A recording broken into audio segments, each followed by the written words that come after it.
Hello, time travelers. I hope that you're doing well. This video is a compilation of the 12 new moon and Capricorn messages that I did for each of the zodiac signs. I set the intention of those readings to be for the next 6 months.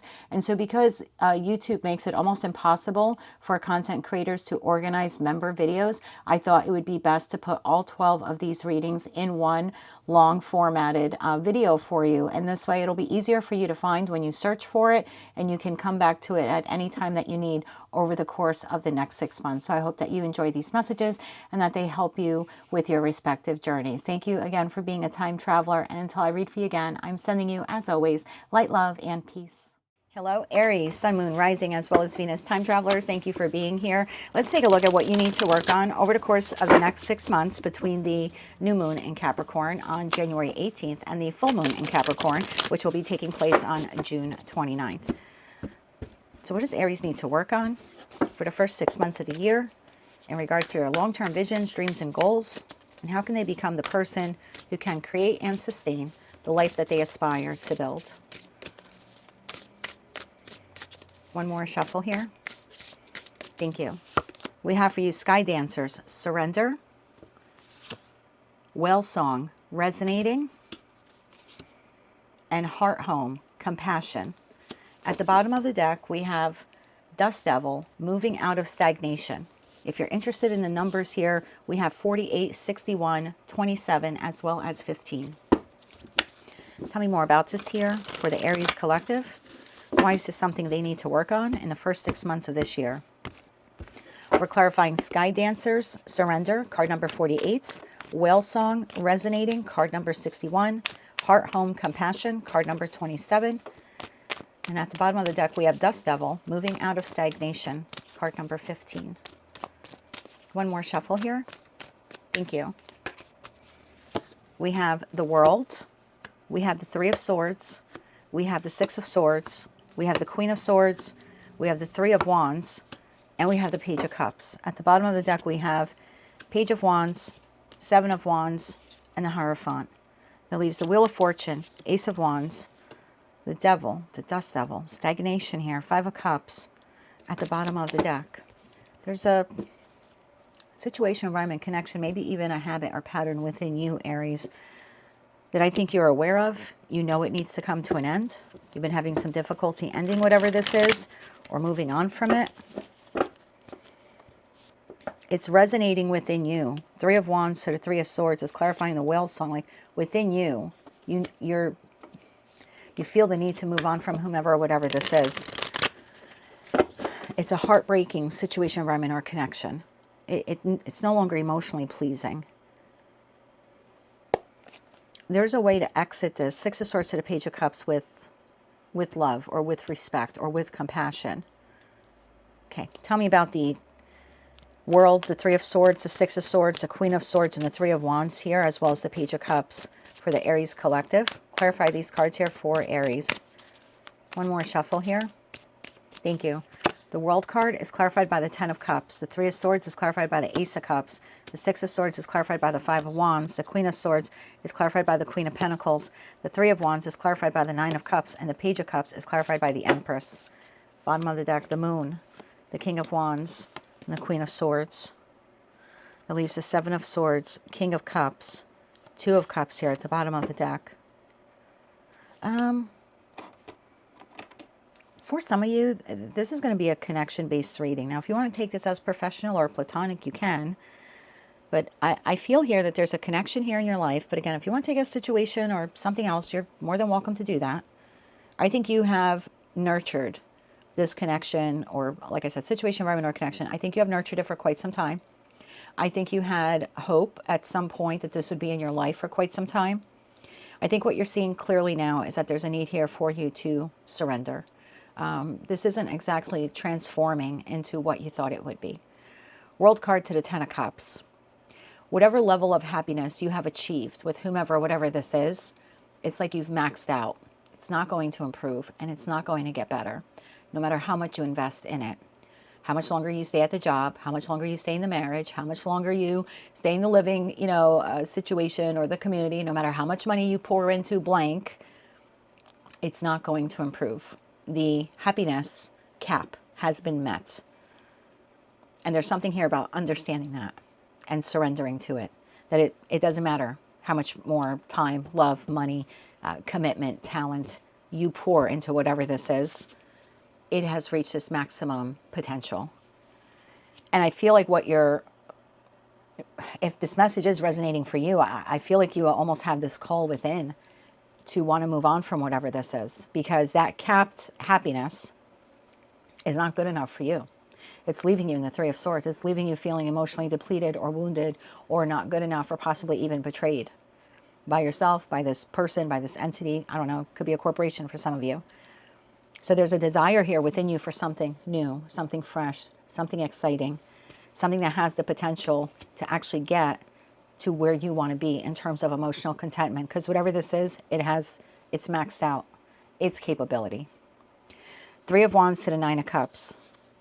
I feel like if this message is resonating for you, you've been feeling a call from within for at least the last 9 months to move forward from whomever or whatever this is. But you've been having some difficulty doing that. It's like every time you get excited in that Page of Wands energy to want to get out of stagnation. Oh, right behind that we have closing door. So, let's say this is a work environment. No matter how long you've worked there for, no matter how many people you know, it doesn't matter if you work, 60 hours a week and they only pay you for 40, it's not going to get any happier than this. And this is not where you want to be. Like, I'm speaking to an Aries where when you go to work, you want to be at this level of happiness, and this is this level of happiness. And there's something about just surrendering that this is as good as it's going to get. And if you want to continue existing in this, you have the divine gift of free will, you can, but don't continue pouring into this job thinking it's ever going to get here. It's not. It has reached its maximum potential of happiness. And again, if you can live with it, that's fine. But the group of you I've tapped into, you want more. Because the max on this is heartbreaking to you. And I feel like there's a call from within for you to move on. But every time you start to, in that Page of Wands energy, start looking for another job, or you start discovering things you can do, you stop yourself from moving on from it. Well, I've been at this job for 15 years. I can't leave it now. So Seven of Wands, you block yourself. Every time you start getting a little excited, a little bit close to moving out of stagnation, moving out of whomever this is, you get so close to walking through that doorway and you literally stop yourself out of obligation, tradition, marriage, contractual obligation. There's also a fear here that if you were to take the inspired action on your truth, you have some doubts, fears, or anxieties. Either about, I'm not going to be able to find a better job, so why even look for one? So it could be some self-defeating talk here like that. Okay, this job sucks, but who's really going to hire me? I have this education, but I don't have this experience. I have this experience, I don't have the education. I'm too young, I'm too old. So for some of you, you're just kind of talking yourself out. Every time you get excited, yep, that's it. I've had it today. I'm going to find another job. Then it's like, well, Seven of Wands. I could see this with that Moon card. It's like you start giving you start giving yourself all these reasons of why you shouldn't do it. Don't even bother looking for another job. It felt good in the moment to say to yourself, I'm out of here. I'm going to find another job. But then when it actually comes to doing it, you talk yourself out of it. For some of you, this could be someone who has been in your life a long time. It could be a family member. It certainly could be a friend or the construct of a friend group. Like, oh my God, I've been friends with these people for 20 years. I'm just no longer happy in the friendship connection. It could be a marriage or a long-term partnership. A community group, a political group, a religious group or organization that you're part of. Whatever it is, you feel bound to it in some way because it has been a staple in your life for a long time. Or there's some deep-seated, rooted belief here in you that you can't give up on whatever this is. There's also a fear here of what happens when you do move on from it. Like, okay, I find another job, but maybe the grass wasn't greener and I just kind of shot myself in the foot, right? Because in the After Tarot deck, this person is stepping on a trap here as they're trying to exit whatever this is. Interesting how my stone thing here just broke in half. So for some of you, for you to extricate yourself from this, it's almost like you would have to be breaking this contract in half. You would have to be breaking this contract. This marital contract, this soul contract, this legal contract, this work contract, etc., etc. And you don't want to, you're afraid that if you do that, you might be sabotaging yourself. Like, well, maybe the grass isn't greener on the other side. Maybe this is the best that life has to offer me in respect to whatever this is. I feel like there's a way to exit this without the fighting, without the arguing, without the disagreement. Six of Swords, the Five of Wands in the After Tarot deck. These people are not fighting. So there's a way here for you, Empress, to the Page of Cups, to exit whatever this is with love, with dignity. You don't have to mother F everyone at work and quit. You can just peacefully find another job and then give your notice. You can sit down and tell this person that the relationship is no longer working for you. And you're asking, or not asking, you're stating that you want a divorce. There's no asking when you want a divorce.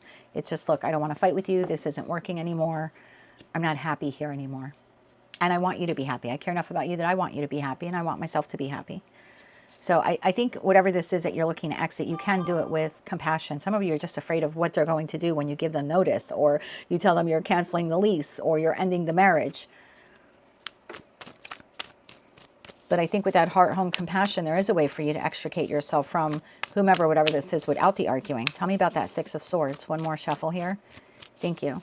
Six of Swords is clarified by Six of Pentacles, King of Wands, there you are again, and the Ace of Cups going after the new. Bottom of the deck, Ace of Pentacles. That's the truth. There is a way for you to do this where it's equally balanced. Like you find a new job and you don't have to quit on the spot. Maybe you give this company 1, 2, 3 week notice. There is something here if you're leaving this marriage or long-term partnership where you're dividing the assets equally. As long as what you do is fair in extracting yourself from whomever, whatever this is. I don't want to tell you that they're not going to put up a fight, but it's not as bad as you're fearing it will be. Like they're accepting this with no argument. It doesn't mean that they're not bitter or resentful or that they won't be hurt. But as long as it's fair and you're offering that to them, saying, listen, I found another job, but I'm going to give you guys 2 weeks notice. And that project, I'm still going to work on it on the side until I wrap it up for you because I don't want to leave you hanging so close to the deadline. There's something like that. Like if the ending that you're offering here to this person or, these people is fair and balanced, then there's no argument here to be had. The only time that your worst case scenario here, these fears and doubts that you have actually come into play, is if whoever it is that you're departing from sees it as not being fair. Like maybe you're part of an organization here with that Hierophant energy, and they rely on you every year to, I don't know, do the spaghetti fundraising dinner. And the day before you tell them, not only are you no longer part of the organization, but you're not doing the spaghetti fundraiser, that could be a cause for argument, right? Or disagreement or discord. But if you say, I no longer want to be part of the operation here or the organization, but I understand that there's that fundraiser spaghetti dinner, and for the last 10 years I've been in charge of it, I'm still going to do it. I'm going to do it to the best of my ability like I have for all the years past. I'm just letting you know that after this spaghetti fundraiser, I won't be doing it anymore. Like whatever the ending is here, if you're fair in telling the other person, or like I said, situation, whatever, corporation here, that entity, as long as you're presenting it to them in a fair way, they're accepting it. They may not like it, but they will accept it. Tell me about this more here. We're clarifying now the Five of Wands, which is no one's fighting or arguing in the After Tarot deck in the Five of Wands. It's more or less like a peaceful discussion or negotiation, or this is what's going to happen from this day forward. I just saw the Devil card, which in this deck is disentangling yourself from something that just hasn't been fulfilling for you, or maybe has become toxic. Clarify that. Five of Wands here. One more shuffle here. Thank you. The Emperor, you taking charge. Five of Swords in the After Tarot deck. Again, no fighting. And the Three of Cups, bottom of the deck, King of Cups. I like this. If you were to control this ending, that means you initiate it, you start the conversation, but you also come prepared with, I'm exiting this, but this is how I'm exiting. Like this is the fair way, or this is what I think is amicable. Then there's reunion, as opposed to there being fighting and bickering, and maybe the Three of Swords that you're fearing. There's actually is a Three of Cups. Again, they might not be 100% happy, but they're not wishing you bad either as you're leaving the job or telling them that you're filing for divorce. It's more of a compromise or a negotiating energy or a very compassionate, understanding energy. So it all depends on how you close this out. If it's fair to whomever this is, you seem to have a better opportunity here of being able to move on from it. So over the course of the next 6 months, if this message is resonating for you, and the only thing keeping you trapped in this are these doubts, fears, and insecurities, because if I say blank, I don't know how they'll react.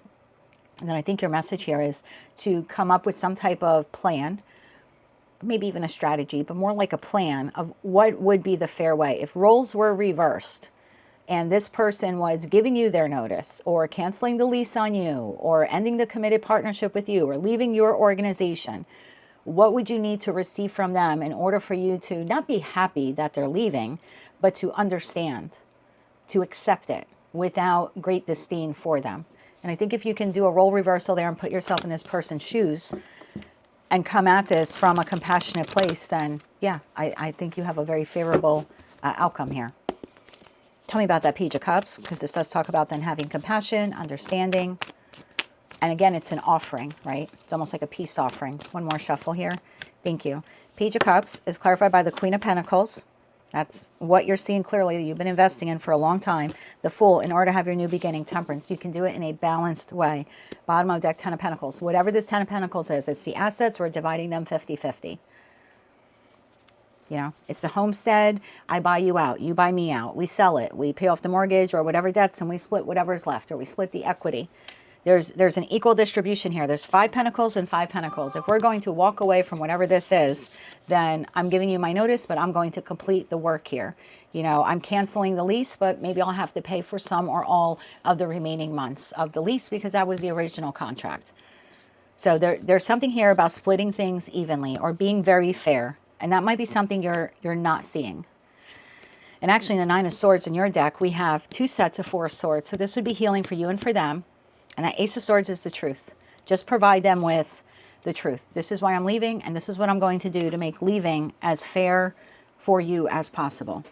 Otherwise, I think you're going to be stuck in this for a long time. I don't know why the Aries, as a cardinal fire sign, you would be so afraid of this. So this must be big, right? Leaving this job or this partnership or this living situation. I don't think this is like choosing between whether or not you want to have Italian or Chinese food for dinner. This is a big decision. But again, I think your answer here is coming at it from a compassionate way, splitting things amicably, being fair to the other person. I think that gives you the desired result here. Let's get you 3 cards of advice here. So that is what you can work on in the first 6 months here. So you can have a new beginning or a new chapter in your life. Is coming up with different ways on what would be fair and equitable between you and this person. Now, you don't have to take the whole 6 months to do this, but for some of you, it may take that long. Again, I don't know if you need to extricate yourself from a marriage or something else, but this is something that you can begin working on. So you can have a new beginning here in your life. 10 of Swords would be putting an end to whatever this is. 10 of Swords, the Knight of Pentacles, and the Tower. Bottom of the deck is the Fool. To the Lovers. Again, it's your choice. So again, we have that 7 of Wands. It's your choice. If you want to allow doubts, fears, or insecurities to keep you, you know, stuck in something that is stagnant and not moving and has reached its maximum capacity for happiness, and is just going to stay stuck and stagnant like that, regardless of how much you invest or how much you do or how much hours you work or et cetera, then you're going to sit in a place of stagnation. And that's okay. That's, at the end of the day, that's your choice. But if you want to put an end to it, an abrupt, quick end to whatever this is, the best way for you to do is create the path or the plan. It does not have to happen overnight, but the new beginning does come with you being fair. Lovers, the Fool, the Lovers, the 7 of Wands, and we go back to that Ace of Swords to the World card. That's how you can close this out. Lowering your defenses and being very fair in how you depart from whomever or whatever this is. So whether it takes you 1 week, 1 month, or the first 6 months of the year to do this, create that path or plan for yourself. And really think about the long-term consequences of distributing things evenly. Again, I think when you actually go to implement it, which most of you will do in the second half of the year, I think you'll realize it went a lot smoother. And I think it went a lot smoother because you've just decided to be very fair on how you're departing, whatever this is. So fairness will be key here for the Aries Collective. That is what I have for you, Aries. If you like that message, it resonated with you, you want to claim all or part of it, please be sure to click like, share, comment, and subscribe. Hype the video if you're able to do that. And don't forget to check out your other placements. Until I read for you again, I'm wishing you light, love, and peace. Hello, Taurus, Sun, Moon, Rising, as well as Venus placements. Let's take a look at your new moon in Capricorn message. As always, it is a collective general reading, so just take what fits, how it fits, leave what doesn't. But what does Taurus need to know for the first 6 months of the year? We're taking a look at this window now between the new moon in Capricorn on January 18th and the full moon in Capricorn, which will occur on June 29th. So let's see what you need to work on, grounded intentions for the year ahead, how you can pivot towards your long-term visions, your long-term goals, and how you can commit to becoming the person who can create and sustain the life that you aspire to build. So what does Taurus need to know about the first 6 months of the year? What do they need to do to create the life that they truly desire? For the Taurus Collective now. One more shuffle here. Thank you. Taurus, we have Dust Devil, moving out of stagnation, Woodwives, adaptability. And Horseman, herald of change. At the bottom of the deck, you have Hollow Bone, teachability. So in case you're interested in the numbers on the cards, because for some people they resonate, not for everyone, but if they do, the numbers are 15, 64, 30, as well as 28. So let's clarify this now for the Taurus collective, Sun, Moon, Rising, as well as Venus placements. We're clarifying Dust Devil, moving out of stagnation, Woodwives, adaptability, Horseman, herald of change. And at the bottom of the deck, we have Hollow Bone, teachability.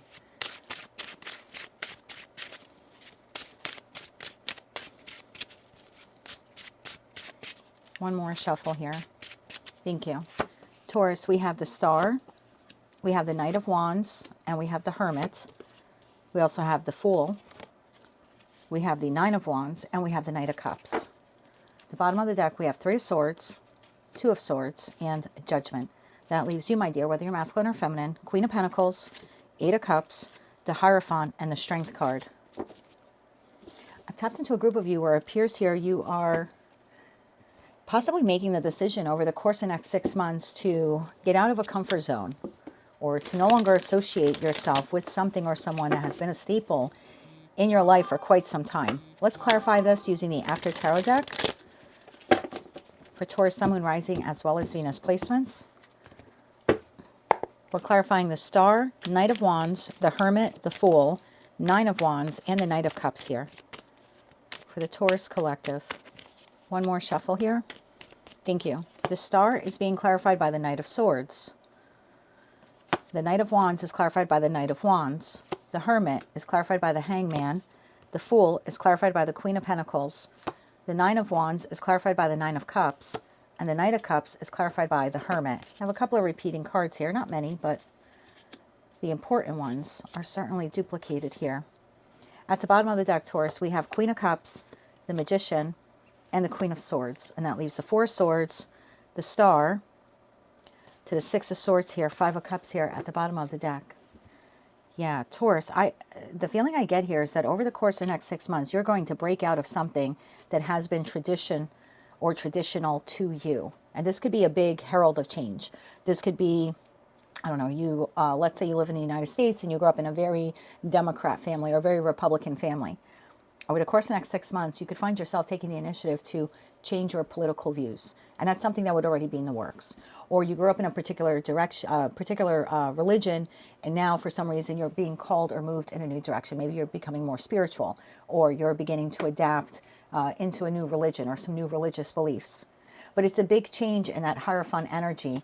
You're choosing to walk away from something. Now, it could be for some of you, you're choosing to walk away from a marriage. That's quite possible. Or something that was long-term, like a career path or a job you were at for a very long time or a community you've lived in. But I think for others of you, regardless of what is changing externally or how the external world is affected by this change, your biggest message here seems to be that you are changing internally.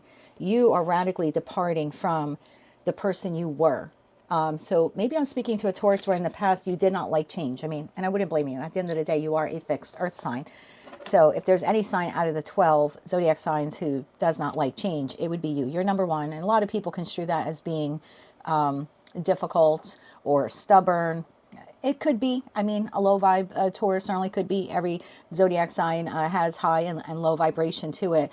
I usually just take it as commitment or loyalty. So there's something here that you have been committed or loyal to. Again, a trait you have, a belief, political, religious, or just the way you showed up in the world. That is what it appears here that you are changing. You're moving out of stagnation.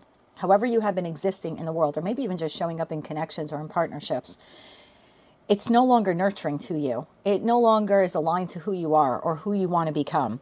And so start to the Knight of Swords here. It's almost like you can't wait to heal this part of yourself. You no longer want to be that Taurus. I don't want to be afraid of change. I don't want to be afraid to fall in love. I don't want to never consider leaving this company or this industry, right? So I'm specifically speaking to a group of you where it's, again, not so much the external that's going to be affected. There was something here within you. Oh, I can never do that because of blank. I can't do this because of that. I can't move on from this because this is who I've always been, or this is how I am, I identify myself, or they've always known me as an accountant for 30 years. I can't suddenly become a sous chef. But again, it's the belief within you, the I can't. That's what it is. The I can't. And the Taurus collective, I can't change this because of that. The I can't is what is changing. The Fool to the Queen of Pentacles. You're turning an I can't to an I can. I can be bold. I can be brave. I can change my religious beliefs. I can change my political beliefs. I can change my career field. I can leave this relationship. I can be vulnerable in love and enter a new relationship. Like, you're turning an I can't to an I can.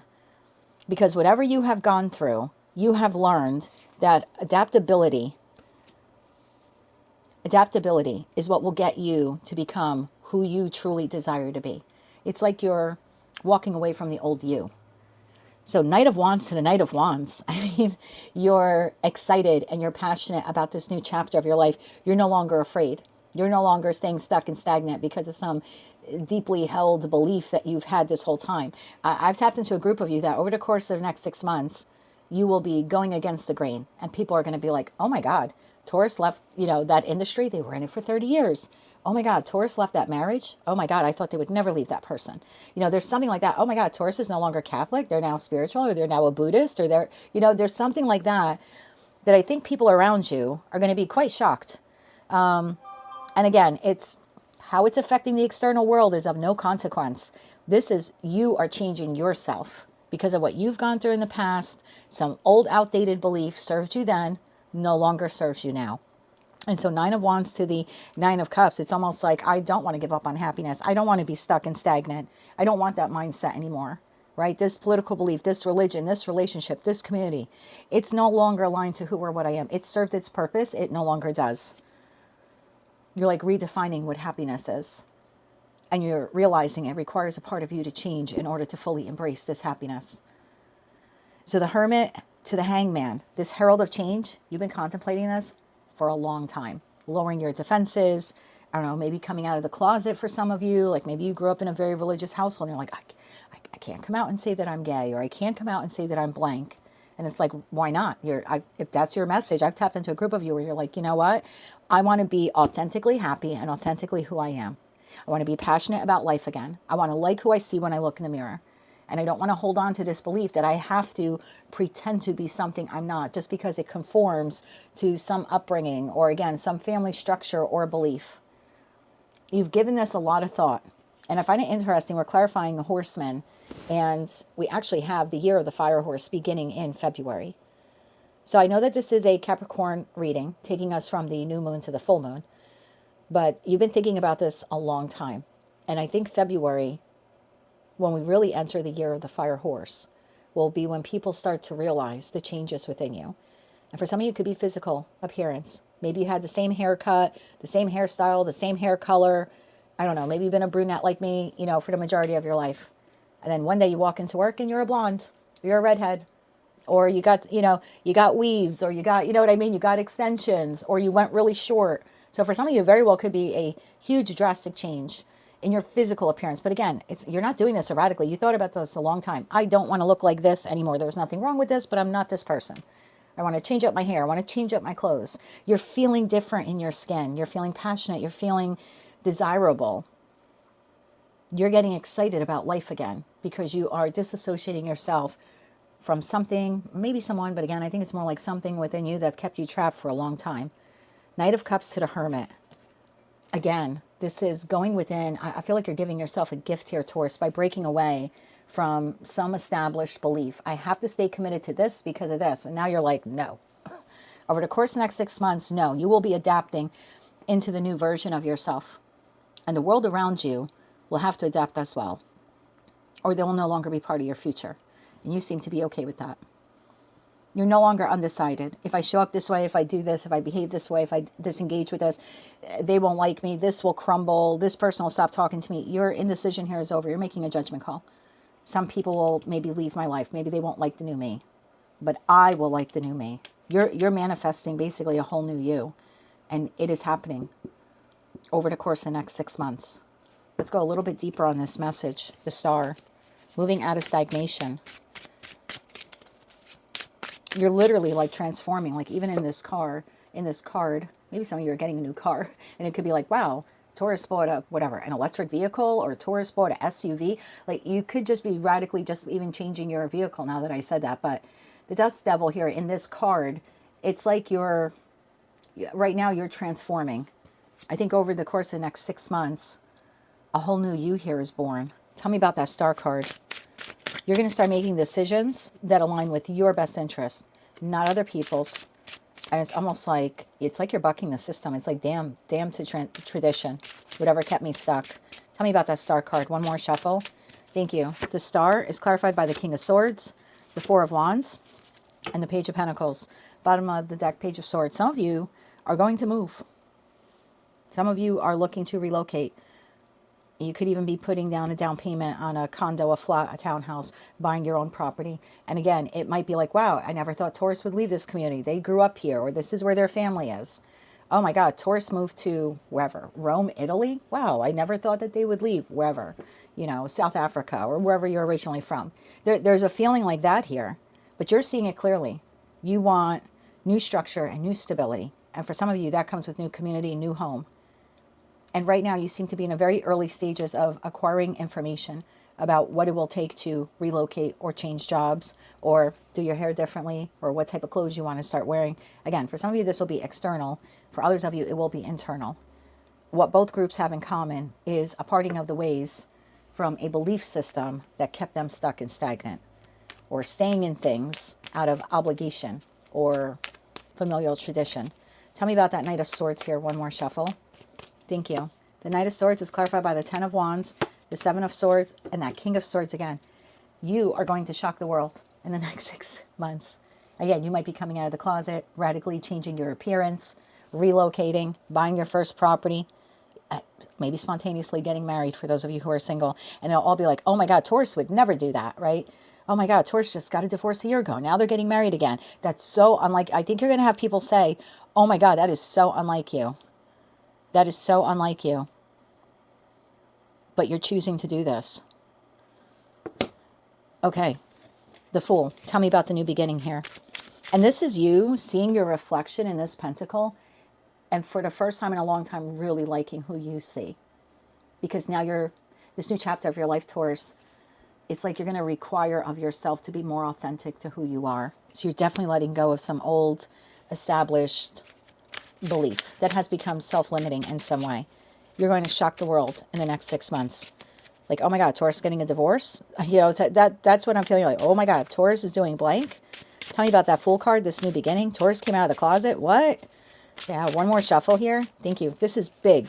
The Fool is clarified by the Chariot. It's big and it's fast. By Cancer season, which Cancer is the 3rd week in June, and we're doing this reading between now and June 29th, which is the full moon in Capricorn. Your life is going to be different. You're going to move forward in a new way. Strength card, Leo season, Cancer to Leo season, to the Queen of Swords. Bottom of deck, the Magician. Both cards are here. It's like you're becoming the person you always wanted to be. You're taking action on your own behalf. You're manifesting and co-creating with the divine an entirely new life now for yourself. Tell me about that Queen of Pentacles. You seem very pleased here with yourself. Happy for the changes you've made. And you're okay with cutting some people out of your life who may not like it. One more shuffle here. Thank you. Queen of Pentacles is clarified by the Four of Pentacles. Why is this important? Because in the After Tarot deck, the Four of Pentacles is met with the Grim Reaper. That old version of you or that old belief system that you had, or I have to do blank in order to keep blank, is done over with. You are radically transforming. Ten of Pentacles and the Devil. Taurus, this is huge. Two of Swords, Two of Swords. Something that was keeping you blocked. Oh my God, look at that. Two of Swords to the Fool card. Page of Swords. Something that was keeping you blocked or trapped. I can't leave this job. It's the family business. I can't come out and say that I'm blank. My family wouldn't approve. I can't just uproot and relocate. This is where I was born. I can't leave this marriage. I can't spontaneously get married. I can't quit this job. I've been here for 40 years. Like, you're radically changing. And I don't want to be a broken record here and take up your time, but this is definitely you disengaging from something that was toxic. In the After Tarot deck, the Devil card, typically seen as a devil presiding over a couple or presiding over a podium that two people are chained to. You are free in the After Tarot deck, free from some long-standing belief that kept you trapped. That devil, that dust devil, you are... It's almost like you're realizing that the issue here was you. And I don't mean that you were the problem. Oh, I love this. See, now Magician to the Nine of Cups again. I don't mean that you're the problem. I think what you realized was, oh my God, this isn't changing because I'm not changing, because I'm holding on to a part of myself that no longer serves me. You know, if you're a Taurus and you're going from one romantic partnership to another, to another, to another, and nothing's changing, it's not so much like, well, all I'm eating are frogs and none of them that I kissed are turning into a prince or princess. It's like, wait a minute. Maybe it's not changing because I'm not authentically showing up. Maybe I'm not being as vulnerable in love as I need to be in order to connect with someone romantically. In that case, you're shedding away some type of wall within yourself, an emotional wall or energetic wall that you created that kind of was keeping love out. And you're like, you know what? I'm tired of these connections that come together, fall apart, come together, fall apart. So yeah, maybe some long-held belief here was I can never get close to someone again because the last time I did, I got burned, right? I had the Three of Swords. I don't want to feel that again. But this would be you saying, no, I want to exist in this connection or enter this new connection more vulnerable. I'm going to let go of those doubts, fears, and insecurities that came from that pain that happened way back then. And for others of you, you are bucking the system. You are, you're bucking conformity or a familial belief or some religious belief or something like that. Knight of Wands to the Knight of Wands, Nine of Wands to the Nine of Cups. I mean, this is you deciding I need to adapt. I need to change in order to find my happily ever after. I can't keep existing this way. It's not serving me. I need to be the herald of change that I want to see in my life. Tell me about this. Knight of Wands, Knight of Wands, Nine of Wands to the Nine of Cups. One more shuffle here. Thank you. We have the Seven of Cups. We have, see that Devil? Oh, and we have the Empress. You're so beautiful. Bottom of the deck, Ace of Swords. You're realizing that there was something within you that was keeping you showing up this way. Again, a family belief, a religious belief, some type of something was learned here in the Taurus collective. Oh, I can't have long hair. I can't have short hair. Women of this age don't dress that way. Men of this age don't behave this way. Whatever it is, whatever that ingrained learned trait was, you're realizing it no longer serves me. And this is why I keep existing in a state of stagnancy or a state of complacency, or I keep entering connections that really don't go the distance, or I'm sitting here at work and I'm completely unhappy. Well, why are you showing up as an accountant every day for 30 years? Well, my father was an accountant. It's letting go of that belief. Like, I have to do this because someone told me I have to do it. Or this is the way a woman behaves. Or this is the way a man behaves. Or this is how we behave in this family. Or you can't be a Republican. We were always Democrats, or vice versa. Whatever it is, you are passionate, excited about the new. And you're a big hell no to whatever this toxic trait was. And again, it doesn't mean that it was toxic your whole life. Because at some point in time, it served you well.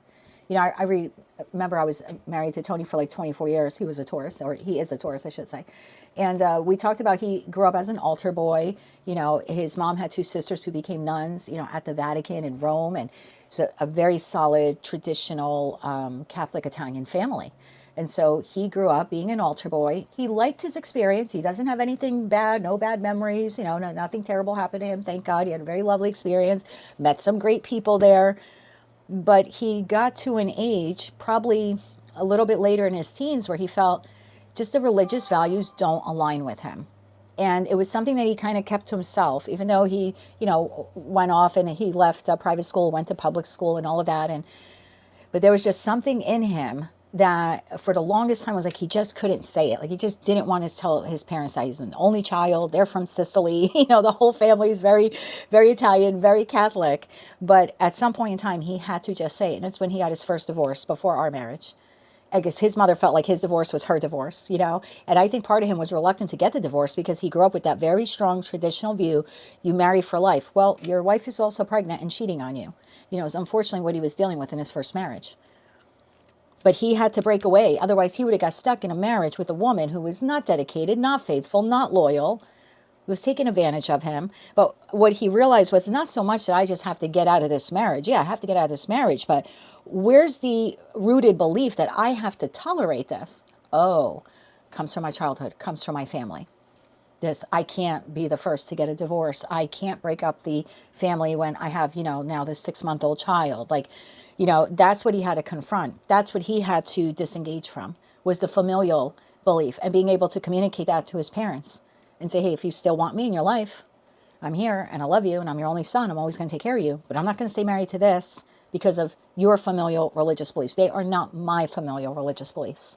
And that was a big stand to take for him, but he took it and he got a divorce. And Years later, we met and we got married, and our marriage fell apart for very different reasons 24 years later. He lives a block away. He's in a beautiful relationship now. I'm in a fantastic relationship. We're very happy. We just talked the other night on the phone. But we probably would have never met or had all of the experience we had he stayed stuck in that marriage. And again, it wasn't so much about staying stuck in the marriage. It was staying stuck because of the belief of not wanting to disappoint the family. So there's something like that here at play, like this deep-seated belief within you, Taurus, is changing. And you're going to start acting upon that change. You're going to buck the system. And there will be some people who will love you anyway. His parents loved him anyway and accepted him. And later me as the second wife, although it was difficult for them to accept me as the second wife. Not me personally, just the idea, because they had something ingrained in them. Like they never thought out of their mouth would be my only son, my only child has a second spouse. Like, you know, they had to overcome that, and they did. And I had a wonderful relationship with them. But there's something like that here at play where you found yourself stuck in situations or environments or connections or showing up a certain way out of loyalty to a belief, wherever it came from, that you're realizing no longer serves you. You've been thinking about this a long time, maybe the last year. Tell me more about that Nine of Cups. One more shuffle here. Thank you. It's like now you can truly be happy. Seven of Wands. Some people are going to push back against this. Kind of like what he had in the beginning. His parents were not happy about his first divorce at all. And they were trying to encourage him to fix the marriage. And he was like, there's no fixing it. I don't even know if the child she's carrying is mine. Now, the child ended up being his. But there still was pushback. And I think Taurus, regardless of the pushback you're getting, you're going to do this anyway. King of Cups and the Eight of Wands. You are doing this anyway. You are taking the inspired action here to do this. Out of love for yourself. That King of Cups is pouring the Ace of Cups. Whatever advice or whatever you're, getting the shaking of heads from people. I can't believe you're coming out of the closet. Oh, you can't be, No, you're like, no, I'm moving forward. I need to be authentically me. I'm not going to pretend to be something I'm not, because that's what you believe or you believe or you believe, or what our family believes, or yeah. So Hermit to the Hangman, Knight of Cups to the Hermit. I mean, this is talk about change and showing up differently. And like I said, the feeling I get here is like you're giving this, Page of Cups at the bottom of the deck. I was going to say, it's like you're giving yourself a gift here, Taurus, breaking out of this way of thinking that kept you stuck for so long. Tell me about this. Hangman to the Hermit to the Knight of Cups. One more shuffle here. Thank you. You have the Ten of Cups. Now you'll truly be happy. Nine of Swords and the Six of Wands. Bottom of the deck, Seven of Swords. You're going to realize that what was keeping you stuck were ideas and beliefs embedded in you by others, that you can't be blank because of blank. You're going to, over the course of the next 6 months, you will be changing your mindset on that. And what you're going to realize is, no, I'm not happy because I fell into the trap of believing those things. Let me get 3 more cards on this, please, here for Taurus. One more shuffle. Thank you. Ace of Cups, that's the truth. Ace of Pentacles, that's the truth. And the Lovers. Where you're headed is beautiful. It's authentic. It's fresh, it's new, it's exciting. It's a choice you're making. You're putting yourself first, probably for the first time in a long time, if ever. Let's get you 3 cards of advice. So I would expect over the course of the next 6 months for your life to radically change. And what I mean by that is your belief on how you show up in the world will be radically changing. You will be conforming, consciously and subconsciously, to a version of yourself which is more authentic to who you want to be. So remember in the beginning of the reading, I was saying committing to becoming the person who can create and sustain the life they want. That's exactly what you're doing in the first 6 months of the year. Big changes. Huge. 3 cards of advice here for the Taurus collective. Yeah, it's like they thought you couldn't learn, like you would never change. You're teaching people that change is possible. 3 cards of advice here for Taurus. Thank you. Your advice, my love. The 3 of Pentacles, the 4 of Swords, the Knight of Pentacles, and the 2 of Swords. And then we've got the Lovers, 7 of Swords, and 7 of Cups to the 10 of Swords. You might lose some people along the way, Taurus. They're not going to understand why you're doing blank. They'll either come back around in the future and accept you, or they won't. Either way, your advice here is to be okay with it as you start working on healing this wound within yourself. And some of you won't see the full transformation of this for a year. But there is something here about the people who don't accept you, who don't accept this new version of you, where you're trying to be fair and balanced and authentic to who you are. It appears here that some of them will choose to not be part of your journey moving forward because they won't understand this change. And your advice is to let them. Let them. The Two of Swords is the moon in Libra. It's the first decan of Libra. And in some of the moonology decks I have, that new moon in Libra and full moon in Libra have two very distinct messages. One, a new cycle begins, and that's what's happening here for you. And two, a win-win outcome is forecast. If this person or these people can adapt to the new you, it's a win. If they can't, it's a win. It's a win because you don't need to surround yourself with people who don't like that you're making better choices for you to be who you are becoming in the future. It's time to let them go. Hangman, King of Wands, and the Three of Cups. If they can't celebrate the new you, they're out. If they can, your advice here is to warmly welcome them in. But don't let that be a deciding factor about whether or not you're going to herald this new change that is coming for you, because this has been long awaited and long anticipated by the Taurus Collective. I am so excited now to start doing your readings for the second half of 2026. And even as we get closer, like we move towards 2027, I feel like I'm going to be reading for an entirely new group of you that are, you will be showing up in the world more authentically than you ever have before.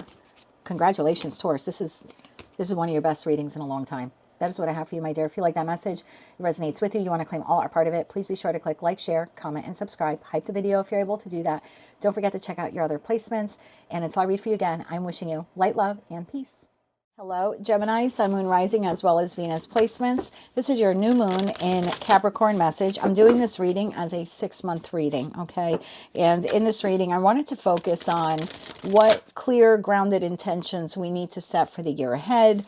How do we pivot ourselves to reach the long-term visions or goals that we have for our life?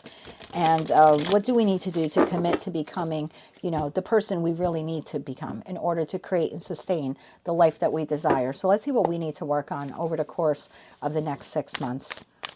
For the Gemini Collective now, Sun, Moon, Rising, as well as Venus placements, what do they need to know about, or what do they need to do over the course of the next 6 months in order to create and sustain the life that they aspire to build? Let's get one more shuffle here. Thank you. What do we need to do, Gemini? Many masks, the authentic self, closing door, completion, netcaster, preparations come to fruition. And at the bottom of the deck, you have falling angel, spiritual narcolepsy. Okay, if you're interested in the numbers of the cards, sometimes they resonate with people, sometimes not, so don't force them if they don't. But we have 38, 5, 42, and 19. So let's clarify this now for the Gemini Collective. We're clarifying many masks, the authentic self, closing door, completion, netcaster, preparations come to fruition, and falling angel there at the bottom of the deck, spiritual narcolepsy. For the Gemini Collective. One more shuffle here. Thank you. I notice in all of these images, the person's like blurred out. Like it's not fully focused or fully clear. Even the falling angel one. Oh, and right behind that is Eye of the Needle. So becoming more clear. All right, let's see what this is all about here for the Gemini Collective. We have the 5 of Cups. We have the 10 of Cups. We have the 6 of Pentacles. Hello, Samuel. We have the Moon. We have the Fool. And we have the 7 of Pentacles. At the bottom of the deck, we have Strength. We have 4 of Swords. And we have 6 of Swords. That leaves the 10 of Wands, 4 of Wands, Ace of Wands, Ace of Swords, Ace of Cups. What? At the bottom of the deck. All right, let's clarify with the After Tarot deck. Clarify this message here for the Gemini Collective. Gemini, Sun, Moon, Rising, as well as Venus placements. We're clarifying the 5 of Cups, 10 of Cups, 6 of Pentacles, the Moon, the Fool, and the 7 of Pentacles. Thank you. First card out. So the 5 of Cups is clarified by the 4 of Wands. The 10 of Cups is clarified by the 2 of Cups. The 6 of Pentacles is clarified by the Moon. The Moon is clarified by the Tower. The Fool is clarified by the 10 of Cups. And the 7 of Pentacles is clarified by the 8 of Swords. The bottom of the deck, 5 of Pentacles, 9 of Swords, Ace of Wands. That leaves the High Priestess, the Star, the Lovers, 2 of Pentacles at the bottom of the deck. Look, I'm a Gemini sun. I don't know how much this is my reading. I guess kind of, sort of. So just take the messages how they resonate to you. I have a group of you here that what you present to the world is not truly who you are. You're hiding a part of yourself. You're not authentically you. And I don't know why that is. I don't know if it's because of your upbringing. I don't know if it's because you're at the core of it. Maybe you're ashamed of what you do for a living, or you're ashamed of your wants, needs, or desires. I have a group of Geminis that to the world, they seem structured and solid and like they have their shit together. And then it's like, and then you go home and you cry, or you're sad, or you're depressed, or life is too hard, or you feel lonely, or you have some doubts or regrets here about decisions you've made in your life. But you keep this under the surface. To the world, you're solid, you're stable, you're grounded, you're structured. But underneath the surface, you're not calm and you're not steady. And so I think what this is saying, Moon to the Tower card, well, I'm going to clarify the Tower. There's almost a need here for you to become authentically you. Closing door, completion. 10 of Cups to the 2 of Cups. And then you have the Fool to the 10 of Cups. I feel like this is the, I don't want to say final stage or final lesson, because I don't believe anything's ever final in life. But if you have a partnership in your life, like a romantic partnership, but you've been having issues, there's something here because what is happening here is you're not fully showing up as authentic you. And it doesn't mean that you're not showing up as authentic you in the relationship. It could be you're not showing up as authentic you to the world. But energetically, it is still affecting this partnership. Or you're a Gemini who is single and you're not showing up authentically to the world. And believe it or not, it's an energetic block to you meeting your person. So this is a romantic love reading, whether you're in a partnership or not. You not being authentically you, it's almost like that's like the last lesson here for you to either connect with this person or connect with them better, or to connect with this new person. Because again, I don't know if you're single or currently in a partnership. 6 of Pentacles to the Moon, 7 of Pentacles to the 8 of Swords. Preparations come to fruition, the Netcaster. Why are you so afraid of being yourself? It's like you only show the world a little bit of you. That's why these cards are all faded out. You show people an inauthentic version of yourself. Very little. 6 of Pentacles to the Moon. This could be fear that you don't think people would like you, or people would accept what you do for a living, or you only give so much of yourself in respect to your authenticity. You hold a lot back. So if you're sad, you don't tell people you're sad. If you're lonely, you don't tell people that you're lonely. Maybe what you do for a living, you hide from others. 6 of Pentacles to the Moon. The way you give and exchange money, you could hide from the world. I mean, that's a little bit my message, to be quite honest with you. I live in a small little town. I mean, there's less than 6,000 people here, and we have 6 very prominent churches of very different religious organizations, religious beliefs.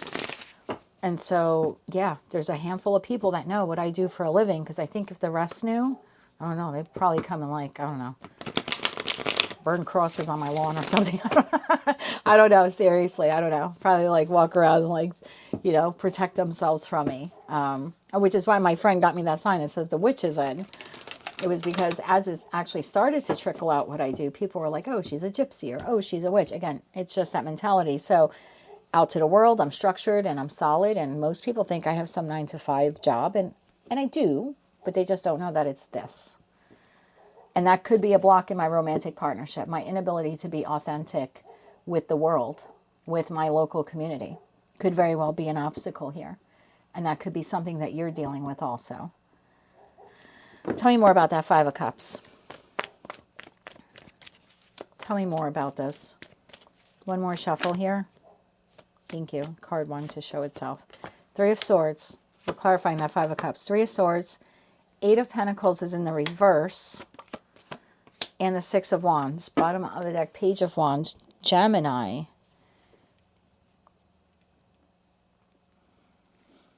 I don't know how else to say it. You kind of roam through the world, connect with the world, with the facade that everything is fine. You're victorious, you're successful, you're right where you want to be. We have the Seven of Wands. We have the Eight of Pentacles. And we have the Three of Wands. Bottom of the deck, we have the Two of Wands, which shows two people. So if you've been having issues in a current romantic partnership, or you've been having difficulty finding someone new, there's something here that you're not working on, this wound. And that wound's going to be different for all of you, but it is affecting the Gemini collective. Now, for me, it's not being, like I said, authentic to my community about what I really do for a living. For you, it might be, I don't know, maybe you're having financial issues, but you hide it from the world. You know, maybe you go in debt to try to maintain a lifestyle you really can't afford. For others of you, maybe you are in a committed partnership that you're totally miserable in, but you show to the world, we're happy, picket fence, 2.5 kids, dog in the backyard, there's a chicken coop back there too, that type of thing. So whatever it is for you, again, maybe not being authentically you, or financial issues, or pretending everything's fine in a relationship and it's not, or even just pretending that you're happy being single when really you're not. Whatever it is for you, it's different. And it's different for each of, the Gemini placements, Sun, Moon, Rising, as well as Venus. But the one thing we all have in common is we conceal something from the rest of the world. Because the feeling here is if they knew about it, they may not like us very much. Or they may shame us. Or they may make us feel bad about ourselves. And so when we go out into the world or we interact with the world, we wear a mask.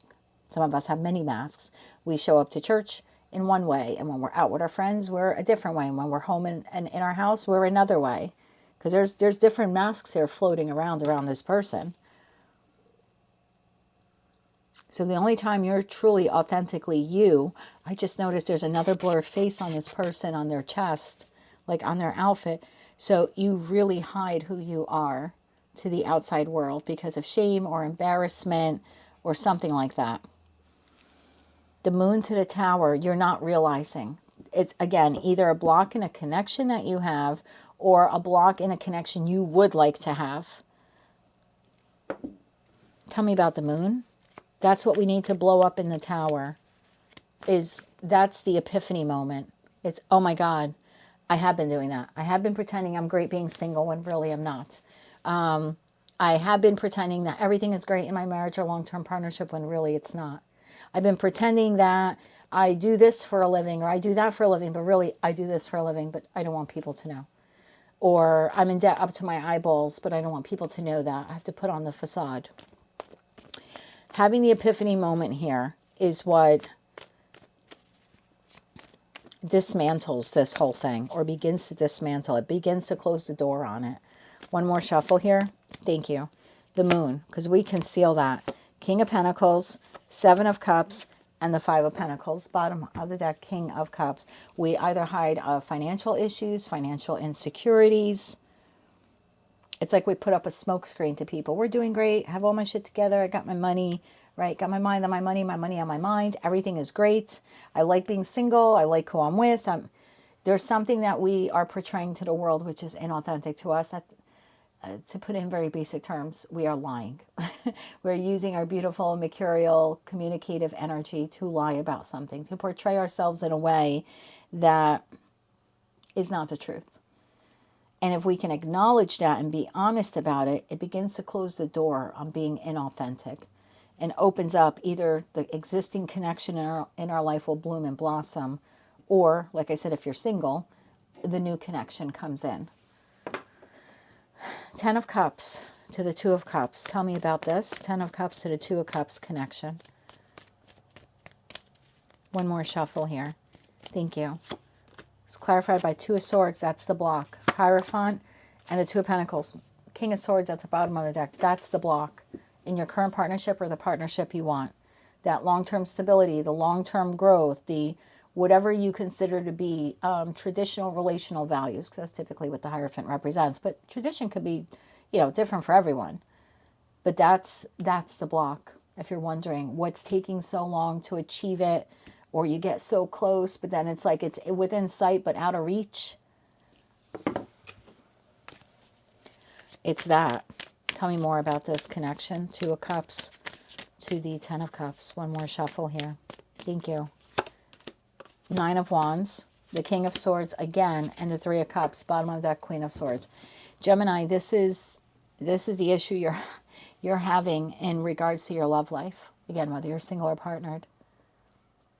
Repeating the pattern of not being authentically you, because what would the world think if they knew? The Fool to the Ten of Cups. This is the epiphany moment. Oh my God, I have been lying about this, or portraying myself in a way that's not true, or concealing a part of myself that I didn't want to be judged for. Once you have the epiphany moment, now you have a new beginning in terms of your Ten of Cups, maintaining it, sustaining it. One more shuffle here. Thank you. Creating it. The Page of Pentacles, Death card. Two cards came out. The Eight of Wands and the Two of Wands. It's like, and now you can proceed forward. Figure out what that block is for you. And it's not going to be difficult for you to figure out, because you know what's a part of yourself you have been hiding from the world. Oh yeah, I'm just fine with that. Oh yeah, that's no problem. It's not. It's not fine. It actually is a problem. So if you can just say it out loud, I would look in the mirror and be honest with yourself. I feel like that's step one. Step two is then learning that it's okay to be authentically you. It's okay when people ask you out to dinner or on a cruise or whatever, and you can't afford to go. Instead of going more into debt, into the Five of Pentacles, it's okay to say, I don't have the money. It's not in my budget this week. It's okay to say, I do this for a living. Yep, I'm a spiritual guide. Yep. Don't like it? That's fine. You don't have to watch my videos. But that's what I do for a living. I'm in love with this person, but I'm really in a relationship with this person. Yep. I'm in a miserable relationship. I'm finding a way to exit it, and I'm in love with that person. And I'm not going to be ashamed of it, because I didn't choose to fall in love with someone else. But now that I have, I'm leaving this other relationship. Like, could be third party. We got lots of threes on the table. So whatever it is to you, the moment you can say it out loud and then show up that way, it changes the game. Then you're able to proceed forward, either in your current connection, or, like I said, you're then able to move forward and find someone, because you're energetically off from the person that you want to be with, or the type of person you want to be with. You're not a vibrational match. Not because there's an issue with them. I mean, there may be, but this isn't their reading. It's because there's an issue with you, with us. And the issue is there's a part of ourselves that we hide out of shame or embarrassment that we really shouldn't be hiding.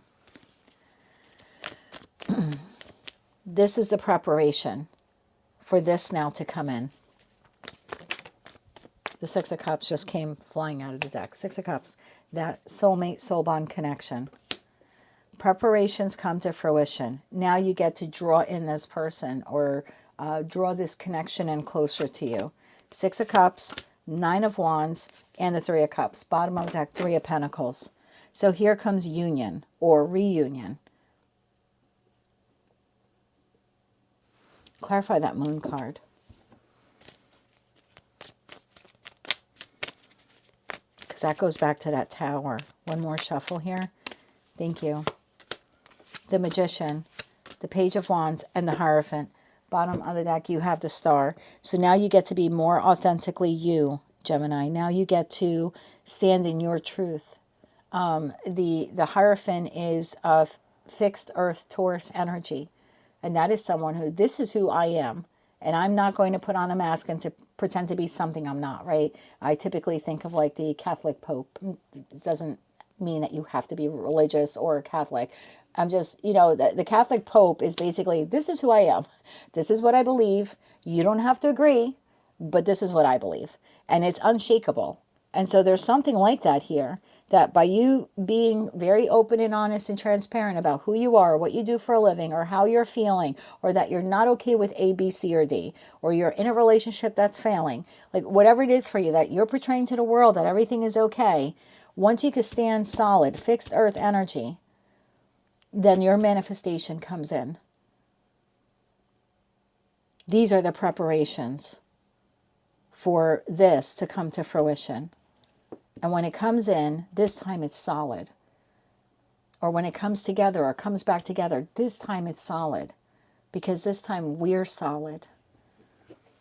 Seven of Pentacles to the Eight of Swords. If we don't do this, if we don't start becoming more authentically us, then I feel like I don't think this ever comes together or comes towards us.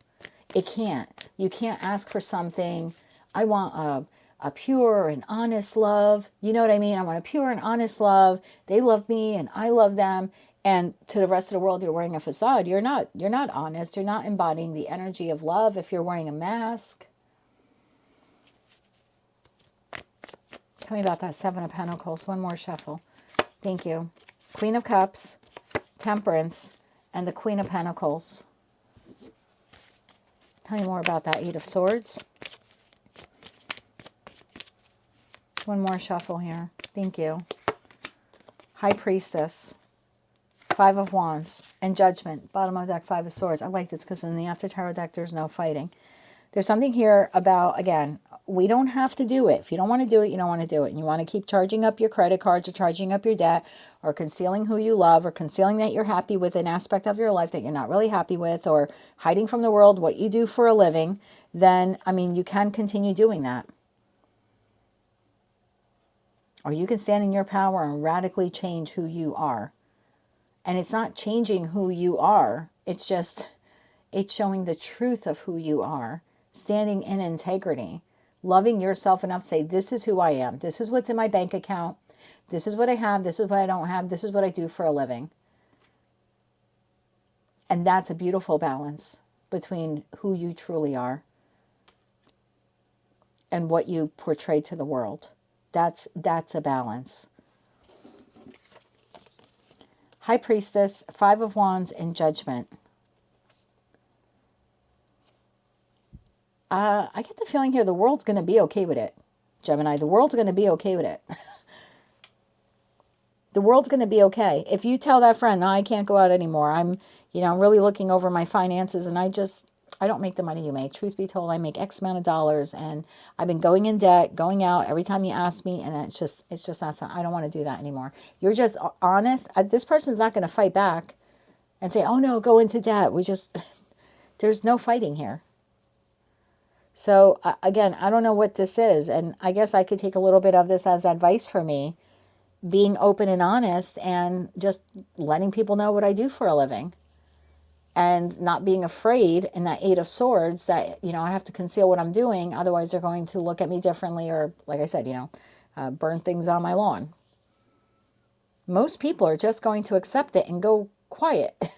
There's no argument from them. And this is what we're sleeping on, that spiritual narcolepsy. It's like we're failing this one last test, or we have been failing this one last test for a while. And it's either why we've had issues in this connection or issues making a new connection. So strength to the Four of Swords, it's going to take a lot. It's going to take a lot, one, for us to recognize this within ourselves, but then two, to be able to verbally express it. To be okay with the world knowing that we don't have our shit together, that we're not happy with blank, that we're in a relationship that's failing, that this is what we do for a living, or that we have $6 in the bank account, like whatever it is. It's going to take strength to heal this wound, to be authentic, because we've been wearing masks for so damn long. But if we do, we go from that Five of Pentacles to this Five of Pentacles, which is actually coming out of lack. There are no more doubts, fears, and anxieties. What are they going to think? What are they going to say? We slay them in the After Tarot deck. We're done with the Eight of Swords. This person's holding the Ace of Swords, their truth, their authenticity. And they're cutting themselves away from the doubts, fears, or anxieties about being authentically who they are. And with that comes the Ace of Wands, either, like I said, in this current connection or in a new connection. Tell me more about that Ace of Wands. If it's not your message, don't take it, okay? One more shuffle here. Thank you. Ace of Wands, clarified by the Seven of Pentacles, the Knight of Cups, and the Devil. Look at the Devil in the After Tarot deck. Totally free. Like typically we see the devil presiding over the podium that the person or people are chained to. This would be the false facade. But in the After Tarot deck, we've broken free from it. We're now authentic. We're now choosing to be okay with who we are and not being ashamed of it, and investing in who we are and being proud of what we have, no matter how great or small it is. And that is what frees us from this I have to hide this portion of myself. It's possible I'm speaking to a Gemini where you're in a third party and you don't let anyone know. You don't let anyone know that you're either, you have someone else or your person has someone else. But believe it or not, that's a block to this connection coming together because you're not being authentic. I've been there. I learned that lesson. And finally, I just said it one day. This was years ago when I had first met him. I just said it one day because my friends were hounding me because I kept talking about this great guy and they weren't meeting him and they were very suspicious. And I think for a minute there, maybe they thought I was fabricating him, like I was making it up, that I was out of my toxic marriage and now I was all in love months later. And they were like, really? Well, why are we meeting him? If you've been with him, dating him for 3 or 4 months, why are we meeting him? And I just finally blurted out, I think it was around Christmas time. I was like, because he's married. And they were like, oh my God, Jen, how could you do such a thing? He's got a wife. He's got blah, blah. She's not my concern. Their marriage has been failing. He's attempted divorce. She resists. They live separate lives in the same home. I'm not making excuses. This is a situation. He's working his way through getting out of the marriage. And I'm not going to be ashamed to say I fell in love with him. That was, I just let it. And if you want to judge me for it, you're welcome to not talk to me anymore. I've been on all sides of that triangle. I know how horrible it is, but I'm also not going to deny the fact that I'm in love with him. And 5.5 years later, we are together. And he's mine.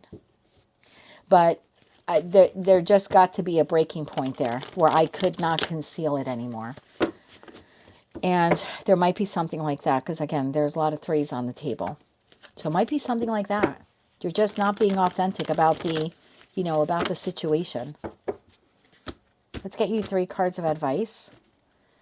So whatever it is for you, whatever it is that you're ashamed of, your finances, where you live, what you do for a living, what type of relationship you're in, the status of that relationship, you don't have to give the world all of the details. We don't have the Page of Swords here. We don't have the, you got to be gossipy and tell people things so they go and repeat it. You just have to be authentic. This is who I am. This is what I have. This is what I do for a living. This is who I love. No, I'm not happy being single. No, I'm not happy in this relationship. It's either going to bridge the connection you currently have closer together, or you're going to find the person that you're meant to be with. But I think you got to speak it. 3 cards of advice here for Gemini. One more shuffle here. Thank you. 3 of Pentacles. 2 of Swords. Work on this block, this relational block, relationship block. And the 7 of Cups. Stop putting up this illusion, this fantasy that everything is fine and you're fine with blank and you're okay with this and you've got this in the bank. And 6 of Wands, Strength, King of Swords. Your advice here is to start working on this block. Stop putting up smoke screens about what your life is like. Be authentic. And either, like I said, your current connection is going to come together quite beautifully between now and Leo season, which consequently is right after that full moon in Capricorn on June 29th, right? Like 2.5 weeks later or 3 weeks later is Leo season. So there's something like that where there's victory and triumph here. And the 6 of Wands is the second decan of Leo. So you have a lot of Leo energy here. Remove this block and watch love blossom. Spiritual narcolepsy. Don't fall asleep on this message. Become your authentic self. And don't be ashamed of it. And what or who you want comes to you. That is what I have for you, Gemini. That is our new moon and Capricorn message. If you like that message and it resonates with you, you want to claim all or part of it, please be sure to click like, share, comment, and subscribe. Hype the video if you're able to do that. And until I read for you again, I am wishing you light, love, and peace. Hello, Cancer, Sun, Moon, Rising, as well as Venus time travelers. Thank you for being here. I hope that you're doing well. Let's take a look at your new moon and Capricorn message. This being the first new moon of the year, it's a perfect time for us to set intentions for what we want the rest of the year to look like. And so I thought for this reading, I should focus on the first 6 months because this new moon will culminate with the full moon in Capricorn that's taking place on June 29. So let's see what you need to work on over the course of the first 6 months of this year. So you can move towards the life that you truly want. So tapping into the Cancer Collective now for Sun, Moon, Rising, as well as Venus placements. Remember, these are collective general readings, so just take the parts that fit, because if it's not your message, just means that it's meant for someone else. So what does Cancer need to work on? What clear, grounded intentions do they need to set? How can they pivot towards their long-term visions and goals and dreams? And also, how can they commit to becoming the person who can create and sustain the life that they desire? One more shuffle here. Thank you. What do you need to work on in the course of the next 6 months? Mindful groupthink, hollow bone, teachability, Garden of Venus, rest and renewal. And at the bottom of the deck, you have Dragon's Hoard, protecting the future. Okay. Sometimes the numbers on the cards resonate with people. Sometimes they don't. So, again, don't force them if they don't. But for those of you interested, the numbers on these cards are 40, 28, 25, as well as 12. So let's clarify this now, please, for Cancer, Sun, Moon, Rising, as well as Venus placements. Why is this something they need to work on over the course of the next 6 months? Clarify mindful groupthink, hollow bone, teachability, Garden of Venus, rest and renewal, and Dragon's Hoard, protecting the future. One more shuffle here. Thank you. We have the King of Wands. We have Temperance. We have the Page of Wands. We have the Magician. We have the Queen of Cups. And we have the Hermit. Lots of spiritual energy here for you. At the bottom of the deck, you have the Eight of Swords. You have the Three of Wands. And you have the King of Pentacles. That leaves the Nine of Cups, Ten of Swords, the Devil, and the Two of Pentacles here at the bottom of the deck. There's something here that you're truly desiring in your life. What that is different for all of you. What you all have in common is the ability to change something here in your life over the course of the next 6 months that will put you in alignment with what it is that you want. Because I feel like you're out of alignment. So there's something that you're desiring, a job, a promotion, a relationship, a friendship, an idea. Whatever it is for you, again, is different for all of you, but you could feel like it's out of reach, or I don't understand. I keep manifesting. I keep asking for it. I keep working towards it, and it's not happening. There's something here that we need to change within the Cancerian collective so we can protect this future, so we can make sure that it ends up being yours, because there's just a little bit of a disconnect. Let's clarify using the After Tarot deck. For the Cancer collective, clarify that King of Wands, Temperance, Page of Wands, the Magician, and the Queen of Cups. Queen of Cups and the Hermit. And if you're wondering why I'm saying that, I see you here, King of Wands and the Magician, actively manifesting something. Temperance, the Queen of Cups, you're putting in the effort. You're doing it in a very balanced, consistent way. But Page of Wands to the Hermit says there's something we need to learn. There's a reason why it's not coming to fruition. So you feel like you're trapped. The Three of Wands, you're waiting for it to come in. And whatever this stability represents, whether that's financial, in terms of your structure, some long-term goals you have. It could be a business that you want to open. King of Wands to the King of Pentacles together in terms of energy would be the energy of someone who wants to build a business or expand the business they currently have. Could be a love partner. So I feel like you're asking for it. You're applying yourself to whatever this is. But that Page of Wands says, wait a minute, we have to go inside. We're missing one little part, right? We're missing something here. Tell me more about this here. One more shuffle. Thank you. The King of Wands is clarified by the Eight of Cups. Temperance is clarified by the Knight of Cups. The Page of Wands is clarified by the Three of Cups. The Magician is clarified by the King of Wands. See, I knew you were actively manifesting. Queen of Cups to the Six of Swords, and the Hermit to Temperance again. Okay. Bottom of the deck, Eight of Pentacles, Ten of Wands, and the Empress. That leaves the Sun, the Emperor, Five of Swords, Queen of Cups here at the bottom of the deck to the Two of Cups. So it appears here to be a partnership of some kind. Now, whether that's professional, platonic, or romantic, or just a group of people, I'm going to leave that up to you to decide because, again, it's a collective general reading. But there's a partnership here, or a type of partnership that you're desiring. Now, maybe you're a business owner and you're just as, desiring a stronger connection to your client base, or you just want more clients. Again, it's definitely a connection-based reading, but who or what that connection is different for all of you. You're actively manifesting. You're very mindful of what it is that you want. I think you've thought it over. What you want here is going to affect the rest of the collective. So this isn't small in nature with that group think. This isn't saying, oh, I really want Chinese food and I'm trying to manifest the $20 to be able to go buy it. No, this is big. Whatever it is that you're manifesting, it's big, and it affects the other 12 zodiac signs because it is partnership related. So you are engaging with another zodiac sign, or maybe multiple zodiac signs here. So what you are manifesting here, King of Wands to the Eight of Cups, you've walked away from something that has no longer served you. And again, what that is different. It could be the way you think. It could be a negative pattern. It could be a trait.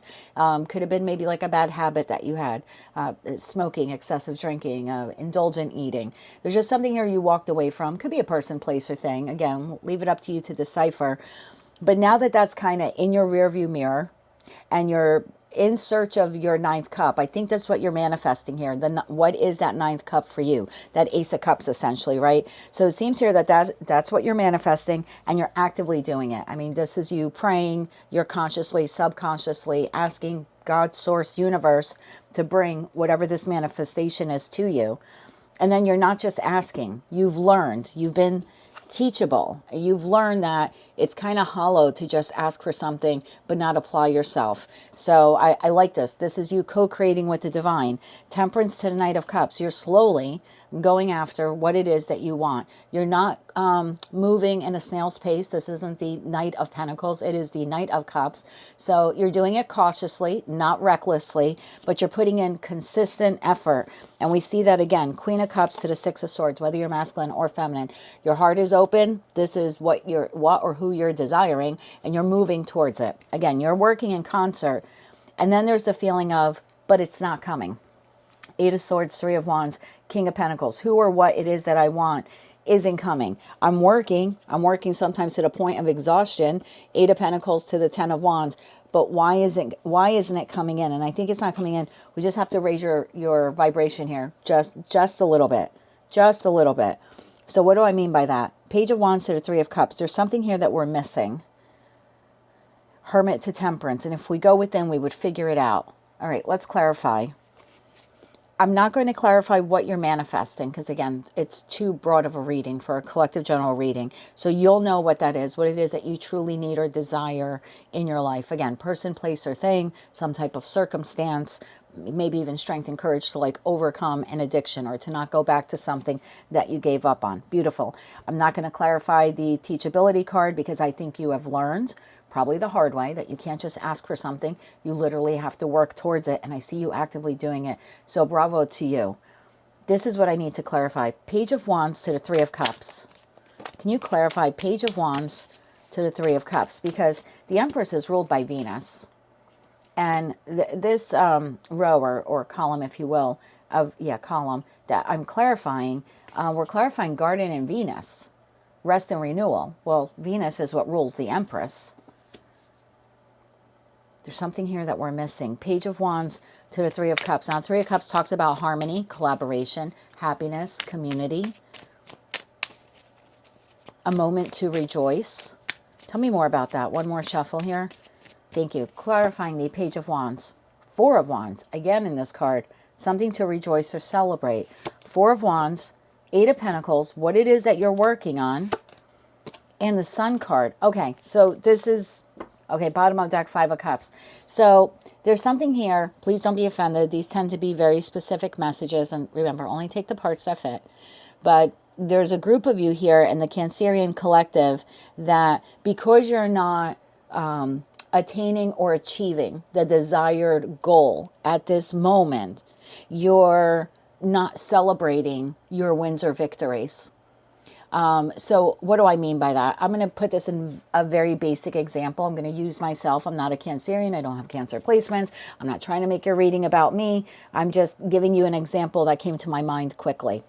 So I've been trying to fix up this house. It's an 1860 Victorian.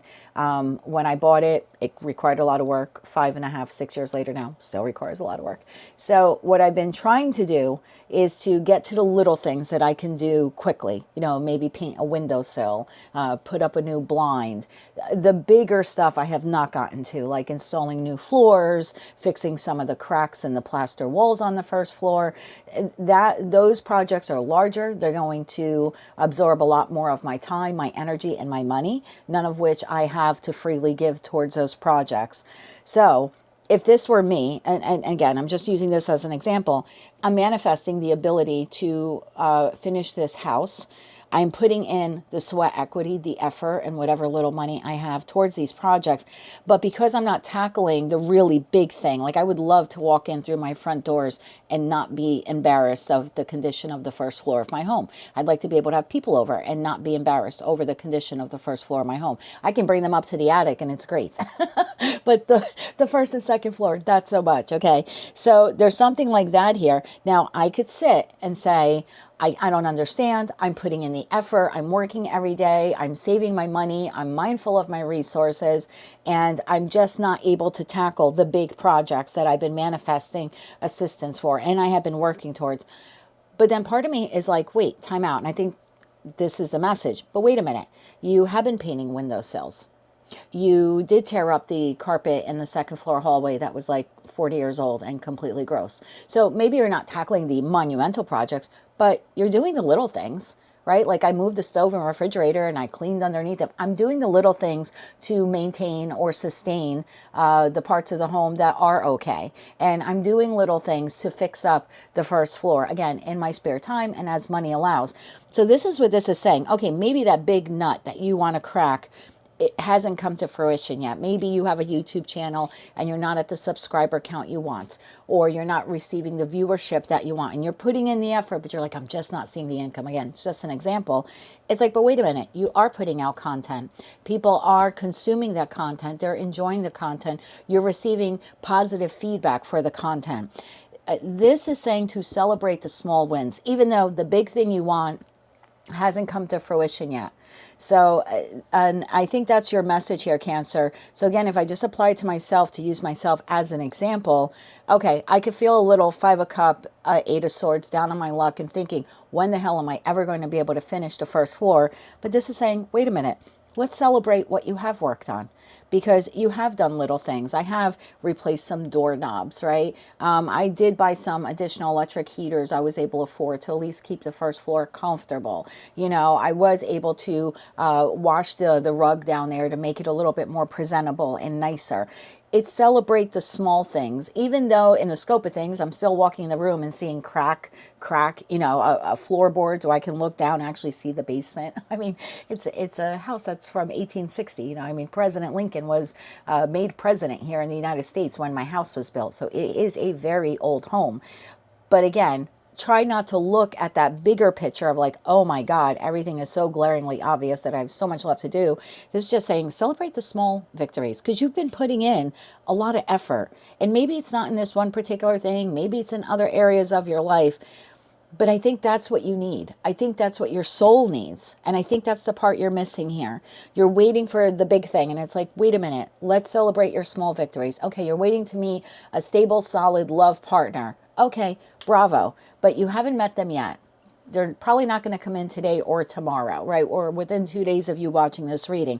But let's celebrate your own victories. Let's celebrate the things that have gone well for you, that you were able to accomplish. You're taking care of yourself. You have a good roof over your head. You know what I mean? So there's something like that here. It's just celebrating your small victories and your small wins while still manifesting and working towards the big goal. I hope I got that message right. Clarify that 3 of Cups, because this is screaming, but you have been working on things. And there are small victories here, and they are just as important as that big thing that you're looking for. So gratitude is what I'm getting here. Gratitude for the little wins. One more shuffle here. Thank you. The 3 of Cups, clarified by the Moon. Oh, the Hermit again.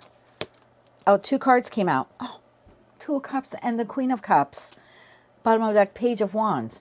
So we go right back. Page of Wands to the Page of Wands. This is why I love using multiple decks in these readings.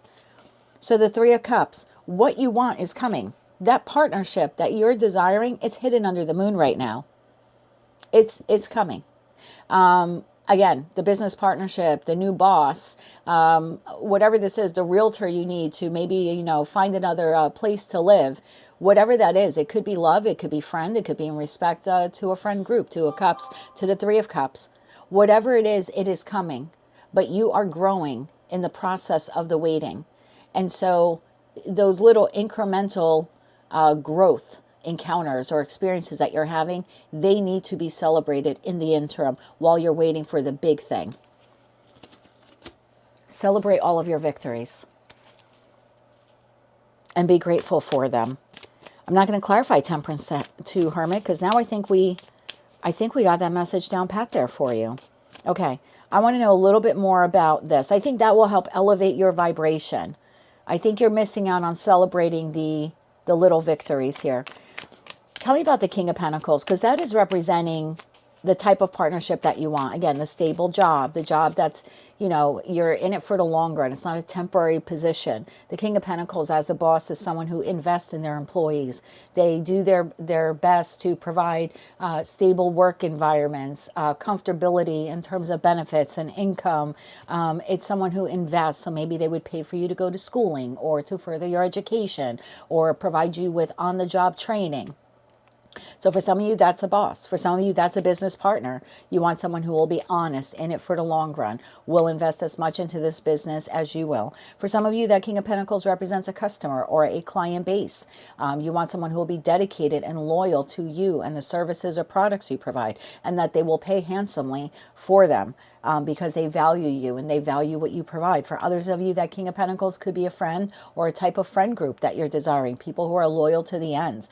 People who show up when you need them. And for others of you, that's a long-term committed partnership. So again, you can claim that King of Pentacles or identify the King of Pentacles as to whatever or whomever you desire or need it to be. But I want a little more information on this, and then we'll get you some timing. This is part of your future. This person or these people are part of your future. One more shuffle here. Thank you. The King of Pentacles is clarified by the Six of Pentacles, the Six of Cups, and the Five of Pentacles. Bottom of deck, Three of Swords. That person is part of your future. So I wouldn't get so lost, and I know that's easier said than done, on when is that person coming. And it's so heartbreaking and so challenging every day that they're not here in my life. Because I get it, especially if this is career and finance related, because I mean, you need money to put food on the table and to pay your bills. And as someone who's been homeless in their life, I know exactly what that feels like. And you're waiting every day, and I get it, and it's tough, but celebrate your small victories in the meantime. Otherwise, this can become so consuming with the sense of loss for someone who hasn't even entered your life yet, but it's just like you're missing the need for that. You know what I mean? Like you need them to be there and they're not there. I need the boss. I need the client base. I need the lover, and they're not there. And you can get stuck in that Eight of Swords, in that loop of feeling really down about why this soulmate isn't on your path yet. I feel like this message is telling you they are on your path. They are on your path. Let me find out a little bit more about this person. They are on your path. They are a soulmate in the Six of Cups. They will be generous towards you. I would consider Six of Cups to the Six of Pentacles as this is like a gift, like a soulmate gift to you. One more shuffle here. Thank you. King of Pentacles, further clarified by Nine of Pentacles, Queen of Pentacles, and the Devil. I like this. I think what you need to do is detach from the they're never coming. Because in the After Tarot deck, the Devil, who typically is seen in a lot of the card decks, presiding over a podium that a person or two people are shackled to, this is freed. And this is landing on your Five of Pentacles. So if I break it down, the Six of Pentacles is clarified by the Nine of Pentacles. So this person, one, is on your path. Two, they are abundant. And three, they are extraordinarily generous. Okay, this is a very self-sufficient person. Boss, friend, family member, lover, whatever. You claim that however you need it to be. Could even be clients who would not mind spending a nice amount of money on your product or services. So you claim that how you want. Further clarified by the Six of Cups to the Queen of Pentacles. This is your match, King to the Queen of Pentacles. This is the type of friend you want, the type of boss you want, the type of business partner you want, the type of realtor you want, the type of investor you want. You know what I mean? The type of client, and most certainly the type of love partner you want, because this is someone who's in it for the long run. And then we have that Devil to the Five of Pentacles. I think this is all you have to do to bring this person in. I know that sounds silly and it sounds easier said than done, but it's detaching from the lack mentality that they're never coming in, or that you're not worthy of them, because you are, and they are now on your path and they're coming in. This is your future. You need to safeguard and protect this soulmate soul bond connection now, even though, because this is falling under the we're clarifying the protecting your future card, right? The Dragon's Hoard. So there's something about you need to protect this partnership from now, even though it may not, they're not in your life yet. Not in your life yet. Let me get timing for when they're coming in. But you can protect it now by celebrating your small wins and victories, elevating your energy here to Empress status. Again, whether you're masculine or feminine. Not every card in tarot is timing, and if I have to pull a timing deck, I have several I can choose from. But let's see if we can get you timing. When is the soulmate coming in for the Cancerian collective? When are they coming in? One more shuffle here. Thank you. When are they coming in? The Fool. As soon as you do this, literally as soon as you start working on this, bottom of deck, Three of Swords, again at the bottom of the deck, as soon as you start working on, they're never coming in, and you start celebrating your small wins and victories, even though the soulmate is not in your life, you can just celebrate who you are, what you have, the achievements that you've made. Again, whether it's in relation to what you need this person for or not, or these people for or not. Like, let's say you have a YouTube channel and you have 1,000 subscribers. You really wish that you could have 100,000 subscribers, right? That would make you feel good. It would make you feel accomplished. The customers are on the way. The subscribers are on the way. But there's something here about, but in the interim, let's celebrate the fact that you have 1,000 people watching your content. And to you, that might be, well, that's a very small amount, 1,000. I really want 100,000. But it's 1,000 more than you had before you started this venture. And it's 1,000 more than most people have on YouTube. So celebrate the small win. Even though it's nowhere in comparison to what you want it to be. Celebrate it anyway. Let's get you 3 cards of advice. If you can work on that over the course of the next 6 months, and I'm not telling you it's going to take you 6 months for this person or these people to come in, but this will get you into a routine of habitually celebrating your small wins, being grateful for the small victories, not taking anything for granted. Celebrate the small wins. Don't get hung up so much on this isn't coming in, or the goal's not, the goal hasn't been reached. The goal will be reached. The person or people are coming in. For some of you, that will be Aries season, which is about 2 months away at this point. We're still in Capricorn. Actually, no, we're now officially in Aquarius at the time of this reading. So you have about 2 months to go. Again, I'm not telling you have to wait 2 months for a boss, but this comes in or takes off on or before Aries season. So I would immediately start working on celebrating the small wins. Let's get you 3 cards of advice here. 3 cards of advice. One more shuffle here. Thank you. Don't give up hope, okay? King of Swords. I like that for advice. There's that Devil, okay? This would be acknowledging, yeah, I have a tendency to do that. I have a tendency of focusing on the negatives. I get very emotional when it comes to the negatives. And look, that's okay. We all get in those ruts. I completely get it, especially if this is finance related, right? It's very easy to start panicking, not knowing where your next meal is coming from. Again, as someone who's eaten out of a garbage can, I know exactly what that's like. I'm not telling you that's what you're going to have to do, so please don't panic about that. But we can get very much trapped. And there's something about seeing that and saying, wait a minute, I know this person is on my path. I know they're coming to me. And today I'm going to celebrate the small wins and victories. I'm not going to allow this to get in the way of what I want and what I've been working so hard to achieve. 2 cards came in. 8 of Swords and the 8 of Wands. As soon as you can break free from that mentality, what you want comes in. Again, this is the second fastest card in the deck. So break away from this mindset of it's coming. Yeah, move away from it. Six of Swords here. Move away from that mindset. It's not coming in. It'll never be mine. I will never meet that person. I'll never get a job. No one will hire me. Whatever it is, I'll never hit 100,000 subscribers, etc., etc., etc. Protect your future by dispelling these negative thoughts. We have the Eight of Swords twice. We have the Devil twice. This is the last thing that you need to overcome before this enters your life, or this person or these people or this opportunity enters your life. So guard this. Guard this so much so that you will not allow those negative thoughts to delay this for you any more than it already has. That is what I have for you, my love. That is what you need to work on in the first 6 months of the year. These are your messages for the new moon in Capricorn. If you like those messages, they resonated with you, you want to claim all or part of them, please be sure to click like, share, comment, and subscribe. Hype the video if you're able to do that. And once again, thank you very much for being a time traveler. Until I read for you again, I am wishing you light, love, and peace. Hello, Leo, Sun, Moon, Rising, as well as Venus time travelers. I hope you're doing well. Thank you for being here. This is your new moon in Capricorn message.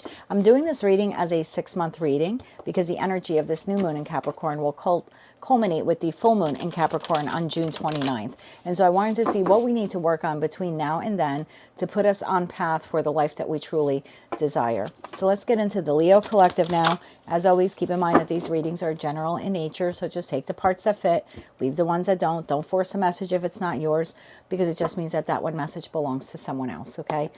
So let's get into the Leo collective now, Sun, Moon, Rising, as well as Venus placements. What does Leo need to work on in the first 6 months of the year? What clear, grounded intentions do they need to set? How can they pivot towards their long-term goals and visions and dreams? And what do they need to do to become the person that they need to become in order to create and sustain the life that they truly desire? For the Leo collective, one more shuffle here. Thank you. What do we have for you, my love? Winter's dream, gestation period,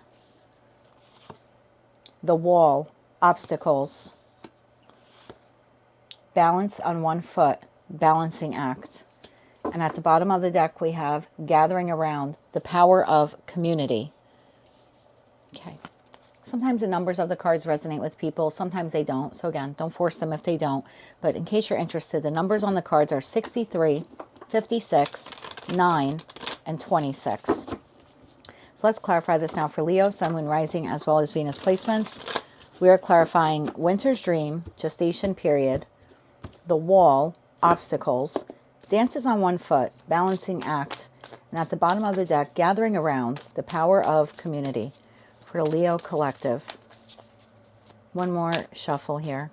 Thank you. Leo, we have the Four of Swords, we have the Two of Swords, and we have the Hermit.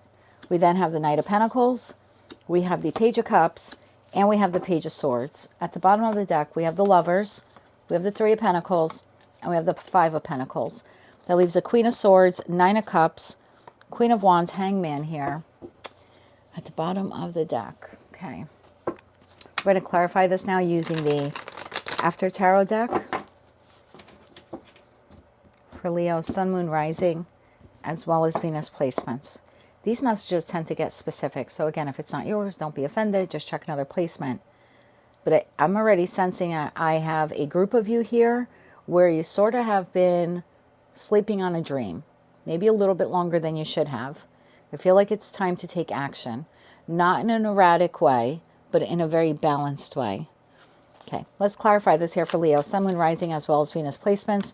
We are clarifying Four of Swords, Two of Swords, the Hermit, the Knight of Pentacles, the Page of Cups, and the Page of Swords. One more shuffle. Thank you. The Four of Swords is clarified by the Four of Wands. The Two of Swords is clarified by the Six of Swords. The Hermit is clarified by the Sun. The Knight of Pentacles is clarified by the Empress. The Page of Cups is clarified by the Nine of Swords, and the Page of Swords is clarified by Justice. What you want and desire is yours for the taking or yours for the creating, but you need to start moving towards it. At the bottom of the deck, you have the Death card. You have the Emperor, King of Swords to the Two of Cups. Who or what it is here that you want, I almost feel it's like waiting for you. Okay. Let me get these down here. Death card, Emperor, King of Swords. I'm going to take that Two of Cups as well. Page of Swords to the Page of Swords. Okay. So winter's dream. There's a dream here that you have, a dream, a goal. You've been thinking about it a lot. Right now, this dream lives in a bit of your fantasy world. There's nothing wrong with that. That's where a lot of our dreams or plans or desires are created. This embodies the energy of what or who it is that you desire to be in your life. Or again, some type of level of success that you would like to achieve. But it sort of has just been sitting like a dream right now. It's in dream state, right? It's in a gestation period. Four of Swords to the Four of Wands. We dream of this when we're sleeping, when we're zoned out, just kind of staring out the window. When we have a moment from our busy lives to pause, this is what we're thinking of. Something that would radically change our life, possibly a new timeline, a new place to live, structure and stability. In our quiet time, we dream about, again, you dream about whatever this is. But Knight of Pentacles to the Empress is the energy of someone who has everything it takes to bring that dream into reality. But the Knight of Pentacles says you have been slow to do that. So you sort of have been sleeping on this dream. Again, gestation period for dreams are great. But if we never move forward towards, executing anything, they'll never come to fruition. So this is symbolizing what or who it is that you want. And this is symbolizing that it's yours for the taking, Justice to the Sun card. But this is what we need to do in the in-between. This is the obstacle. And right now, the obstacle, my darling, appears to be you. So let's get into that, okay? And again, don't be offended at these messages. They're all, messages from Source intended to help move us along towards that Sun card, right? 10 of Cups and 10 of Pentacles that we're desiring. So let's figure out how we can get the Leo collective to move in that direction. 2 of Swords to the 6 of Swords.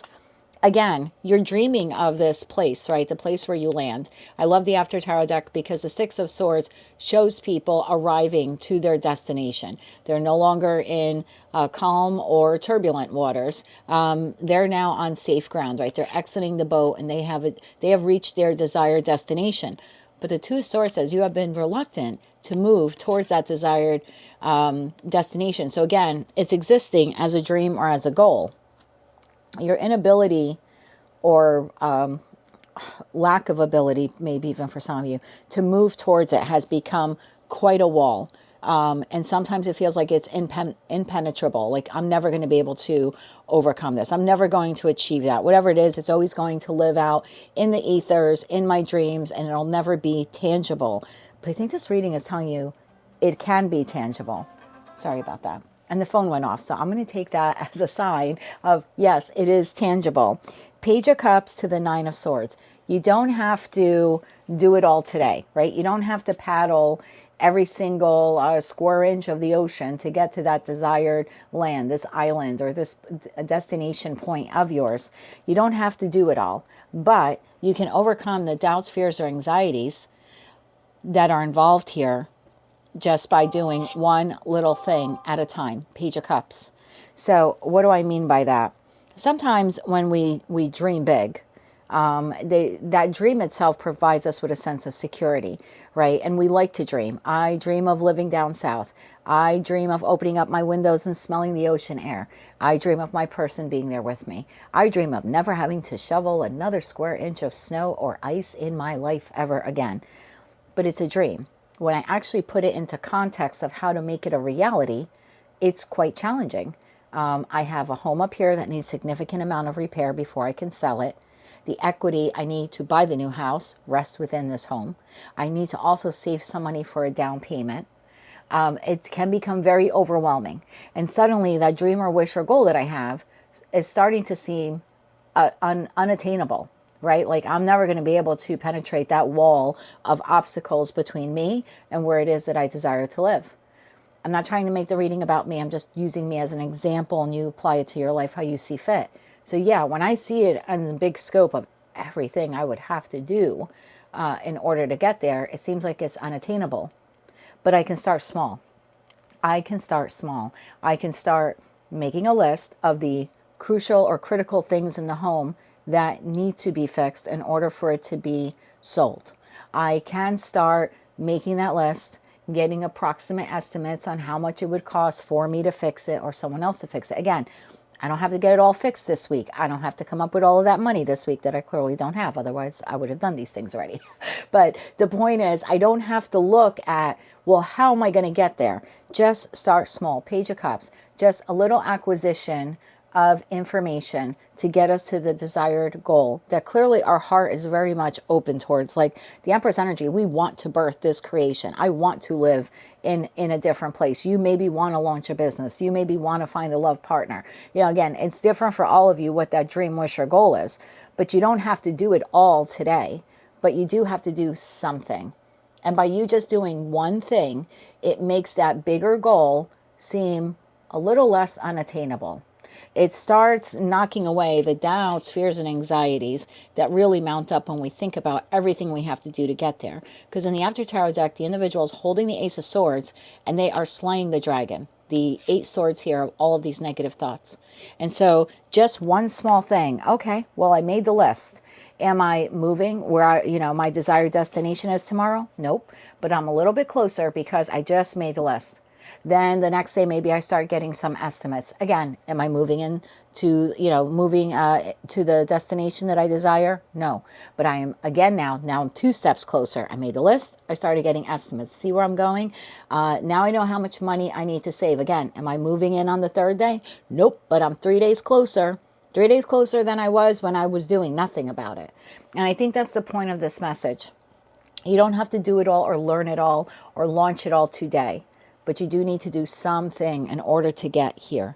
And this is going to require a delicate balance, because as you start to acquire information, as you start to do little things towards achieving this goal, you could start feeling that beautiful fire energy within you, but I want it now. I've been fixed on this, right? You're a fixed fire sign, so I've been fixed on this. This is a dream. This is the goal. I want it now. But Source is just saying, no, this is going to require a balancing act on your part. You can't do it all today. You're not meant to do it all today. For whatever reason, in divine timing is when you will reach this destination. And although it's playing out in divine timing, it's also playing out in respect to how much time you're going to put into this. Because if you never start this, even one small little thing here that you need to do or learn or explore or data you need to collect, again, whatever it is, if you never start, you're never going to get here. And it will remain just a dream. Example, I really want to learn how to play the guitar. Do I think I'm going to be the next Jimi Hendrix or Eddie Van Halen? Probably not. But I would love to play the guitar. Well, Source is saying you have the capability here to play the guitar, maybe even to be able to monetize it in some way, or at the very least, supply yourself and possibly your community or your friends gathering around to listen to your music. But if you never pick up the guitar and just learn one chord, just one chord, you're never going to get here. So it will require effort on your part. And again, we can just start small. Small is better than nothing. Small puts us one tiny baby step closer to the dream. But the dream is real. It's attainable. Hermit to the Sun. You know this is attainable. Like if you really sat within and did some soul searching, you could see yourself living in this location, launching this business, being successful, expanding the current business, learning the new skill, graduating from whatever class or course that you want to take, falling in love, having children, like whatever the dream goal here is for you. You've done the soul searching. You know that it's not unrealistic. You're not dreaming to conquer the planet Pluto and inhabitate it with people, and that's really far-fetched for 2025, 2025, 6 kind of imagination. Because for some of you, this started last year in 2025. You sort of been a little dragging your feet, right? Maybe sleeping on it a little bit since then, and that's okay. It happens, but this is like go time. So it's not unrealistic what you want, because you've done the soul searching required. You've determined what or who it is that you need here or would like in your life. And it is realistic. And I think Source is trying to tell you it's absolutely attainable. Just because you don't have it today doesn't mean it's not coming in, but it will require effort on your part. Again, that Page of Swords to the Justice, just small incremental acquisition of information, data. Again, we're looking at baby steps here, Page of Cups and Page of Swords. But that's all it's going to take for the universe to turn around and say, wait a minute, Leo's really effing serious about this. So we need to now start doing our part. We need to start moving around the chess pieces so justice will be served. So karmic justice here, good karma, right? Dharma will prevail. That Leo does get the outcome that they want. So as long as you start working on this, as small as it is, some effort every day, every other day, but it needs to be consistent in nature, starts getting the universe to kind of spin their head around and go, wait a minute, what's Leo doing? Oh, they want that after all. It's not just some dream or fantasy that they think about in their downtime or to soothe themselves on the hard days or to put themselves to sleep. Oh, they really want this? They're starting to take steps towards it? Okay, we need to now start doing our part. And I feel like that's your message here. So the Lovers to the Three of Pentacles to the Five of Pentacles. This is your choice. This is your choice. Do you want to gather around this dream and actually start moving towards it? It's your choice. Three of Pentacles to the Five of Pentacles. You can start working on it, or you can completely abandon it and just leave it as a dream. But at that point, it's not my fault or the universe's fault or another tarot reader's fault or anyone else's fault why it didn't come to fruition. Because it's essentially you choosing to walk away from the dream or the goal. You're choosing to abandon it. But again, that's your divine gift of free will. You have that choice. But you also have the power to make it come to fruition. Death card, Emperor, King of Swords to the Two of Cups. Look how beautiful this is. This is transforming yourself and saying, you know what? Damn it. I really want this. I can see it clearly. This is what I want. And you harness that power of your masculine and feminine energy within you, Empress to the Emperor, and this comes to fruition. Now that Emperor to Empress here, I'm not going to lie, this is a counterpart as well for those of you looking for that. So this is the business partner you need. This is the lover you need. This is the boss you need. This is the type of community you need. This is the type of client base you need. Again, whatever your end goal here is, this is the match for it. But if you don't move towards it, if you don't make yourself vulnerable in love, and say, okay, I'm going to probably have to kiss a couple frogs till I meet my Prince Charming or, Princess Charming. They're out there waiting for you. You can make the choice. You can start working on lowering your vulnerability, lowering your walls just a little bit and being a bit vulnerable and getting out there into the world. Again, you don't have to jump into the deep end. You don't have to say, I'm going to meet someone this week and marry them by Sunday. But just a little step, getting out there into the world. This could even be you're desiring a love partner and you're giving up all hope. I'm never going to meet anyone. And this could be like, no, wait a minute. Let's just explore different avenues because this person's on your path. So maybe the opportune way is not a dating app. Maybe it's not some dating profile. Maybe it's more targeted. Maybe it's like joining a community group, gathering around, right? This talks about the power of community. So maybe it's volunteering. I mean, I met my person volunteering at a museum. Never thought I was going to meet him volunteering at a museum. And both of us were married when we met. I think I've shared that story before. My marriage was failing. His marriage was failing. We met, never connected, volunteered. That was it. A whole year went by. Had the chance to volunteer together on a project. Fate brought us back together. I think God was basically slapping us beside the head like, hello, idiots. I tried to get the two of you together a year ago. You didn't pay attention to one another. That second time was like, okay, now there was a look. Now there was an exchange, almost like the soul saying, hey, where the hell have you been? And I think God was sitting there saying, what do you mean, where the hell has he been? I sent him to you a year ago and you totally ignored him. So at that point I had been already, exited from my marriage and he was on his way out of his. And maybe that's what it was. It was divine timing, right? At play. However, if I did not volunteer at that museum, if I decided to not participate in that project that I was asked to participate on, I would have just delayed the encounter even more. Now, I didn't join with the expectation of meeting my next person. I joined because I just wanted to get out into the community. But I just feel like it could be like that for some of you. Like the boss you need, the business partner you need, the realtor you need, the teacher you need, this soulmate that you're desiring, again, whether it's career and finance, love and romance, or something else, could be for some of you within your community or the greater area of your community. And you're just wondering, why haven't I met the right blank yet, right? Whatever this person is to you. Why haven't I met them yet? Well, maybe they're not on an online forum. Maybe you should start, again, just for someone watching here, maybe with that Page of Swords on both decks here, maybe you need to explore some community involvement. Find an interest group or an organization that really calls to you and you align with their mission. because odds are then you're going to meet a person or people who will be aligned to that mission as well, right? Because they're joining for that purpose. And so this could even just mean, this could also be in respect to, I have a Leo here who dreams of having a good community group or a good solid group of friends, not 100 people, 1, 2, 3 solid people in my corner. But if you don't venture out and meet them, how would you ever meet them? You know what I mean? Unless they're going to knock on your door for trick-or-treating at Halloween time, how would you meet them? So you're just delaying meeting this person or these people. For others of you, this is just representing the goal or the dream. But again, you're delaying accomplishing this or reaching that task or reaching that goal. I don't think we have much to clarify on here. I want to get you some advice. How do we get you, clarify that Page of Cups? Because I think you just need to start doing something.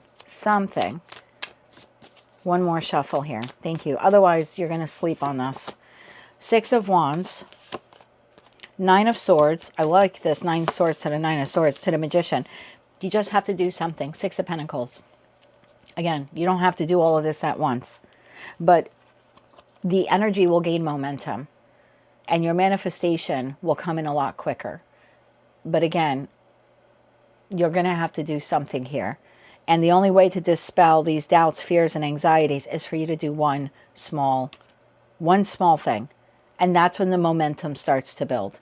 Clarify that 9 of Swords, which I like because I see you here slaying. Okay. This fell. We have the 10 of Pentacles.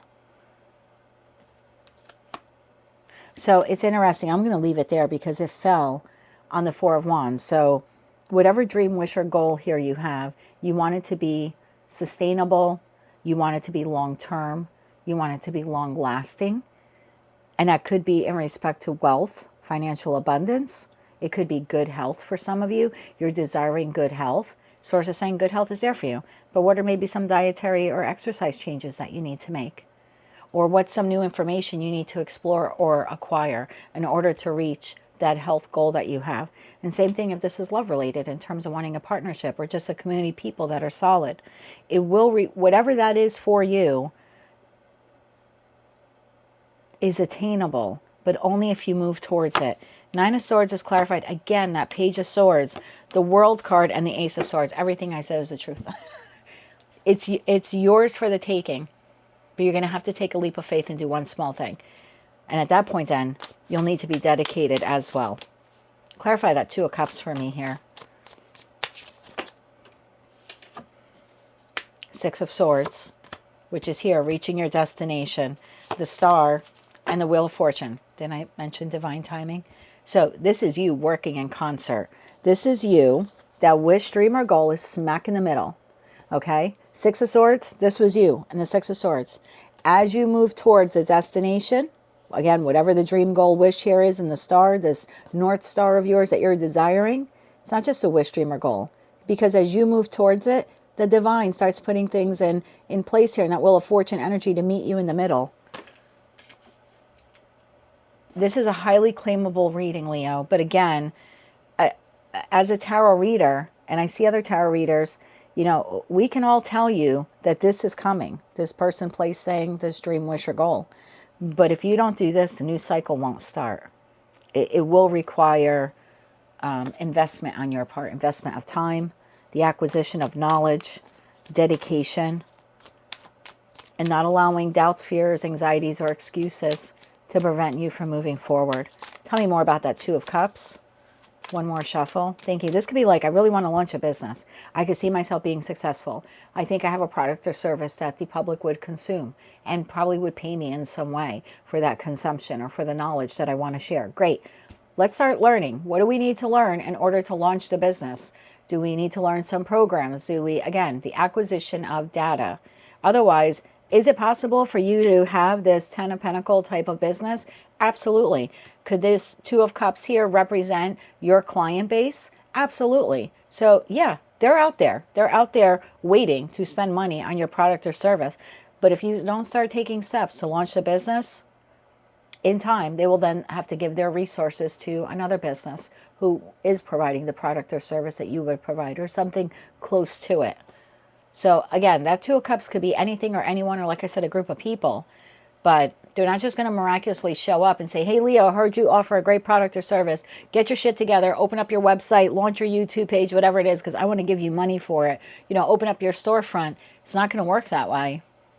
You're going to have to create it first. But if you build it, they will come. Four of Cups. Or it could be a missed opportunity. Seven of Wands and the Six of Pentacles. If you don't move on this, I think you're going to have some regrets. Six of Pentacles. If you don't start investing in this, in whatever this is for you, if you resist in the Seven of Wands, if you make too many excuses for it, if you delay it in that Four of Cups, I do think it'll be a missed opportunity. And we're going to end your reading with the same card that started your reading. That's why I love tarot. Four of Swords to the Four of Swords. It will remain just a dream. It doesn't have to be, though.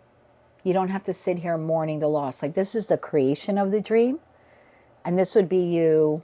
This is like someone in a mausoleum. This would be you looking at the dream, holding a flower and mourning what could have been. This does not have to be a lost opportunity. And since I had said mausoleum or in mourning, when I was volunteering at the museum, I became in charge of the oldest cemetery in my town. And I still sit on the board of directors of that cemetery. But when I started researching the people there, some of the headstones are from the 1700s, and they're all falling apart, and it took a lot to just figure out who's buried there. And what's really interesting is the highest point in our town, or one of the highest points in our town. And so you have a single family plot that's completely vertical. There'll be like 6 people, one stacked on top of the other, obviously in caskets, right? But then you only have one headstone with the family name. So it took a lot. Of course, we can't dig up any of the graves. There's no DNA or anything. But it just took a lot of historical research to figure out who they are. And some of these people, from newspaper accounts that I found, generational stories, you know, that were passed down, these were people that had, not all of them, okay, but a lot of them were incredibly wealthy when it came to dreams, goals, and aspirations. But it never materialized. And I realized, working in that little cemetery that has about 161 graves, and 161 graves, which is fairly small for a little grave. And again, those were only the ones we could identify because of their vertical placements. But anyway, I stood there one day after I installed a solar water fountain, and I looked around and I thought to myself, I'm standing on the richest place of the earth right now.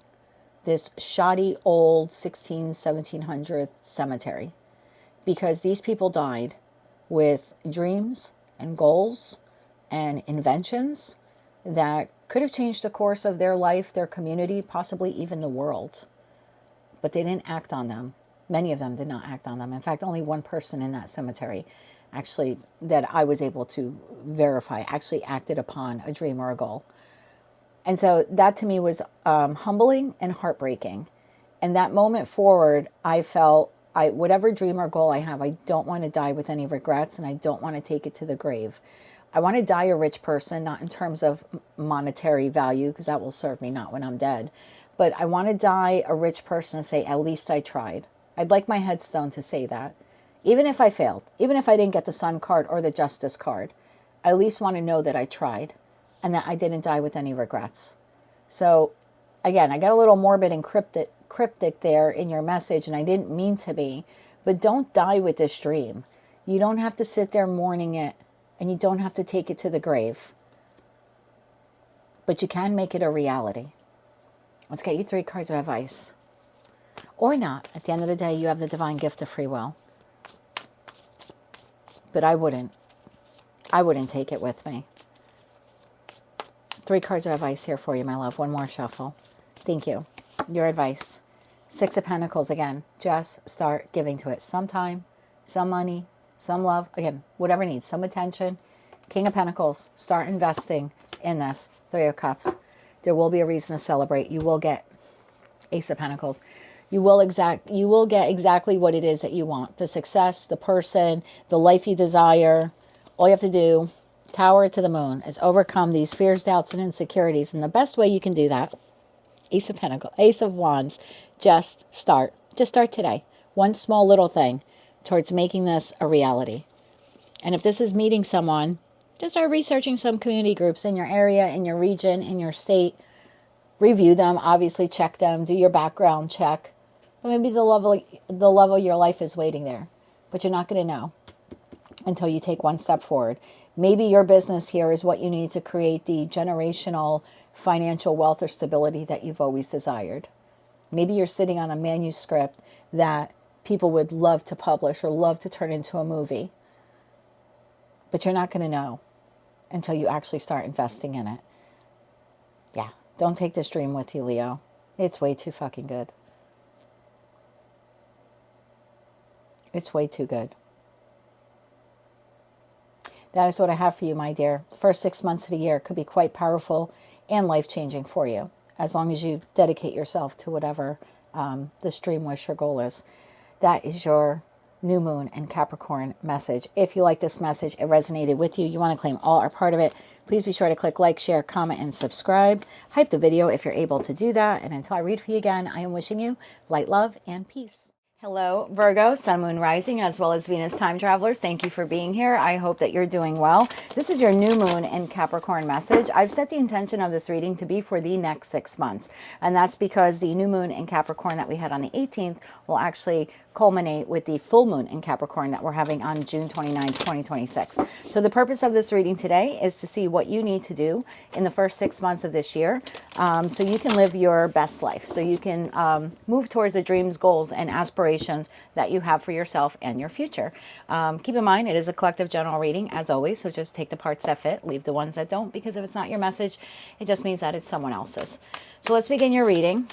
I'm tapping into the Virgo collective now for Virgo, Sun, Moon, Rising, as well as Venus. What does Virgo need to focus on in terms of setting clear and grounded intentions for the year ahead? How can they pivot themselves in the direction of their wishes, dreams, goals, and desires? And is there anything they need to know about committing to becoming the person that they need to be in order to create and sustain that life that they aspire? One more shuffle here. Thank you. Virgo, what do you need to work on in the first 6 months of this year? Gathering around the power of community.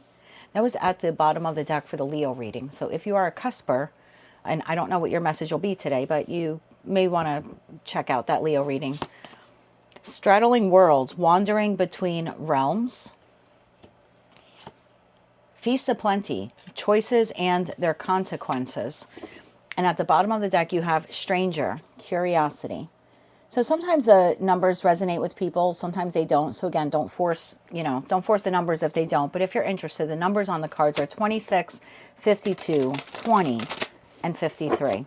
So what does Virgo need to know about this? Gathering around the power of community, straddling worlds, wandering between realms, feast of plenty, choices and their consequences. And at the bottom of the deck, we have stranger, curiosity. For Virgo, Sun, Moon, Rising, as well as Venus placements. Why is this something they need to work on in the first 6 months of this year? One more shuffle here. Thank you. The first card out, Three of Cups, Queen of Swords, Page of Swords, Ace of Pentacles, the High Priestess, and the Fool. Choices and their consequences. Okay, the bottom of the deck, the Hierophant, the Nine of Pentacles, and the Three of Pentacles. That leaves the Queen of Pentacles, the Emperor, the Chariot, and the Six of Wands here at the bottom of the deck. Victory is yours, Virgo, but you need to do something first. Okay. We're going to clarify this with the After Tarot deck. Clarify this more for Virgo, please. Sun, Moon, Rising, as well as Venus. For the first 6 months of this year, we are clarifying Three of Cups, Queen of Swords, Page of Swords, Ace of Pentacles, the High Priestess, and the Fool. One more shuffle here. Thank you. First card out, Five of Cups. So the Three of Cups is clarified by the Five of Cups. The Queen of Swords is clarified by the Knight of Swords. The Page of Swords is clarified by the Five of Wands. I just heard make love, not war. Choices and their consequences. Ace of Pentacles, Two of Cups. The High Priestess, Four of Pentacles. The Fool, the Tower. Make love, not war. Bottom of the deck, the Hermit, the Three of Cups again, and the World card.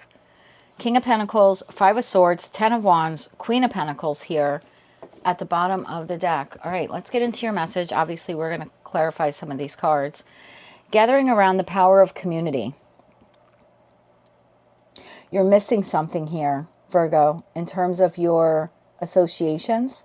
Whether this is professional, platonic, or romantic, I don't know. It's a collective general reading, so it will be different for all of you. But you're missing something here within your tight circle. Within your tight circle, there's a connection here that's not so tight. And there's also a connection here that is a lot tighter than you believe. So what do I mean by that? Let's say I'm speaking to a Virgo. You have two friends, okay? Friend A, you're treating them as if they're trustworthy, and they're not. And then you have friend B, who actually could be a good ally to you and is trustworthy, but you're not trusting them. I'm almost feeling like gossip here, gossip, rumor. Someone within your community is fueling something between you and another person. These tend to be pretty specific, so if it's not your message, don't take it. But Three of Cups to the Two of Cups, there's something here you're not seeing in terms of community. That's what Three of Cups is. Your community, your social circle, the people that you harmonize with. There's these Three Cups, and you think that they're this person or these people that are on your side, but really the Three Cups are spilt. They're not what you think they are. These are not allies. This is your ally. This Two of Cups is your ally, but you're kind of missing the mark on this person. This is your diamond in the rough of a friend. This could even be at work. You're associating with a person or people at work that you think are on your side, but really they're not. They're kind of like frenemies. Meanwhile, maybe you have someone at work who you don't really have a lot of communication with. Maybe they seem a little standoffish. That's the person who's defending you when you're not around. You're trusting someone you shouldn't be trusting, and you're distrusting someone that you should be trusting.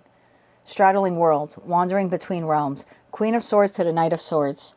There's someone here in your energy that is fueling you to fight, to argue, to be combative. Is causing a rift between you and someone else here in your life. Four of Pentacles to the High Priestess. There's a need here for you to quietly put an end to your association with this person or these people. And I say that because the Four of Pentacles is often a card of control, often a card of holding on, not letting go. But in the After Tarot deck, the Four of Pentacles here is met by the Grim Reaper, which is Scorpionic energy. And Scorpio energy is all about death and transformation. So there's something or someone here that you are supposed to, again, this is only advice, over the course of the next couple of months, to disassociate yourself from. Choices and their consequences. This person wants you to fight. They're fueling you. They're telling you things that maybe aren't true. There could be a lot of gossip here within a social circle, a family dynamic. Page of Swords to the Five of Wands. Choices and their consequences. Fool to the Tower. How this plays out between you and this person or you and these people will be heavily contingent upon your discernment and how you're going to be able to differentiate between someone who is actually in your corner and someone who isn't, because you have someone here who's not in your corner. You need to do some soul searching here, Virgo, in terms of this Three of Cups, and put an end to your association with them.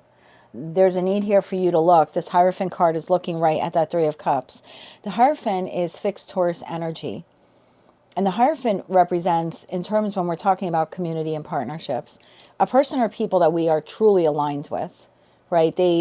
Maybe we have differing political beliefs or societal beliefs, but at the heart of the matter, we both have the same vision for this friendship. We both want what's best for the other. And there's a need here for you to review your inner circle, your social circle, or maybe the 5 closest people to you. Because I suspect that there are people here that you're collaborating with in that Three of Pentacles. You think they're on their side. They're in it for themselves. And the Nine of Pentacles. They're in it for themselves. It's actually the person who appears to be a stranger, who appears to be on the outside, is the one that you should get curious about. I want to clarify this more for you. Clarify that Three of Cups. Seven of Pentacles. You've known this person or these people a long time. You've invested in these connections. time, love, money. Maybe you've shared your talent or your gifts with them, your knowledge. The Six of Wands and the Chariot, bottom of the deck, the Lovers. You have chosen to invest with these people for some reason. You believe that there's victory and success in these partnerships, that connecting with this person or these people would take you a long way towards your dream or your goal. I'm feeling here low vibrational Leo energy. So Leo energy is, I'm going to associate with this person or these people because they make me feel good, because they stroke my ego, because it presents well to the public, right? Six of Wands could be public recognition. So connecting to this person or these people because they're bougie or the car they drive or whatever. And again, it's very low ego. Now, some ego is good, right? Every personality traits or quality has a high vibration and low vibration, but a low vibration ego energy is, I'm only with you because it makes me look good to the public. You know, it's the equivalent of marrying someone for money. You don't really love them, but you love the resources that they can provide you with. It's low ego. Or, oh, it'd be so great to be known as Mr. or Mrs. Blank or whatever. I'm not saying that's what you're doing. I'm just saying in terms of marriage or anything like that. I'm just giving you an example. Eight of Cups. This person or these people that you have attached yourself to, they're not emotionally invested in you in the least. Certainly not as emotionally invested in you as you are in them. Seven of Swords. Holy bejesus. Lies, deception, betrayals, doing something behind your back, feeding you false information, hoping that you will fight with another, hoping that you won't see the truth, disclosing the truth from you. This is lies, lies by omission. Seven of Swords, the Two of Wands, and the Lovers. This person is doing this on purpose to make you move in a direction that they want you to move in. This is this person actively deceiving you like you're some pawn in their play. And every time they tell you something, you seem to act on it. So choices and their consequences. It's important or incumbent upon you to find out who this is. Two of Cups. Actually, let me backtrack on that. Tell me more about this person or these people that are not serving Virgo's best interest. One more shuffle. Thank you. Yeah, it could be a Leo. It doesn't have to be. I'm just feeling very low vibrational Leo or Cancerian energy here. Six of Pentacles, Temperance, and the King of Pentacles, which we had at the bottom of the deck. Queen of Wands, Justice, and the Ace of Pentacles. There's no equal give and take with us. You invest in this person or these people. They do not invest in you. Not the same way. You're constantly trying to heal this connection or elevate this connection, or you might believe that these people are like heaven sent or this person is the one for you. They are not. Two of Cups. But someone here in your energy is. This is the diamond in the rough. This is the loyal person. This is someone you're not particularly close with. But when when you're not in the room, how someone speaks about you does determine whether or not they are genuinely loyal to you. And someone who only speaks good to you when you're around and not when you're, not around, that's an issue. That's not loyalty. Tell me more about this person. Clarify that Ace of Pentacles. I don't think you're seeing this person. One more shuffle. Thank you. The Eight of Pentacles, someone you work with, someone you spend a lot of time with. The Four of Pentacles and the Two of Pentacles. Bottom of the deck, the Empress. This is someone you work with. This is someone that you collaborate with. This is someone who's very balanced, very evenly yoked. I just heard evenly yoked. I'm not sure I ever said that phrase before. This is someone who does invest in you when you're not around. This person's opinion of you doesn't change whether you're in the room or not. Tell me more about this person. Tell me more about this loyal person. This is the loyal heart. This is the loyal friend. Not whomever it is there that you're dealing with. One more shuffle. Thank you. Two of Cups is clarified by the Three of Swords, the Six of Cups, and the Five of Pentacles. This is a soulmate, soul bond connection. This is an actual healing energy. This person does not wish you harm. whatsoever. This, you know, in the After Tarot deck, the Three of Swords, the swords are out of the heart. It's healing. This is actually a healing connection for you. This is someone that you've known for some time. They are a soulmate. And this is someone who would come to your aid and often does come to your aid. Because in the Five of Pentacles, the individual is coming out of lack. When you're not around, someone actually speaks well of you. And yet you keep them at arm's length. And the person or people that are actually deceiving you, you're treating them like they're a friend or some confidant that you can disclose anything to. Wandering between realms. Queen of Swords to the Knight of Swords. This is a very aggressive energy. This is the person or people putting stuff in your ear to either try to get you to dislike this person or fight with this person.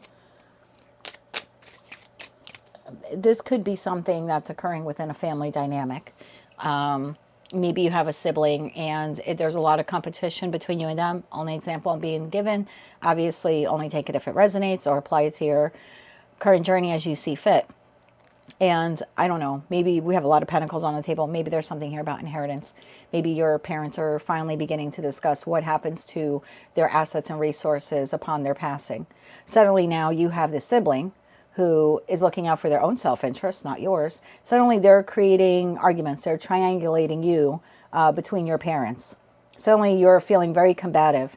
This sibling is the first one. Did you know that when you got up and left the table, mom rolled her eyes? Did you notice dad's facial expression when you were talking about that new creative endeavor that you just launched or that idea that you have that you want to start working on?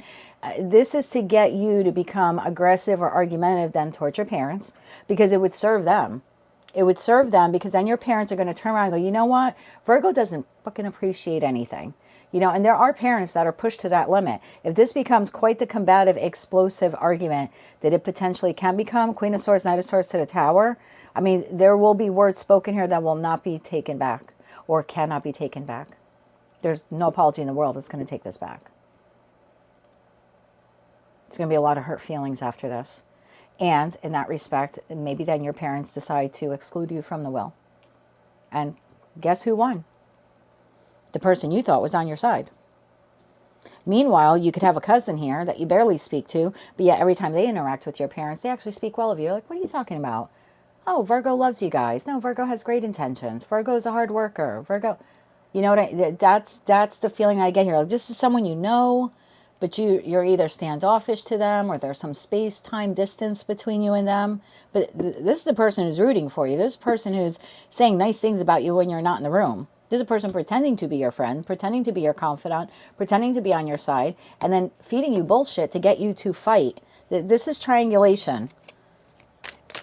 Tell me about that Queen of Swords. Tell me about that Queen of Swords energy. One more shuffle. Thank you. And look, I have nothing against the Queen of Swords. I'm a Gemini. That is my queen, right? She rules the air suit in tarot, the sword suit in tarot. But Queen of Swords to the Knight of Swords is a very bitter, combative, often jealous individual. And the Queen of Swords does not use a lot of words. That is the Queen of Brevity. But she knows exactly what to say to stick that knife in you and kind of twist it and to get you move in another direction. Knight of Pentacles. This person has been working on this or working on doing this to you for a long time. Ten of Cups. This is family or someone that you've treated like family, or to get you to separate from your family, from your true community, your true group here. Eight of Wands. This person knows how to rapid fire communication to you. Judgment. This is Judgment, the Star, and the Two of Wands. It's like they're trying to wedge or create a wedge between you and what you deserve, or you and what you truly desire. Tell me more about this person, that Knight of Swords. This person's been doing this for a long time. Either bad-mouthing you to your family, bad-mouthing family to you. This is a lot of gossip. Again, could be within the construct of a friend group, a community group you volunteer in, social circle, work, absolutely work with all the pentacles on the table. One more shuffle here. Thank you. This could even be, okay, this could be someone, if you're a business owner, trying to create crap between you and a competitor. Because at the end of the day, if you and that competitor were actually able to join, join together, maybe you provide a product and they provide a service, and you actually to come together, you could be quite the powerhouse. And this jealous person, my throat chakra just went on me. This jealous person doesn't want you or that person to realize that the two of you combining forces together could actually provide a unique experience for your client base. So they're just trying to cause a rift. It could be something like that. This could also be a meddling family member who's trying to come in between you and your person. And you're trusting them because you're like, that's my mom, that's my dad, that's my sister. Yeah, but this is the person that you're supposed to be trusting. Page of Swords, Nine of Wands, and the Sun card. I don't know what it is that this person is trying to keep you from. Happiness, success, abundance, something that is rightfully yours. And they feed it with gossip, and they feed it to you, no offense, like you're a little baby. And you just consume it, and you allow it to fuel division here. High Priestess. It's time to go within, Virgo. Figure out who is this person.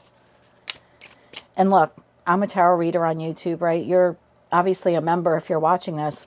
It could be a tarot reader. It doesn't mean they're purposely doing it to target you.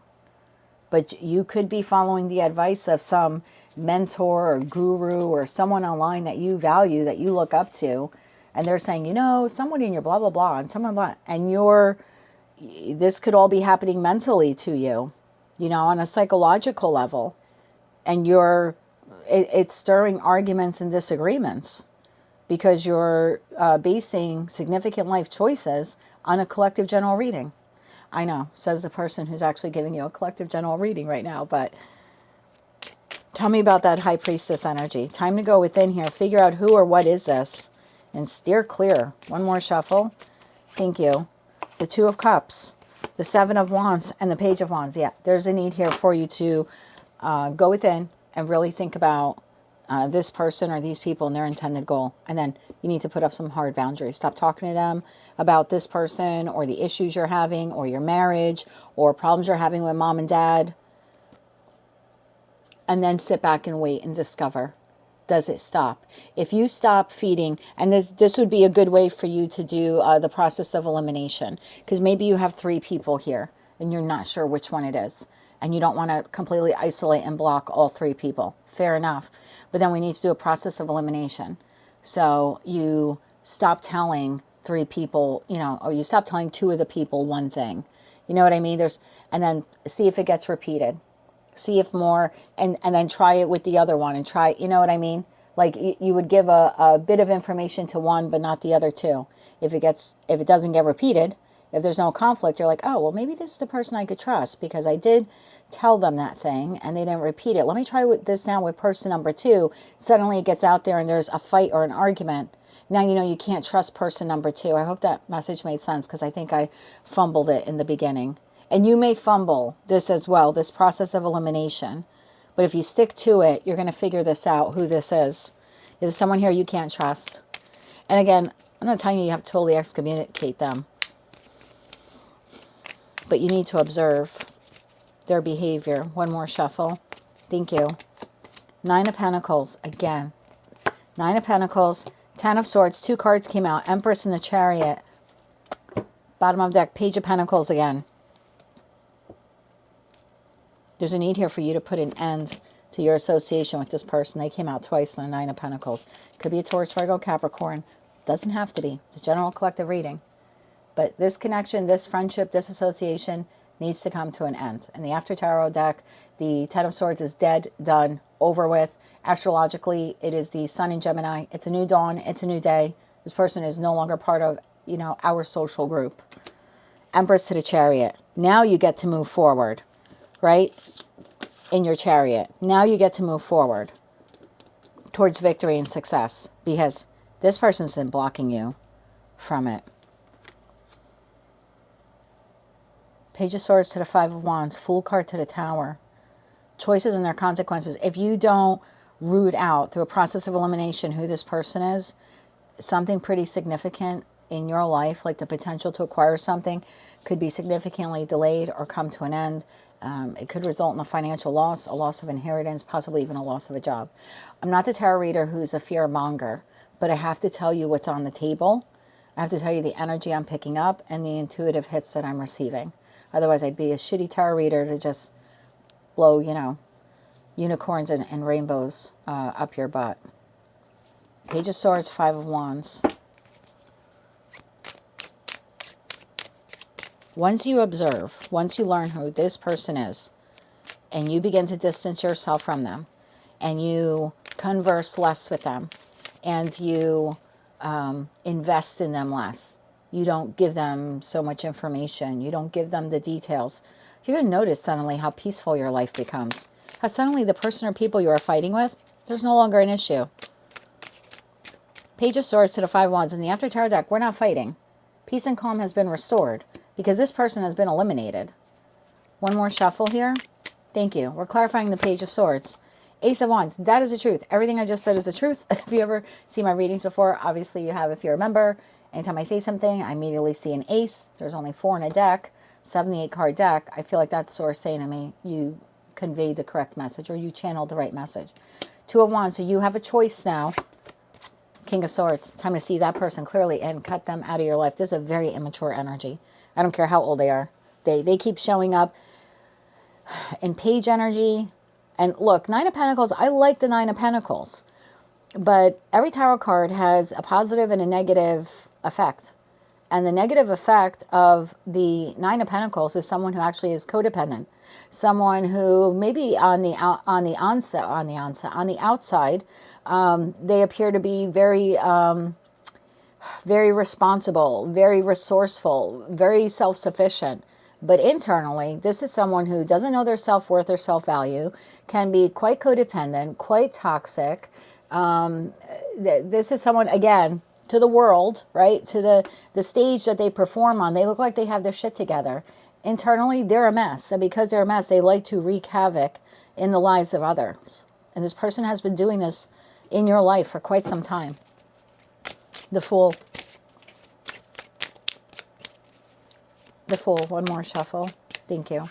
The Fool is clarified by Justice, Judgment, and the Magician. Bottom of the deck, 5 of Pentacles. You have 2 new beginnings here. Or I should say the potential for 2 new beginnings. It's all going to depend whether you go left or right when you're sitting here at the Y point, which you're currently at. You can see this person for who and what they are, disassociate or abandon them, ghost them, leave them out in the cold. Like I said, don't disseminate any more information to them. And at that point, you have Justice to Judgment to the Magician. You made the right call. You made the right decision. The manifestation you desire or the end goal that you had here actually comes to fruition. If you make the wrong choice and you don't root out this person from your life, the complete opposite happens. What you want actually does not come to you. Pluto comes right in and takes it away. This may all play out in Aquarius season.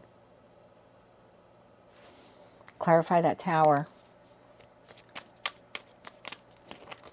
I'm going to get timing for you on this, but I'm feeling Aquarius. One more shuffle here. Thank you. The Tower is clarified by the Ace of Pentacles. That's the truth. Justice again, and the Queen of Wands. Bottom of the deck, 3 of Wands. That's exactly what happens here. Either you root out this person and you stop giving them information and allowing them to affect your life this way. There's some kind of triangulation is happening here. And then you go on to move towards your manifestation, whatever's rightfully yours here in this situation. Or it's taken away from you. This is going to play out as karma or dharma. It's going to be your choice. Utilize your intuition. The Queen of Wands is the second most intuitive queen in tarot. She does not feed drama. She's fully capable of standing on her own. I say her, there's a woman on the card. You could be a masculine watching. But the Queen of Wands will go to war with a bat if she has to. I'm not telling you to war with anyone. I'm not telling you to physically assault anyone. But that's a queen that does not allow anyone to trespass against her. She firmly and rightfully has planted herself in this seat, in her throne. And she will not be usurped because of some damn page. Luck is on your side with this. But you have to root out this person first. Time to review your social circle. World card. Tell me about that world card. Tell me about that world card. One more shuffle here. Thank you. The person you think is a friend is actually a foe, and the person you think is a foe is actually a friend. Two of Swords. This is going to play out one or two different ways. Emperor. Ace of Swords. It all depends upon you having the ability to see the truth of this person or these people and then take very decisive action. Ten of Wands. I don't think you're clearly seeing the Ten of Wands. This person is holding 10 wands. They can't see through it. I don't think you're seeing this. Here you are, whether you're masculine or feminine. I don't think you're seeing this person or these people for who and what they are. Tell me more about that world card. King of Cups. The Strength card, and we go right back to that Queen of Swords. Bottom of the deck, the Ten of Cups. That's exactly what we had here to clarify this Queen of Swords.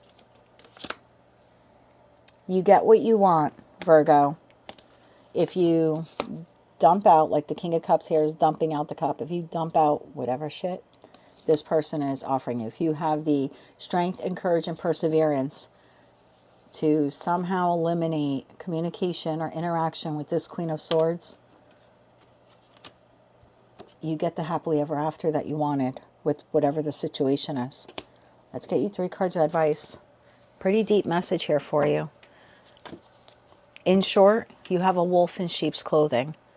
They're purposely trying to wreak havoc in your life, whether that is with your familial connections, your romantic partnership, within your platonic connections, or your friends or business associates, or between you and even a commercial adversary here for you, who are business owners. You could have someone, instead of encouraging you to collaborate with this person, encouraging you to fight with this person. It's all for their gain. Hold on a second.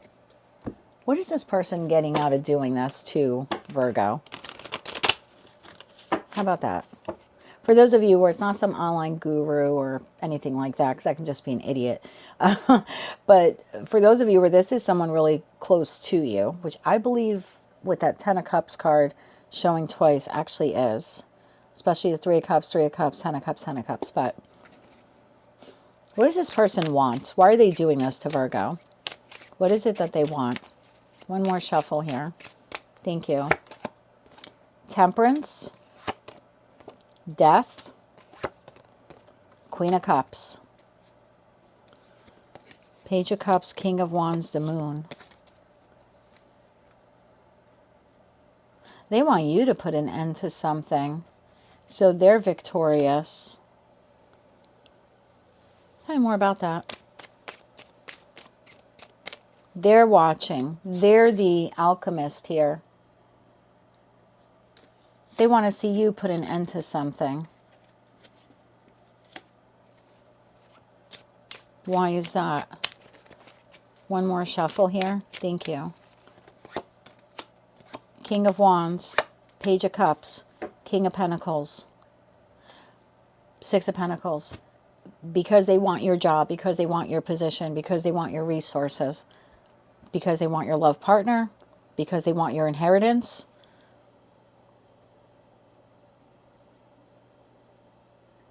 Because they want you out of the picture.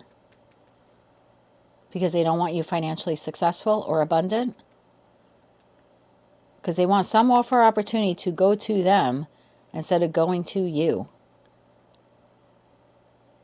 But they want to make you be the one to initiate the separation between you and whatever it is here that you desire. They don't want to look like the bad guy. 3 more cards on what this person's reasoning is here. One more shuffle. Thank you. They want you to do it. They want the offer to go to them. Lovers, they want you to make the choice. Page of Pentacles and the Nine of Swords. Wheel of Fortune. They want you to do this. Eight of Cups. They want you to do this. They want you to walk away from something that is like rightfully yours or that you rightfully deserve. They want you to make the choice as they feed you with this pile of bullshit. And they make it sound so good. It's so real, Virgo. You got to act on this, Virgo. I'm telling you the truth, Virgo. They're treating you like you're a child, Virgo. Really need to root out who this person is. They're tempting you with stuff over and over again, and I think you're falling for it. Let's get you 3 cards of advice. You have a wolf in sheep's clothing here. It's time to figure out who it is. Bottom of the deck, the Sun card. Sun card. So you can rightfully claim what it is here that you desire, and that, energetically speaking, is rightfully yours.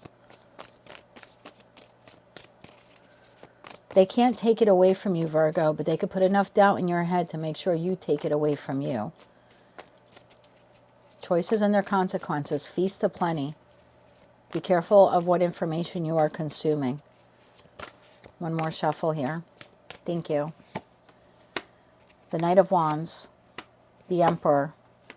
The Star. Bottom of the deck, the Hermit again. Go within and figure out who this person is. They are reckless. They're not dependable. They are impulsive. They are immature. I did say Cancer and Leo. And, you know, the Knight of Wands is the third decan of Cancer and the second decan of Leo. And I kept saying I was getting Leo Cancer vibes there off of that energy. So it's someone who's impulsive. Someone who acts upon lust, desire. It's someone who's untrustworthy.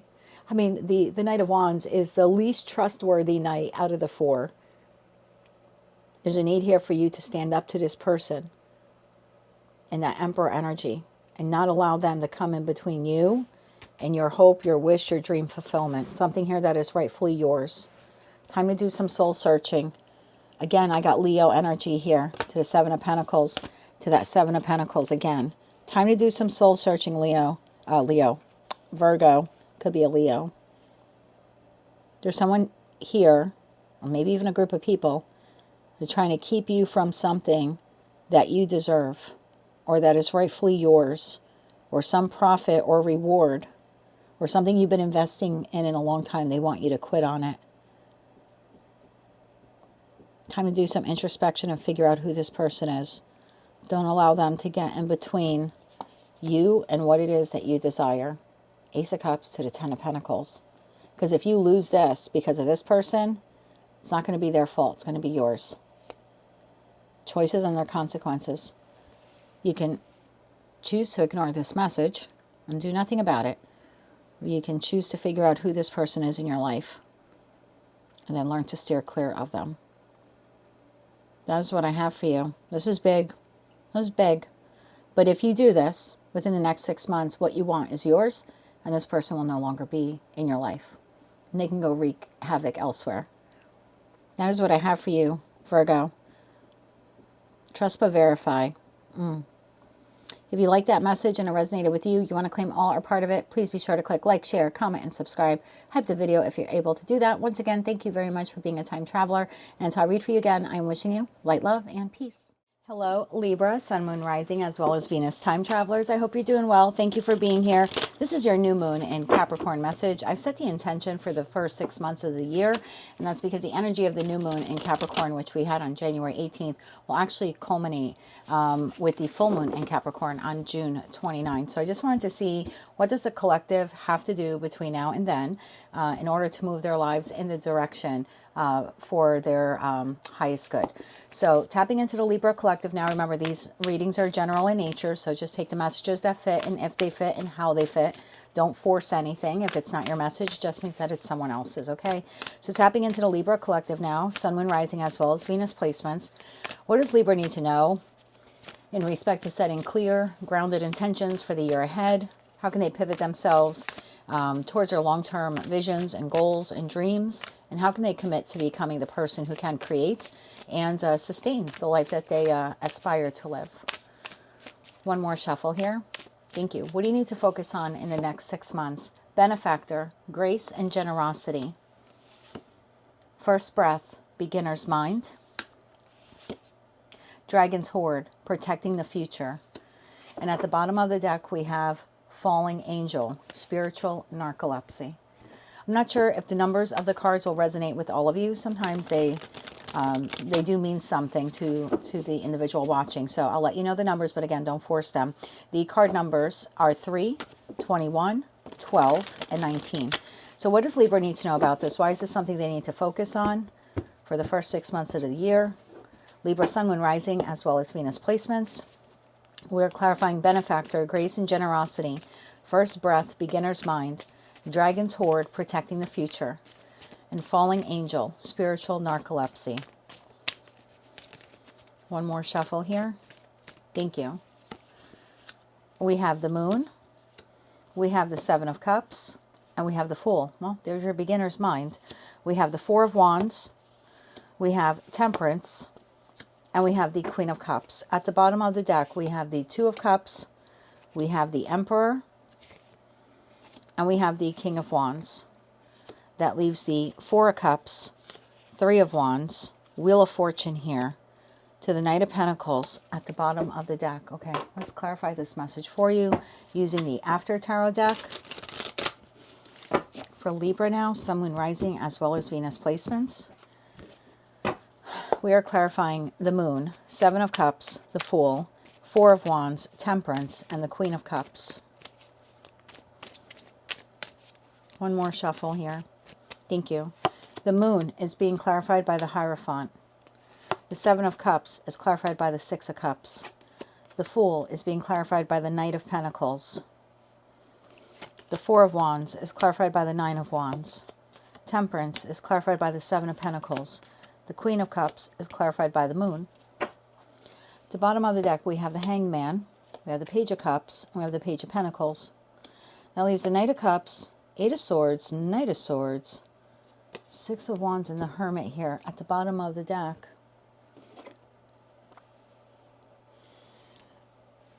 I get the feeling here that I've tapped into a group of you that you're starting a specific chapter in your life over. And you're not quite sure what to do or how to do it. There's some apprehension or some nervousness here in anticipation of this new chapter. And I don't know if this is in career and finance, love and romance, or some other aspect of your life. Maybe with that 4 of Wands, that's even in respect to like relocation. You seem to be very future focused here. There's something here that you want. I'm looking at the Benefactor, Grace and Generosity card, and this is clarified by the Hierophant to the Moon, the 4 of Wands to the 9 of Wands.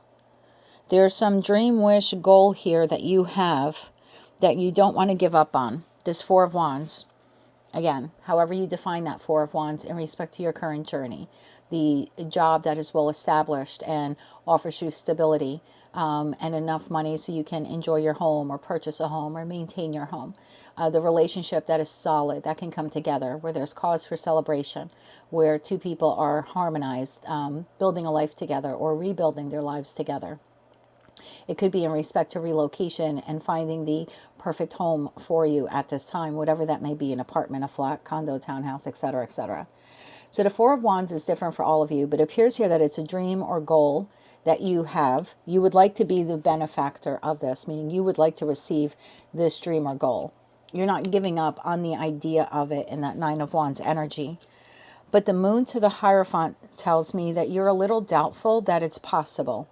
So what does this mean? I could be speaking to a Libra where you left a very tumultuous relationship. Again, this is only an example. And you're thinking now, I don't want to give up on the idea of love, being with someone, sharing residence with them, marrying them, I don't know, having kids with them or whatever, combining families, building a family together. I'm not giving up on that idea, but at the same time, I'm not quite sure it's so possible for me because I've tried that and it didn't work out to my favor. So again, that's only an example that I'm being given, but there's something like that here. I would really like to have that job or that position at this company in this industry. But you know what? Last time I had something similar, or I applied for something similar, I didn't get it, or it didn't work out, or I had to abruptly quit, or I was fired. So again, whatever that Four of Wands is for you, it's like, I'm not giving up. If I'm speaking like you, I'm not giving up on the dream or goal. I'd like to be the benefactor. I'd like to be the recipient of that. But because of what I've gone through in the past, I'm not quite sure it's possible.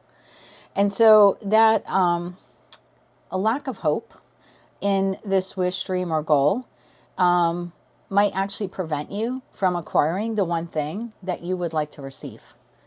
And so I think with that big beginner's mind, that first breath, there's something here about seeing this from a new perspective or new eyes, whatever that wish, dream, or goal is. There's something here about you seeing it through the lens of, this is possible.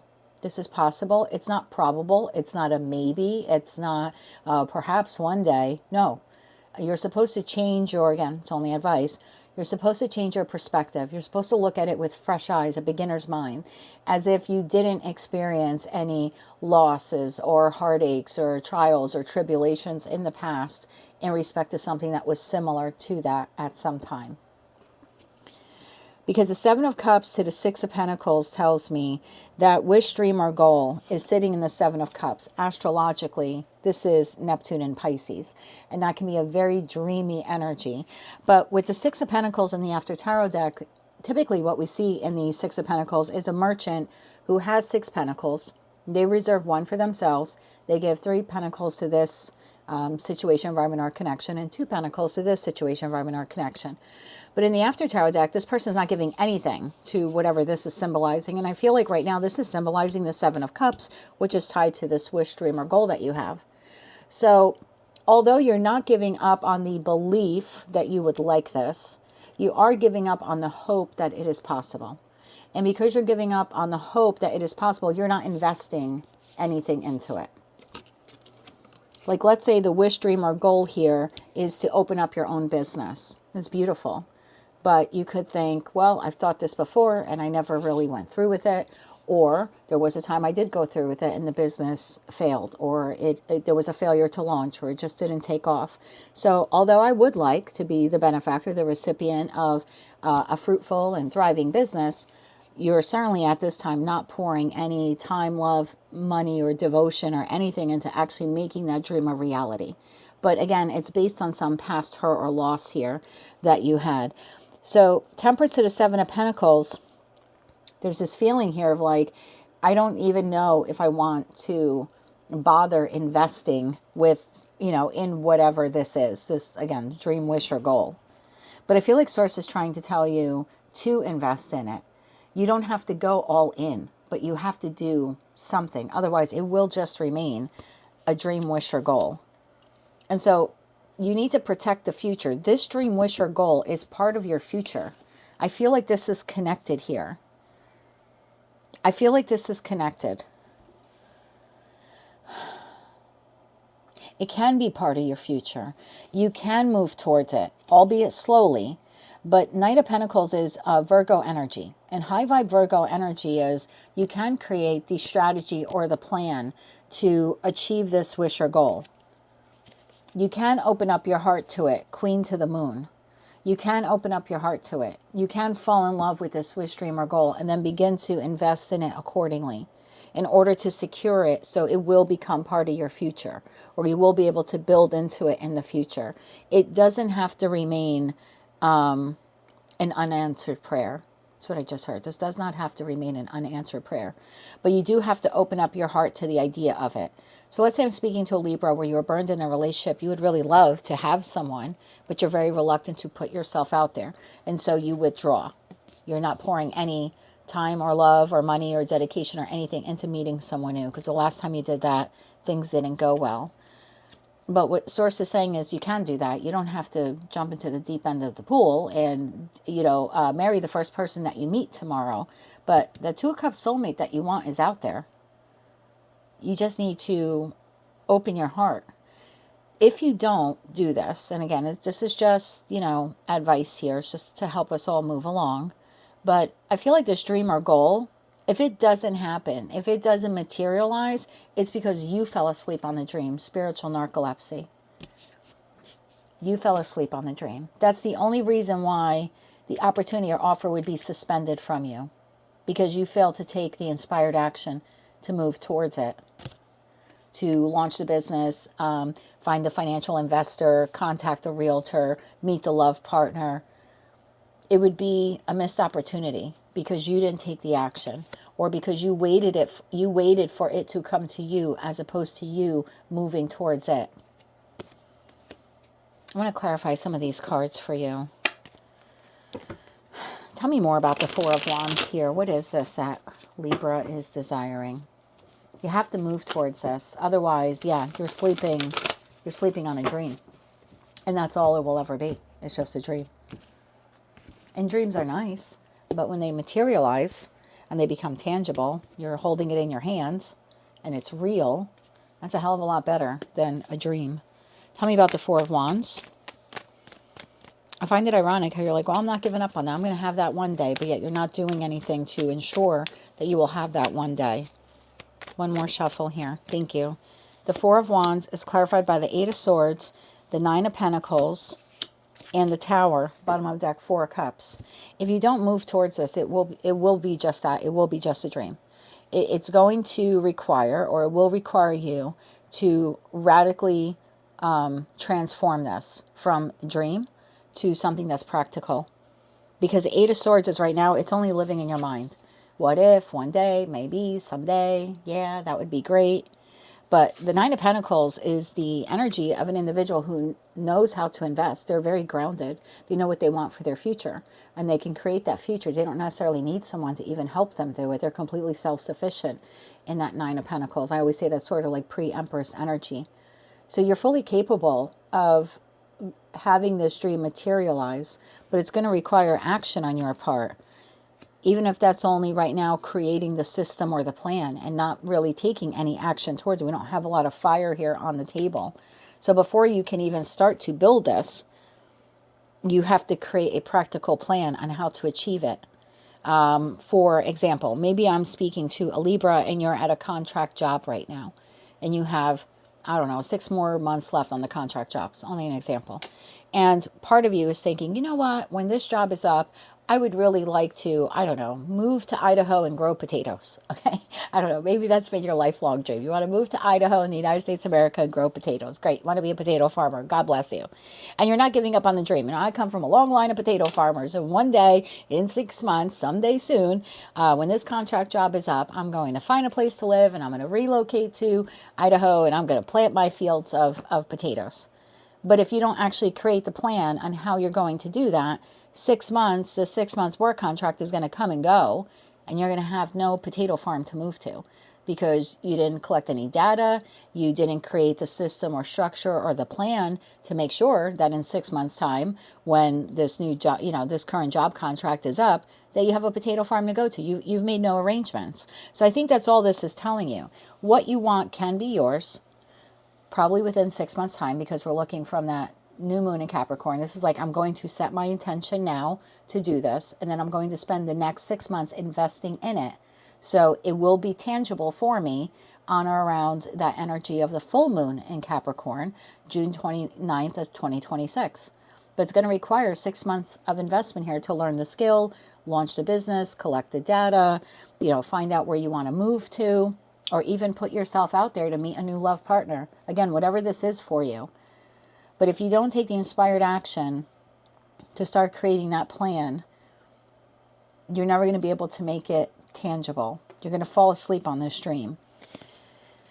Why aren't you investing? Can you clarify that Six of Pentacles? Why is Libra currently not investing in whatever this is? One more shuffle.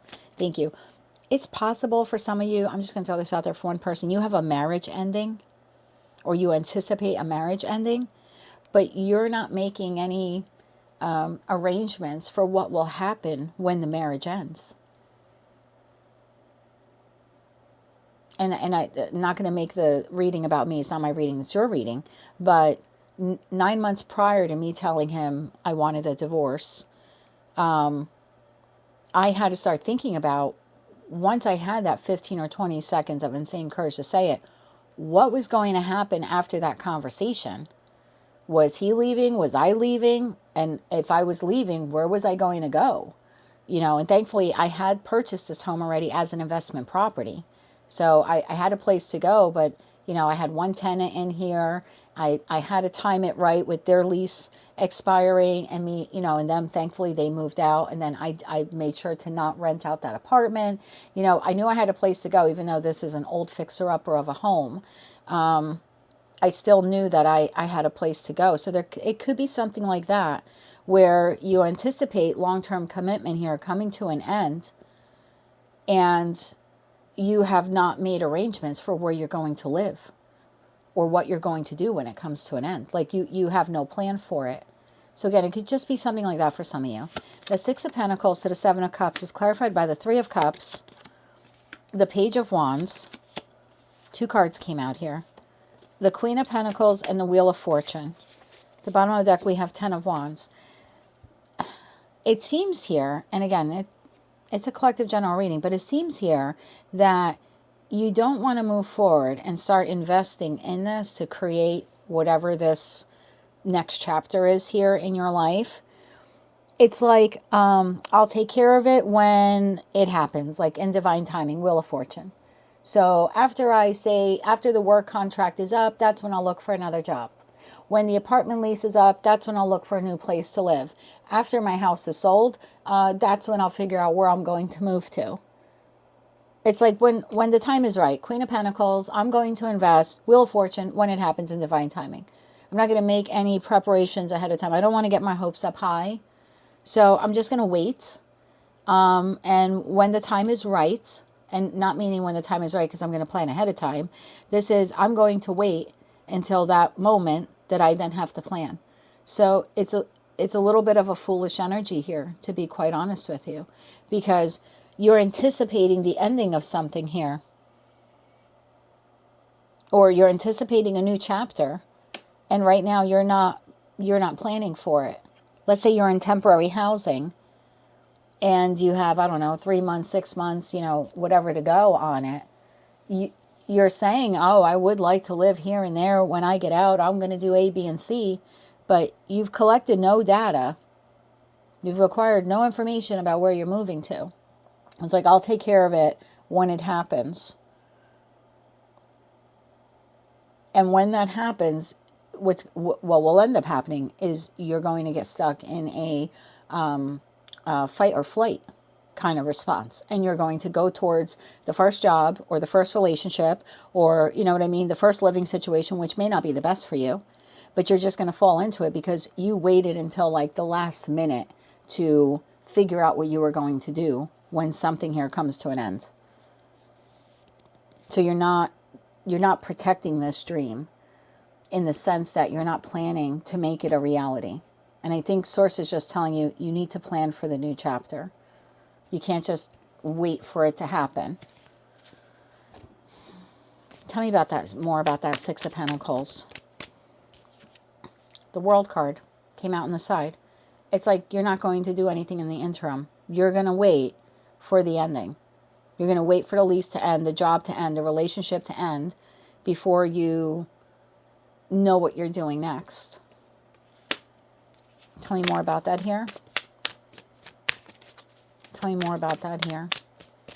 One more shuffle. Thank you. Yeah, Death card. So you're waiting for something to end. Seven of Swords. You're going to sabotage yourself from true happiness. Nine of Cups. Because you're sitting on this. Four of Swords to the Two of Wands. You're sitting on creating a path or plan in order to move forward. So I feel like it's a very specific message. This is for those of you where you're anticipating a new chapter arriving in your life within the next 6 months. And you would love very much to be the benefactor, the recipient of this. But you're not making any plans to acquire this when this ends. I mean, you're like, if you have to save money for something, you're not even saving money. You're like, oh, I'll take care of it when, like, you know, I'll take care of it when the bill comes in. I feel like Source is trying to tell you this is the moment for you to start preparing for this. Otherwise, this is just going to be but a dream. Temperance to the Seven of Pentacles. You got to start investing now. I hate to sound like that, but one more shuffle. Thank you. Yeah. There's a lot of cards here, okay? But I have Devil, Two of Swords, Four of Swords, the World card, Strength card, Ace of Pentacles, and the Death card.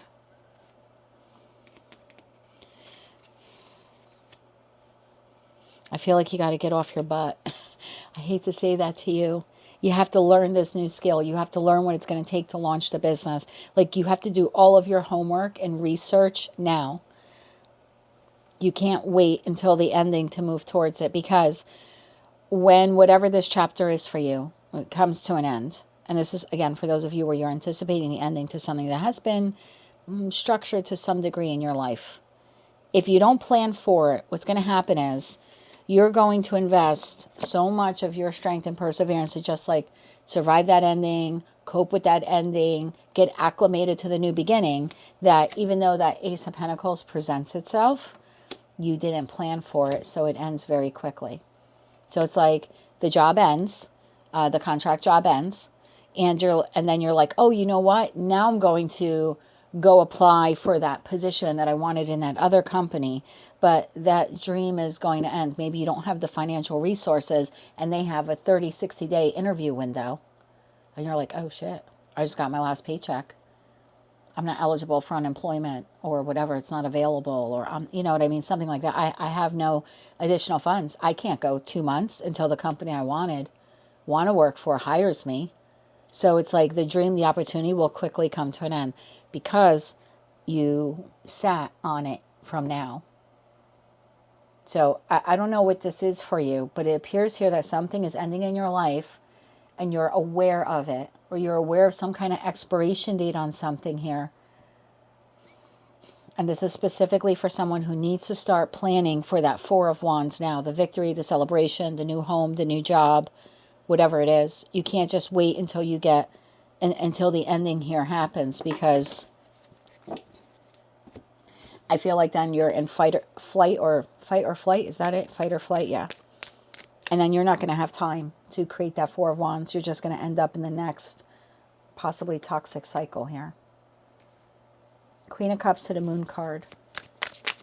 You really need to open up your heart to whatever this is so you can begin investing in it. Tell me more about that Queen of Cups. One more shuffle. Thank you. Queen of Cups. Queen of Cups clarified by Queen of Cups. Five of Swords and Six of Wands. That's your victory. Excuse me. That's your victory. Otherwise, the chaos or conflict in your mind here of, I'll wait. This could also be like procrastination. I feel like it's going to become a missed opportunity here for you. You need to love the next chapter of your life so much that regardless of whether or not it's happening in 1 month, 6 months, or 1 year, you need to start adequately working towards it now so you can protect it and secure it to ensure that it is part of your future. This could even be like maybe you're out of a toxic relationship and you would like one day to be in a healthy relationship, but there might be some toxic traits or patterns within you that you have to work on. And look, I went through 18 months of counseling, therapy, after my marriage ended. Even though I'm the one who left, I still wanted to know the role I played in it, how maybe that was tied to my upbringing, and I learned a lot. And therefore, now I'm in this new relationship.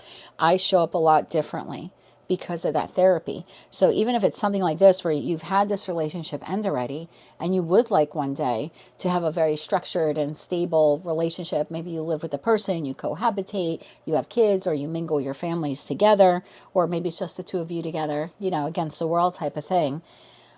But there might be some counseling or therapy that you have to attend now to make sure that when you enter that new relationship, you are showing up in the best form. Not that you have the opportunity to enter a relationship, you haven't done any of the healing work, and now suddenly that brand new beginning with this new person comes to an end very quickly in the Death card. Like the relationship ends, and you're like, oh shit, I just had another heartbreaking relationship. But it's like there were some toxic traits here within you that you didn't want to see, acknowledge, or heal. The Devil, Two of Swords, and the Four of Swords. You didn't take the time to heal it. You didn't want to acknowledge it or see it with that Two of Swords. Or you just thought it was irrelevant, or you blamed the ending of the relationship solely on the other person. And I, look, as someone who ended their marriage, it's very easy to say it was all his fault. But 18 months of therapy taught me that not only was he not showing up in his best form as a spouse, the truth is neither was I.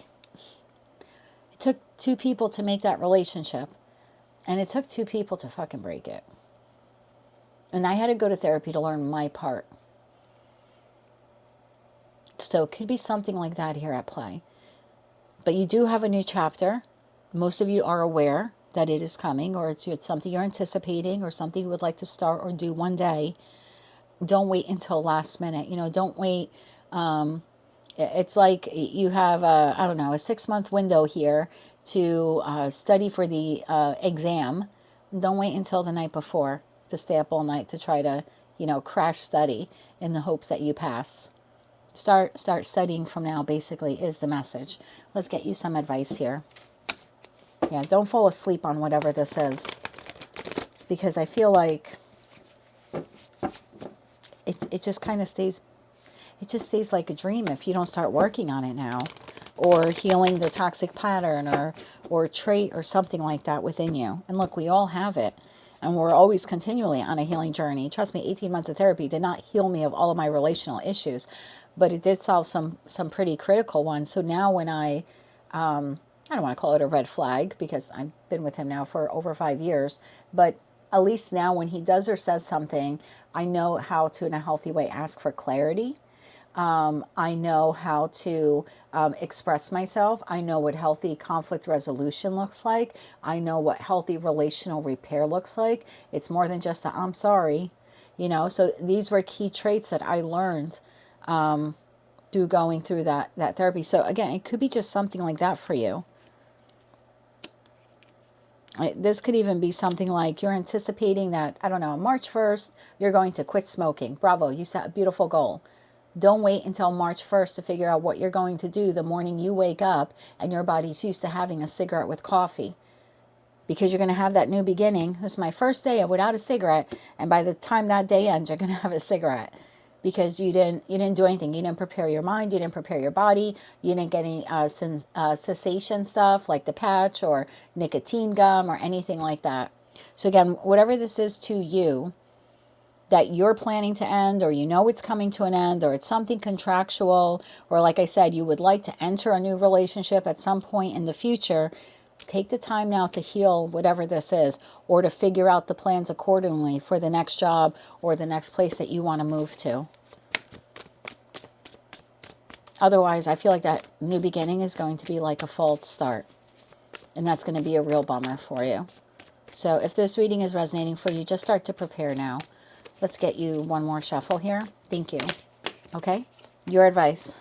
The Hangman, the Seven of Swords, and the Ace of Wands. Don't sabotage that new beginning. Bottom of the deck. Page of Wands. Don't sabotage this new beginning. Get excited about it. Be enthusiastic about it. Discover information about it. You don't have to do anything today except for start exploring what that Ace of Wands looks like and how can you attain it. Because if you pause, if you suspend yourself, and you don't prepare for this, you're going to sabotage your ability to acquire it or to be successful with it. If you do by chance, you're able to actually get it. It will be fleeting with that Death card to the Ace of Pentacles. So a new relationship ends quickly. You have an opportunity to start a new job, but like I said, there's a wait period. It's like you'll have this fresh new opportunity, but aces are just that. They're just opportunities. If we don't work for them, if we don't put any effort into them, if we don't plan accordingly for them, then it's just potential that kind of dies on the vine. So I would say to get excited here with that Page of Wands. We have the King of Swords to the Four of Swords. Stop sleeping on this. Stop sleeping on this. If you know what this is and this message is resonating for you, then just start discovering and acquiring some information about the new chapter. Yeah, don't wait until the day before the exam to start studying. That is what I have for you, my dear. That is your new moon and Capricorn message. If you like that message, it resonated with you, you want to claim all or part of it, please be sure to click like, share, comment, and subscribe. Hype the video if you're able to do that. And until I read for you again, I am wishing you light, love, and peace. Hello, Scorpio, Sun, Moon, Rising, as well as Venus time travelers. I hope you're doing well. Thank you for being here. This is your new moon in Capricorn message. I've set the intention for the next 6 months, and that is because the energy of this new moon in Capricorn will culminate with the full moon in Capricorn on June 29th. So let's see what you need to work on in the first 6 months of the year so you can live your best life. Keep in mind, as always, it's a collective general reading, so as the messages come through today, just take them how they fit and if they fit, and obviously if they don't, it just means that one message is meant for someone else, so don't force it. Tapping into the Scorpio collective now for Scorpio, Sun, Moon, Rising, as well as Venus placements. What does Scorpio need to know about setting clear and grounded intentions for the year ahead, pivoting themselves towards their long-term visions, goals, and dreams, and how can they become the person they need to become in order to create and sustain the life that they aspire to build? Let's get one more shuffle here for Scorpio. Thank you. In the first 6 months of the year, what do you need to work on? Deep quiet, meditation, and stillness. The farther gate, bold step forward, and jeweled web, connectivity. At the bottom of the deck, you have Garden of Venus, rest and renewal. Okay. Sometimes the numbers resonate with people, sometimes they don't. So obviously, again, don't force them if they don't. But the numbers on the cards, if you're interested, are 11, 55, 32, and 25. Lots of fives there. Okay. Why is this the message for Scorpio for the first 6 months of the year? Deep quiet, meditation and stillness, the farther gate, bold step forward, jeweled web, connectivity, and Garden of Venus, rest and renewal for the Scorpio collective. One more shuffle here. Thank you. The Three of Wands, the Six of Pentacles, the Knight of Wands, the High Priestess, the Fool, and the Three of Pentacles. Well, there's your bold step forward. The bottom of the deck, you have the Sun, the King of Swords, and the Chariot.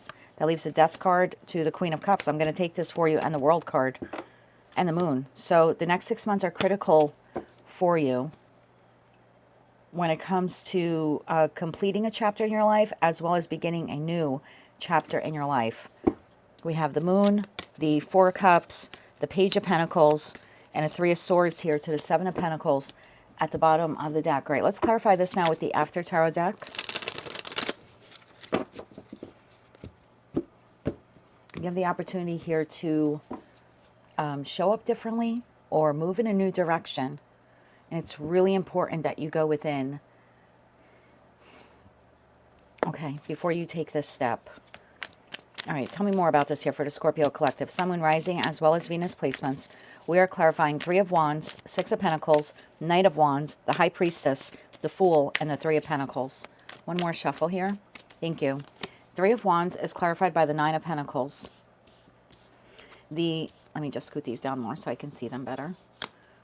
Okay, so Three of Wands is clarified by the Nine of Pentacles. The Six of Pentacles is clarified by Justice. The Knight of Wands is clarified by the Emperor. The High Priestess is clarified by Judgment. The Fool is clarified by the Six of Swords. And the Three of Pentacles is clarified by the Page of Swords. At the bottom of the deck, we have the Two of Wands, Four of Pentacles, Three of Pentacles. That leaves the Eight of Cups, Wheel of Fortune, Six of Wands to the Sun card. At the bottom of the deck, okay. All right, let's see where we go with this message. Obviously, we'll clarify some of these cards as we move through them. Deep quiet, meditation and stillness. Three of Wands to the Nine of Pentacles, as well as the High Priestess to Judgment. There's a need here for you, I mean, really, to go into some type of meditation or stillness or contemplation. Even with that Four of Cups card that we saw at the bottom of one of the decks there, could talk about thinking about our next step, the next opportunity, reviewing the life choices that we've made, how have they impacted us. There's a need here for you to figure out what you want the next chapter of your life to look like, whether that's in career and finance, love and romance, relocation, in terms of friendships. Again, what that is different for all of you. But over the course of the next 6 months, you're going to have an opportunity to move in a new direction. And so that's why it's important for you to figure out now what you want your life to look like in the future. So when this opportunity presents itself to you, you won't waste a lot of time wondering whether or not you should move towards it. And you won't second guess yourself, and you won't say no and then later regret it, or say yes and later regret it. So it's really important here that you figure out what it is that you want in your life in terms of structure, stability, abundance, and make that judgment call. Because again, there's an opportunity coming here, and you can move in the direction of this new opportunity. But you might say yes or you might say no if you're really not in tune with your higher self. Jeweled web and connectivity then is clarified by the Knight of Wands, the Emperor, the Three of Pentacles, and the Page of Swords. There's someone coming towards you over the course of the next 6 months. And I don't know who this person is, this Emperor. This could be a boss. This could be a love partner. This could be your realtor. Again, if you're looking for relocation, it could be someone who's going to finance a project or a business plan that you have. I'm going to clarify this individual more, but it's important for you to figure out what you want. Figure it out now. All right, let's clarify this more for you. Three of Wands to the Nine of Pentacles. Clarify that Three of Wands. Astrologically, that is the Sun in Aries. So we do have Aries here in the Emperor and the Sun card at the bottom of the deck as well as at the bottom of the other deck. So Three of Wands moving forward. One more shuffle here. Thank you. I picked up the wrong deck. Oh, if you don't know what you're doing, you might make the wrong decision. You might make the wrong decision, just like I picked up the wrong deck there. Okay, clarify that Three of Wands. Thank you. Three of Wands is clarified by the King of Wands, the Six of Cups, and the Empress. Bottom of the deck, the Tower. Okay. Whether you're masculine or feminine, doesn't matter. I don't read body parts. Obviously, if you're a member, you know that already. There's something here in regards to a partnership. I don't know what partnership this is for you because, again, it's a collective general reading. Are you looking for someone to partner with in business? Are you looking for a partnership in respect to you're a business owner and you're looking for a particular type of client base? You know, are you someone who's aspiring to be a mentor? Are you looking for a mentor? Again, I don't know what the Six of Cups connection is. Are you looking for someone to finance a business plan? Are you looking for a love partner, a friend, a group of friends that you want to feel a part of? So as you're moving forward here, it's important when it comes to your connections that you're very clear and very discerning about what blank should look like to you. What should a love partner, what are the best qualities a love partner should have? What are the best qualities that a boss should have? What are the best qualities that a friend should have? Because you have a soulmate here now on your path. And it's important that when this person contacts you, you're very clear about what they should be like or what they should be offering you. And the only way you're going to know that is if you know your worth. So in order to proceed forward and make the best decision for yourself, you need to be in pre-Empress or pre-Emperor energy in that Nine of Pentacles. So I almost feel like immediately what the Scorpio collective needs to do, what we need to do, is start taking care of ourselves, truly taking care of ourselves. I don't mean just going out and getting mani and petties or buying your favorite cigar or watching your favorite football game. That's not what I'm talking about. I'm talking about becoming completely self-sufficient, being independent, not being codependent, understanding how to effectively communicate. You know, everything that is pre-Empress energy. The Nine of Pentacles is someone who's completely independent. They can take care of themselves. They can financially support themselves. They don't really need a person. They may want a person. They might want a friend. They might, you know, they have wants, but it doesn't come from a place of codependent need. And so there's an important message here for the Scorpio collective to become very independent and very grounded in themselves. Only then will you truly know your worth. Because, like I said, you have a soulmate here on path for you. And if you don't know your worth, you might end up repeating a negative cycle here. So maybe you're a Scorpio where you typically draw in friends who fully take advantage of you.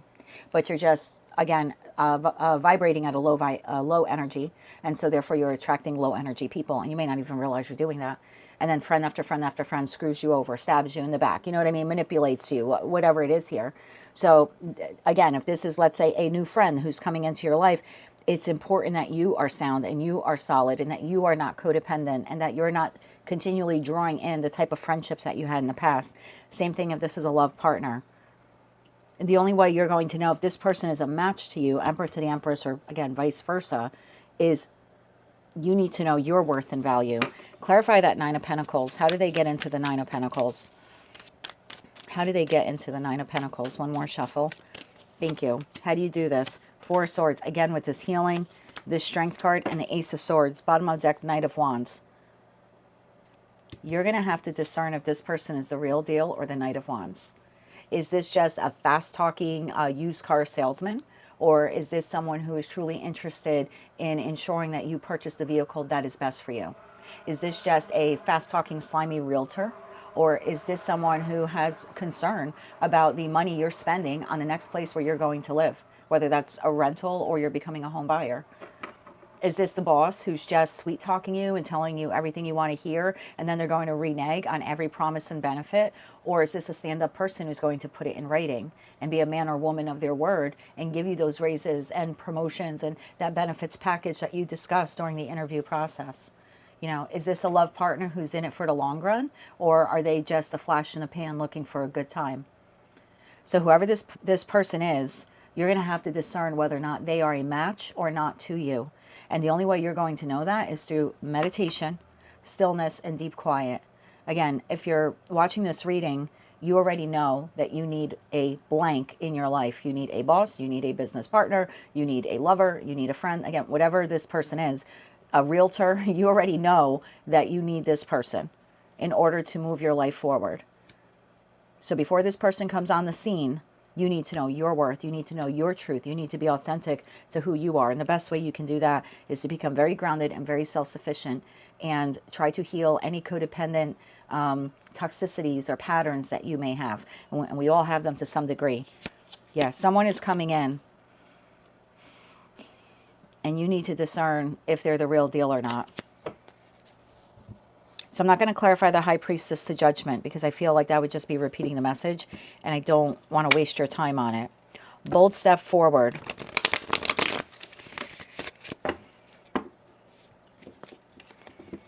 This person who's entering your life now will be giving you something, giving you a product, giving you a service, giving you a housing option, giving you love, okay? They're going to be giving you something. Notice in the Six of Pentacles, not in this deck, but typically what we see is the merchant who's giving to two. Well, in the Justice card, we have someone here with two people in front of them. Very similar energies between these two cards. So what this person is giving you, you'll need to be at vibrating at such a high vibration, such a positive energy, that you're going to be able to discern, is this fair? Is this equal? Is this reciprocal in nature? Is this a wolf in sheep's clothing? Is this just a fast talker, smooth talker? Or is this someone who can walk the talk? Because you're going to have an opportunity to move forward with whatever service, product, offer, opportunity that they're providing you with. And you're going to have to discern if they're the real deal or not. Let's clarify that Knight of Wands there.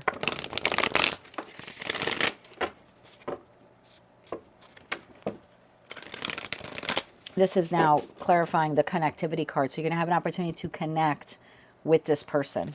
Tell me about the Knight of Wands. Tell me about the Knight of Wands. One more shuffle here. Thank you. The Knight of Wands is being clarified by the Eight of Pentacles, the Ace of Cups, and the Queen of Swords. Bottom of the deck, Page of Swords, Page of Swords.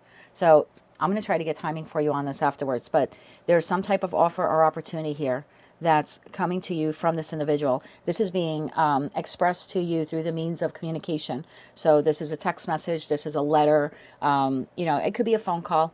But this isn't something like you're hearing it from someone else. It's not hearsay. It's not gossip. This person is presenting it to you. It's either a phone call or it's something in writing.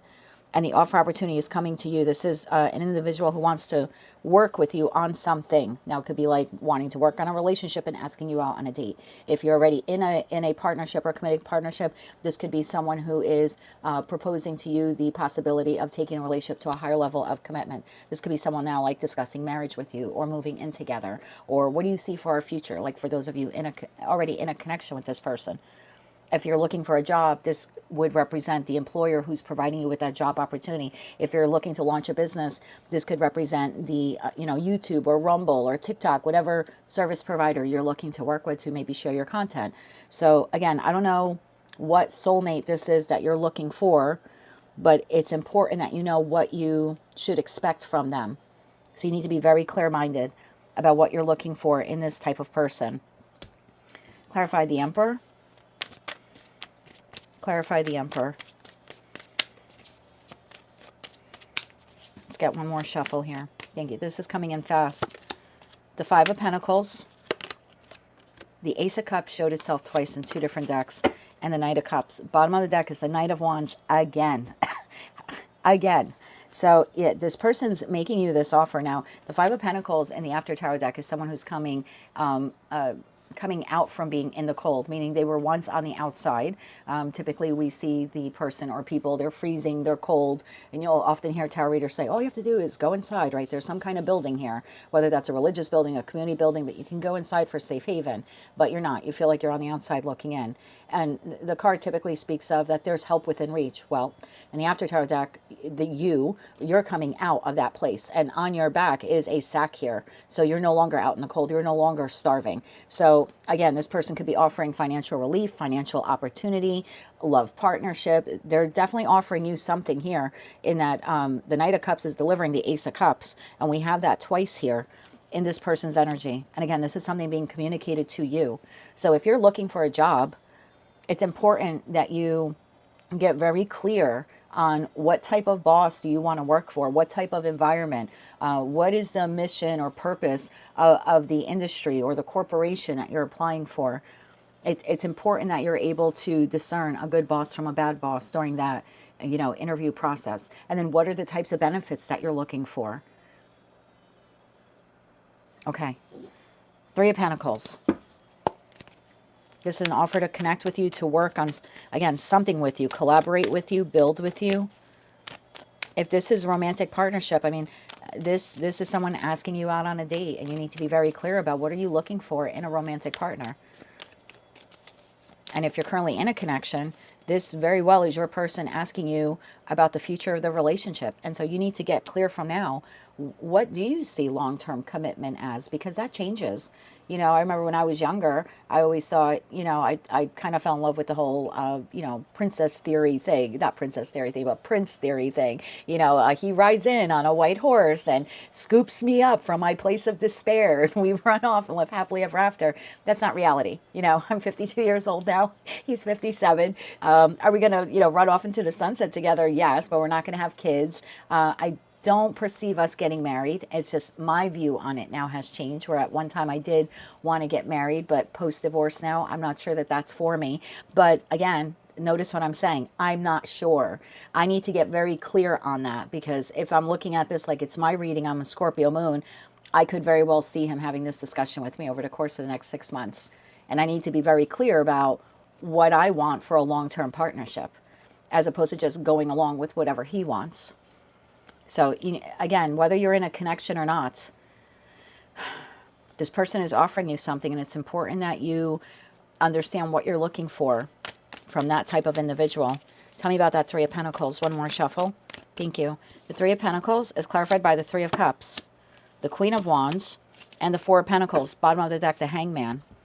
So there's something about when this person presents you with the offer, don't be so quick to say yes, and don't be so quick to say no. You're going to have to pause and check in with yourself and say, does this align with who or what I am, or who or what I want to become? Or again, the type of job I want, the living situation I want, the partnership I want, the friendship, the love ship. There's a need here for you to pause, because once you make this decision, it affects your stability in some way, either financial or emotional. Tell me about that Page of Swords. Tell me more about the communication. Yeah, this is coming in fast. One more shuffle here. Thank you. The Page of Swords is clarified by the Tower. King of Swords again, and the Fool. Yeah, this person's coming in fast. And you're going to have to figure out, is this the person that will be able to provide you with blank? Again, whatever blank is for you. I think that's about it on your reading. Let's get you some advice. Oh, I wanted to get you timing. Not every card in tarot is timing, so if we have to pull a timing deck, we will. When is this offer coming in? Now, I did this as a 6-month reading.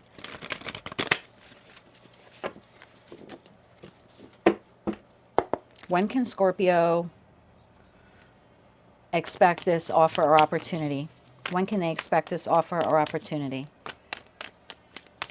One more shuffle here. Thank you. When can you expect this offer or opportunity? 8 of Swords, within the next 8 weeks. So within the next 2 months, there's a discussion here. 9 of Pentacles. There's a discussion here from this individual. Again, offering you something, asking you out on a date, offering you a job, career advancement. Like this could be your current place of employment, offering you promotion. You need to get clear from now. Is this the company that you want to work for indefinitely? Do you aspire to have, more responsibilities? Is there a particular position that you're eyeing within the company? Are you absolutely certain that if it's offered to you that you want it? So again, I don't know what this is for you, love and romance, career and finance, or something else. And for some of you, like I said, if this is a love partner, they may already be in your life. But there is a discussion here coming up over the course of the next 2 weeks. This person is offering you something. And you need to be very clear about who you are. And you need to rid yourself of possibly any toxic traits or patterns or codependency issues you may have. So you don't immediately say yes to something because it's appearing to come from the Emperor or Empress.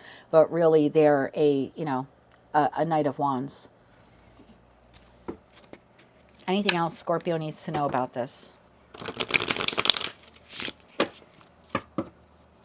I mean, this could be like I'm speaking to a single Scorpio and you're going to meet someone over the course of the next 2 months and this person might sweet talk you and suddenly be like, 3 weeks into the relationship, hey, you know what? Maybe I should move in with you. Maybe we should move in together. You need to be very certain and not just say yes because you're coming from a place of, I really just want a love partner, right? I just want someone to do things with. And you can't just say yes out of desperation. Because again, you're going to have to discern if this person is an Emperor, Empress, or a Knight of Wands. Anything else they need to know about that Emperor / Knight of Wands? Anything they need to know? One more shuffle here. Thank you. Queen of Cups, they're coming towards you. We saw that here with this King of Swords showed up twice. The Chariot to the Death card, which is you. Queen of Cups, which is you, whether you're masculine or feminine. Like, this is boom, boom, boom, coming in quick. So anything else you need to know? Queen of Cups, Seven of Cups, and the Three of Swords. Bottom of the deck, the Magician. Are you healed enough? Are you healed enough to know when that Ace of Cups comes that it's something that you want? Because in the After Tarot deck, the person has 7 cups, 7 options, 7 choices, 7 different directions they can go in, but they're choosing this Ace of Cups.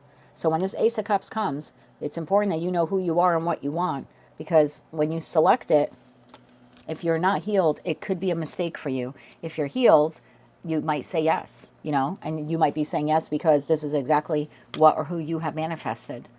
So I would get really clear on that, who you are and what you want in respect to this person.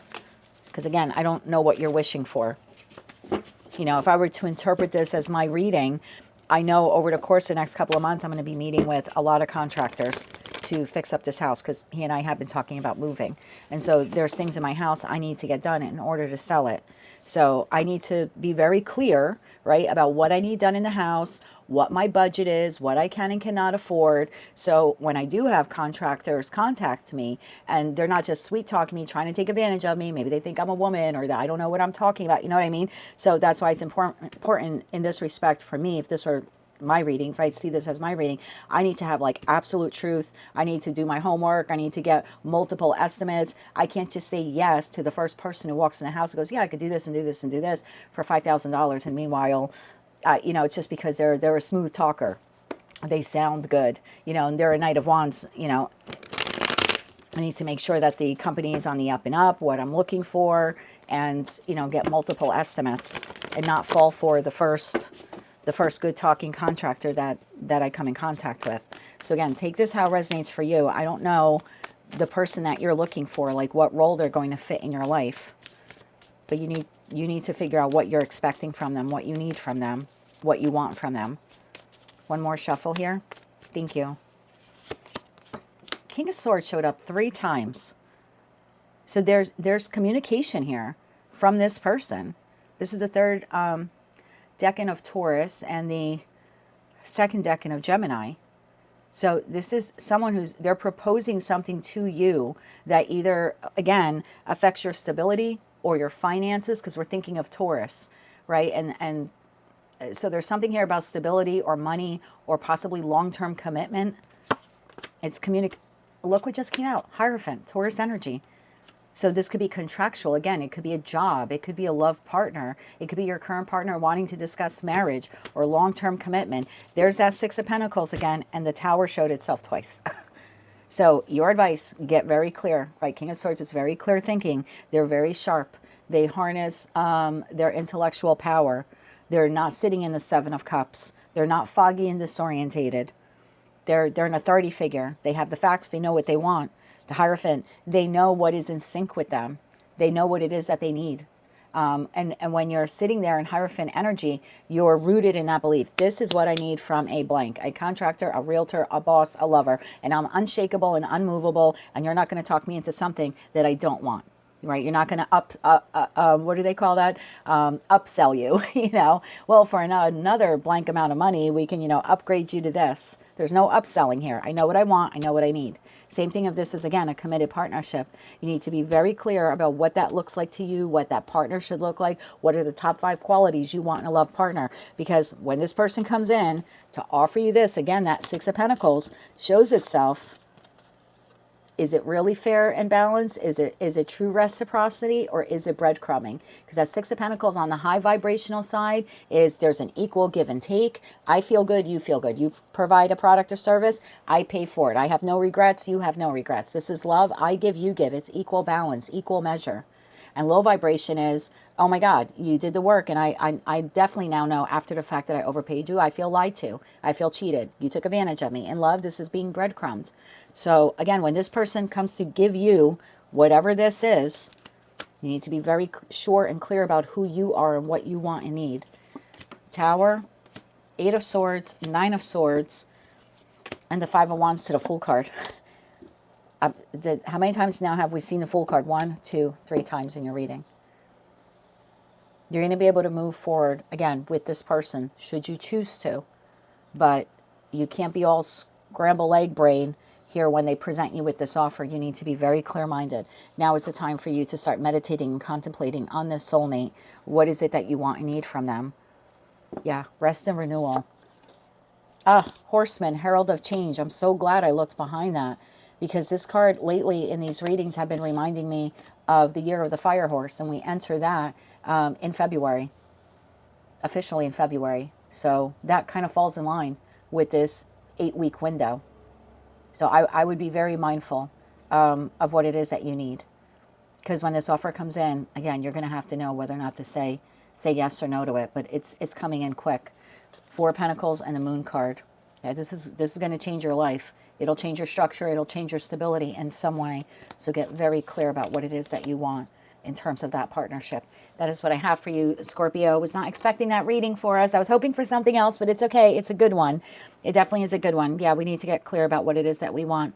So time to get on that. That is what I have for you. If you like that message, it resonates with you, you want to claim all or part of it, please be sure to click like, share, comment, and subscribe. Hype the video if you're able to do that. Thank you once again for being a time traveler. And until I read for you again, I'm wishing you light, love, and peace. Hello, Sagittarius, Sun, Moon, Rising, as well as Venus time travelers. I hope you're doing well. Thank you for being here. This is your new moon in Capricorn message. I've set the intention of this reading to be for the next 6 months. And that's because the energy of the new moon in Capricorn will culminate with the full moon in Capricorn on June 29th. So my intention for this reading is to see what we need to do over the course of the next 6 months so we can live our best lives. So as always, keep in mind, these are collective general readings. So just take the messages how they fit. And if they fit, of course, don't force them. Because if it's not your message, then it just means that it's someone else's. So tapping into the Sagittarius collective now, Sagittarius, Sun, Moon, Rising, as well as Venus placements. What does Sagittarius need to do in order to set some clear and grounded intentions for the year ahead? How can they pivot themselves towards their long-term visions and goals and dreams? And how can they commit to becoming the person they need to be in order to create and sustain the life that they aspire to build? For the Sagittarius collective, one more shuffle. Thank you. What do you need to work on over the course of the next 6 months? Lay of the land, ancestral wisdom, empty well, time to replenish, the crossing, initiation. At the bottom of the deck, you have wailing tree, reconciliations. Okay, let's get into tarot. I don't know if the numbers will be relevant to all of you, but, you know, again, don't force them if they aren't. But for those of you interested, the numbers on the cards are 34, 16, 54, and 59.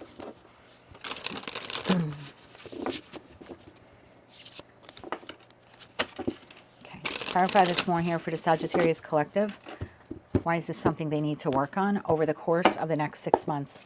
We are clarifying lay of the land, ancestral wisdom, empty well, time to replenish, the crossing, initiation, and wailing tree, reconciliations for the Sagittarius collective. One more shuffle here.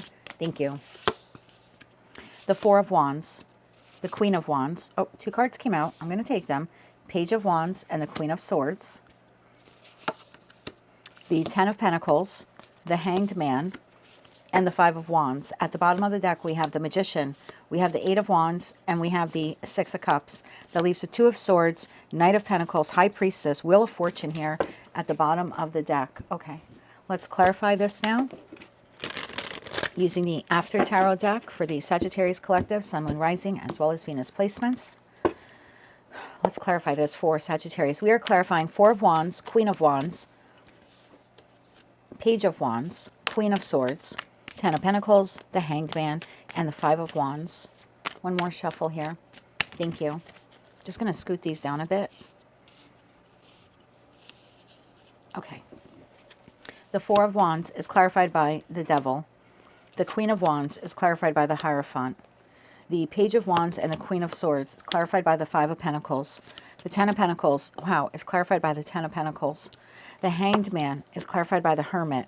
And the Five of Wands is clarified by the Ace of Pentacles. At the bottom of the deck, we have a King of Swords, Page of Wands, and the Three of Cups. That leaves the Three of Pentacles and the World card to the Seven of Swords at the bottom of the deck. That leaves the Four of Swords, Page of Pentacles, Queen of Swords here at the bottom of the deck. Okay, there's a possibility here for the Sagittarius collective to repeat a toxic pattern or a toxic cycle. Now, it could be with this same person, or it could be with someone else who's very much like the past person. And we're going to clarify some of these cards, obviously, but the first thing I noticed was Lay of the Land, Ancestral Wisdom. And I noticed this individual here on top of this mountain. So I feel like you have been here before.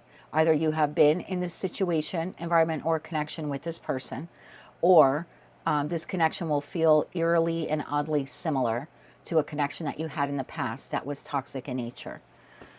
So whoever this person is, there's a deja vu feeling. Again, either because you have already encountered this with them, or it's very similar to something you've encountered before.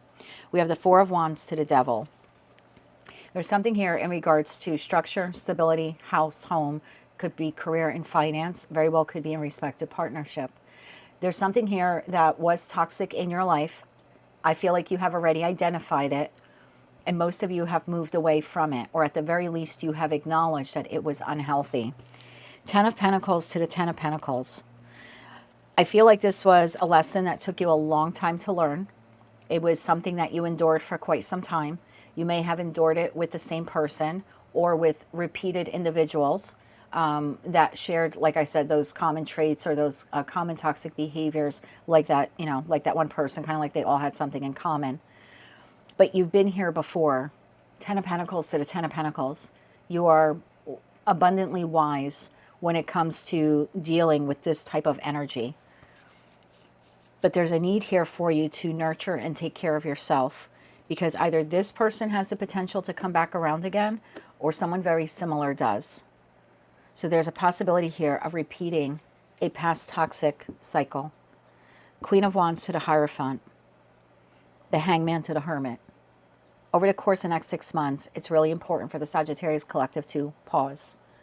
If you are operating from an empty well because you have not fully nurtured yourself or healed some old wounds, it is possible that you may jump into a connection with someone, again, whether it's a past person or a new person, where it's not the best for you.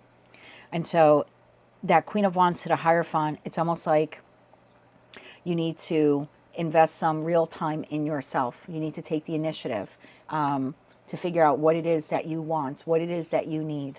You need to be very solid in respect to who you are and what you want out of partnership or out of connection. Hangman to the Hermit. This is a lot of pausing, a lot of soul searching. A lot of time here is required for you to nurture yourself, kind of like back to health after whatever this was here. And again, I feel like you have already disentangled yourself from it, either emotionally, physically, like in terms of distance, energetically, or you have just already identified it. The crossing, the initiation. There's communication here that is coming in over the course of the next 6 months. It is an opportunity. We're going to clarify who this is coming from. You have a possibility here of falling into a same cycle or same trap, or seeing this for what it is, which is a test to see, have you truly learned that lesson? Because if you have, then it's like, this is like the final crossing, like the final test, and then you move towards this opening, this new portal, this new timeline. Otherwise, you could get stuck here in the space in between for one more cycle with this lesson. So you need to be grounded and solid enough. You can't be existing in a state of financial or emotional lack. In the After Tarot deck, the Five of Pentacles, which typically in other cards depicts an individual, if I can get my words out, or several individuals outside of what appears to be some type of religious or community center, or maybe even like a organizational place where they could, if they want to, they could go inside and obtain the help and support that they need, or the nourishment that they need. But instead they choose to sit outside and kind of play victim, which is something we all do, right? When we feel ghosted or abandoned or neglected. Sometimes it's hard for us to ask for help. And sometimes it's even hard for us to go within and help ourselves. But in the After Tarot deck, this person has done that. They either have acquired help and assistance from another source, because that building represents that they went inside and obtained the help, or they went inside themselves and did that sort of dark night of the soul, soul journey that they needed to do. But either way, this person in the After Tarot deck is coming out of the building, and over their shoulder is a sack of nourishment. So they have been healed financially or emotionally, physically, etc., etc. It's important that you are in that position, that you are in the Five of Pentacles in the After Tarot deck, where you have replenished whatever here was taken from you, that you are solid and grounded and sturdy, and that you are operating at a high frequency. Because when this opportunity comes in, I don't feel like it's a good opportunity. But if you're vibrating at a lower vibration, you may take it. And I say that because the Ace of Pentacles is clarifying the Five of Wands. So if you're not completely sure and solid and grounded and replenished, and you haven't been nourishing yourself and healing some maybe even like abandonment wounds, you could be quick here to take an opportunity from someone who appears to be a little bit of like a snake oil salesman or woman. I don't read body parts. Under the Wailing Tree, reconciliations, we have the Magician, the Eight of Wands, and the Six of Cups. It appears here that you are manifesting for a partnership. And I don't know what that is. Career and finance, love and romance. Again, a friend group. You're manifesting it. You're hoping and praying for it. You're getting out there into the world and you're trying to meet this person or these people. You also want it to come in very quickly. But if the manifestation comes in quicker than your process of healing, and you're not fully healed yet, this is going to sound very exciting when this person presents this to you. The King of Swords to the Page of Wands, this communication, you're going to look at it like, oh my God, it's a cause for celebration. It's a cause for victory. I asked for a love partner and here they are. I asked for a financier, here they are. I asked for a contractor, here they are. Oh my God, they came in within a week of me asking for them, the boss, the whatever, whoever this person is. But what you're not seeing is World card to the Three of Pentacles to the Seven of Swords. Because you were manifesting from an unhealed place, you actually manifested the same trap, the same type of deception, the same type of deceiving energy. So if you're not fully healed and you are manifesting a past person who was the devil to the Seven of Swords to the Five of Wands, someone who caused chaos and conflict, put you in competition, lied, cheated, you're manifesting that person back. I'm going to tell you already, you're manifesting from a low vibration, because if you really knew your value and worth, you wouldn't want someone back who lied and cheated on you and deceived you or put you in competition or caused upheaval and chaos in your life or caused you to lose time or money on them and left you out in the cold and abandoned you and left you to rebuild yourself. Because if you truly rebuilt yourself after that experience, this person coming back around would be a hard no. And if you truly healed yourself, anyone who comes near you that remotely resembles the qualities of that person, you would be a hard no, because you would be so in touch with your intuition that you would immediately reject any energy that was remotely similar to that. So it's really important that you take this next 6 months to heal. At the bottom of the deck here, we have the Four of Swords. Because when this opportunity comes in, Page of Pentacles, you're going to have to discern. Queen of Swords to the Queen of Swords. Is this a solid opportunity in the Knight of Wands? In the Knight of Pentacles, we have the Ace of Swords and we have the Ace of Wands here and the Lovers. You're going to have to make a choice if you want to move forward with this person. But if you're operating at a low vibration, you could very well repeat a cycle here. Tell me about that Devil card, because again, I feel in the After Tarot deck, typically what we see in other decks with the Devil card is the Devil presiding over a podium that a person or two people are attached or shackled to. But in the After Tarot deck, they have been freed. So you have been freed from this person. Again, either you acknowledge it, you have physically distanced yourself, you broke up with them, you quit the job. You know, you saw it for what it was at some point in time, right? You're abundantly aware that this was a toxic connection to you, regardless of who it was, professional, platonic, or romantic. Tell me more about that Devil energy. One more shuffle. Thank you. The Devil card is clarified by the Moon, the Five of Cups, and that King of Swords again. This person is going to come around again, or someone just like them. The bottom of the deck, Page of Cups. So you've already seen the manipulation. King of Swords to the Devil is someone who's a fast talker, a smooth talker. Remember what I had said before? I got that energy of like snake oil salesman or snake oil saleswoman. This is the used car salesman that has no real integrity. I have nothing against used car salesmen. My best friend is one, and he's phenomenal. But he leads with integrity. Some of them aren't. They don't care what they're selling you. They don't care if it breaks down, 10 miles after you leave their lot, as long as they made their money on it. King of Swords to the Devil is a smooth talker. This is someone who can gaslight you, manipulate you, and make something sound too good to be true, when in fact, it actually is just a trap. You've already had this experience. You already incurred this hardship. You already felt this loss in that Five of Cups. Tell me more about this person. Tell me more about this person. One more shuffle. Thank you. Three of Swords. You've already seen the wound and you healed from. In the After Tarot deck, the swords are out of the person's heart and they're healed. So you have already started healing from what this person did to you. Six of Pentacles, the breadcrumbing, the Six of Swords, Ten of Swords.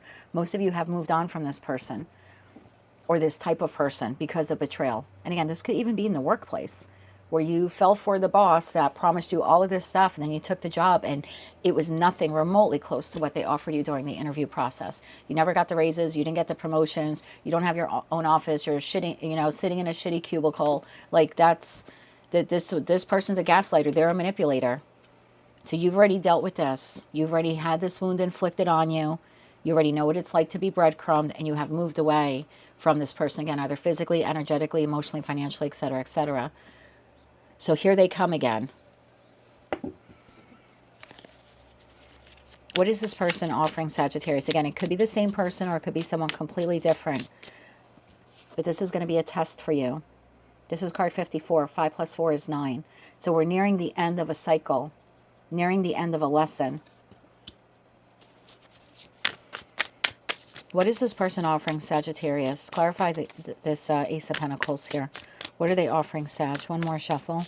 Thank you. What are they offering you? Two of Cups, partnership, Page of Swords, and the King of Pentacles. Bottom of the deck, Six of Swords. This is already someone that you've, again, moved on from, or the type of person you have already moved on from. So they're offering you an opportunity here to partner with them. Again, in career and finance, love and romance, or something else. This is someone saying that they want to partner with you, invest in you. Again, could be a boss, contractor, realtor. Think about the very deceptive and manipulative person you had in your life. Who were they? This is either them or someone just like them. And again, if you're not fully healed, and we'll get you some cards on that, you're going to fall for this again, unfortunately. And lose more time or more money and incur more heartbreak. Tell me more about this offer. One more shuffle here. Thank you. The Moon. Again, what you didn't see before. King of Pentacles again and the Emperor. Bottom of deck, Page of Cups. No, this is in the shadow of the Moon. Again, so this person or type of person is portraying themselves as solid and grounded. Who is this person really, though? What are they hiding in the moon? So they're presenting themselves as someone, I'm solid, I'm grounded. I want a long-term partnership. I want to be in this business partnership with you. They're presenting themselves like, you know, top-tier boss who's willing to invest in you, provide you with long-term financial stability. You know, it's the realtor who's telling you, yeah, you're going to love living here. It's a fantastic community. Who is this person really, though, under the moon? Who are they really? One more shuffle. Thank you. Who are they really? The Five of Swords, the Fool, and the Knight of Pentacles. Bottom of the deck, Ace of Swords. This is someone who, again, is going to lie. Five of Swords is someone who lies. They are a manipulator. They're going to talk you into having this new beginning. And then they're going to be slow to provide you with it. So, you know, it's the person who asks you out on a date and you say, okay. And then over the course of the first couple of weeks, the impression they give you is they're looking for a long-term partnership. You know, I want us to be exclusive. And meanwhile, Five of Swords, it's a lie. They're running around. They're cheating on you. Tell me more about what this person is hiding under the moon. What else are they hiding under the moon? One more shuffle. Thank you. Ten of Wands. Four of Swords.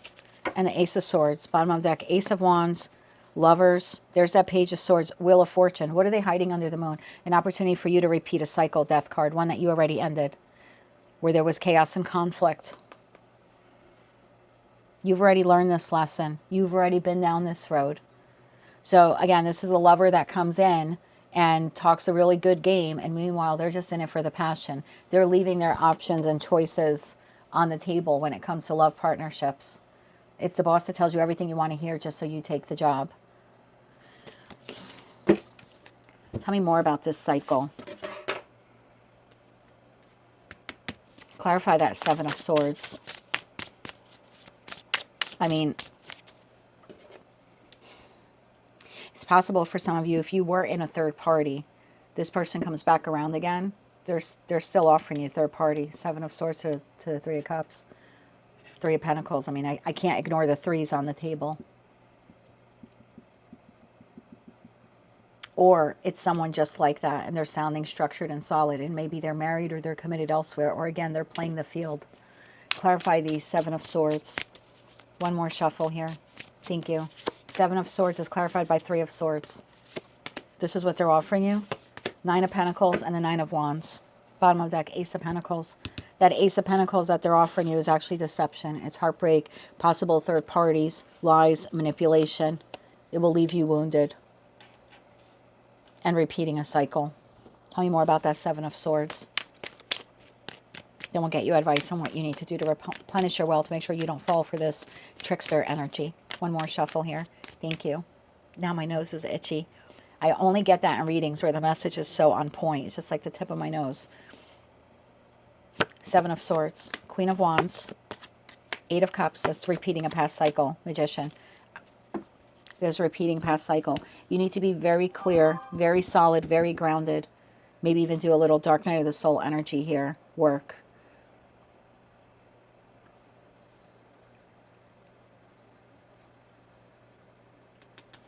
Give me one more card on that Magician. One more shuffle here. Thank you. If you're manifesting a past person and there was chaos and conflict and lies and manipulation, you're going to have the same thing with this person. It does not change.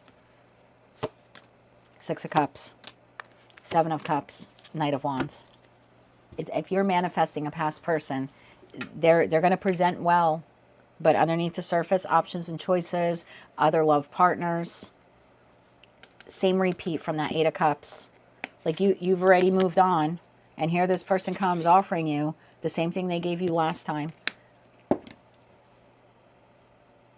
It's very possible for some of you this is the same person.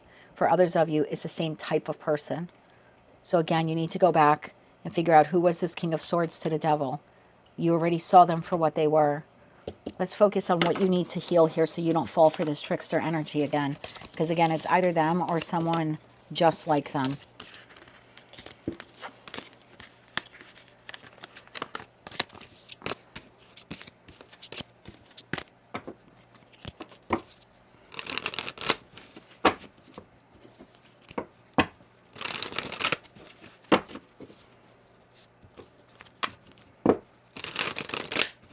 have to make sure, Sag, that you are fully healed before you start manifesting this person again, whoever it is that you're manifesting.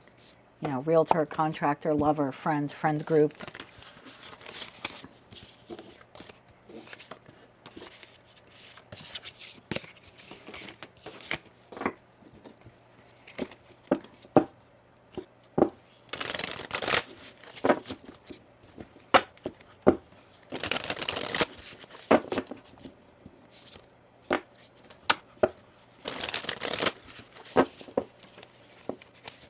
Yeah, initiation. This is a test.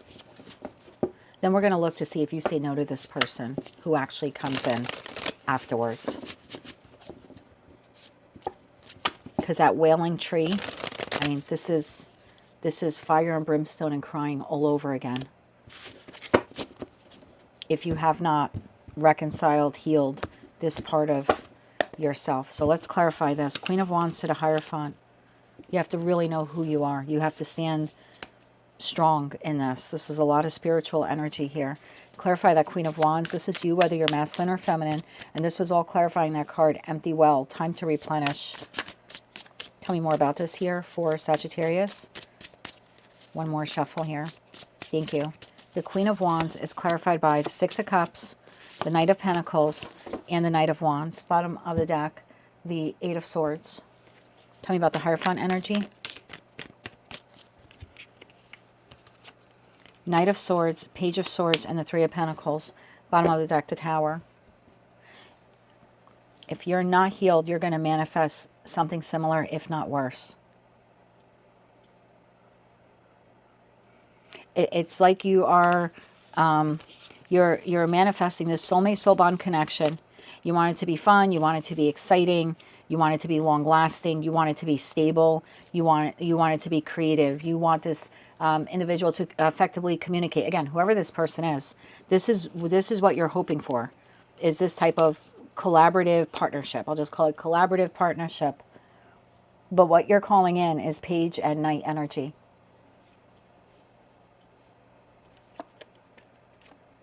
Tower to the King of Cups to the Magician. In the After Tower deck, the King of Cups is pouring out the cup. This ends up not being what you want. You're a queen or king, and because you're not fully healed, you haven't taken the time to fully heal, you're calling in something at a lower vibration. Because truth be told, you're operating from a lower vibration. You just don't realize it. Hangman to the Hermit. How do we get Sagittarius in a higher vibration? Clarify that, Hangman. Solitude, time alone, reflection. One more shuffle here. Thank you. The Five of Pentacles, Judgment, and the Page of Wands. Bottom of the deck, the Ten of Cups. You need to become extraordinarily proficient in happiness that does not depend upon someone else. It doesn't require you to have someone else to be happy. That Five of Pentacles came up before.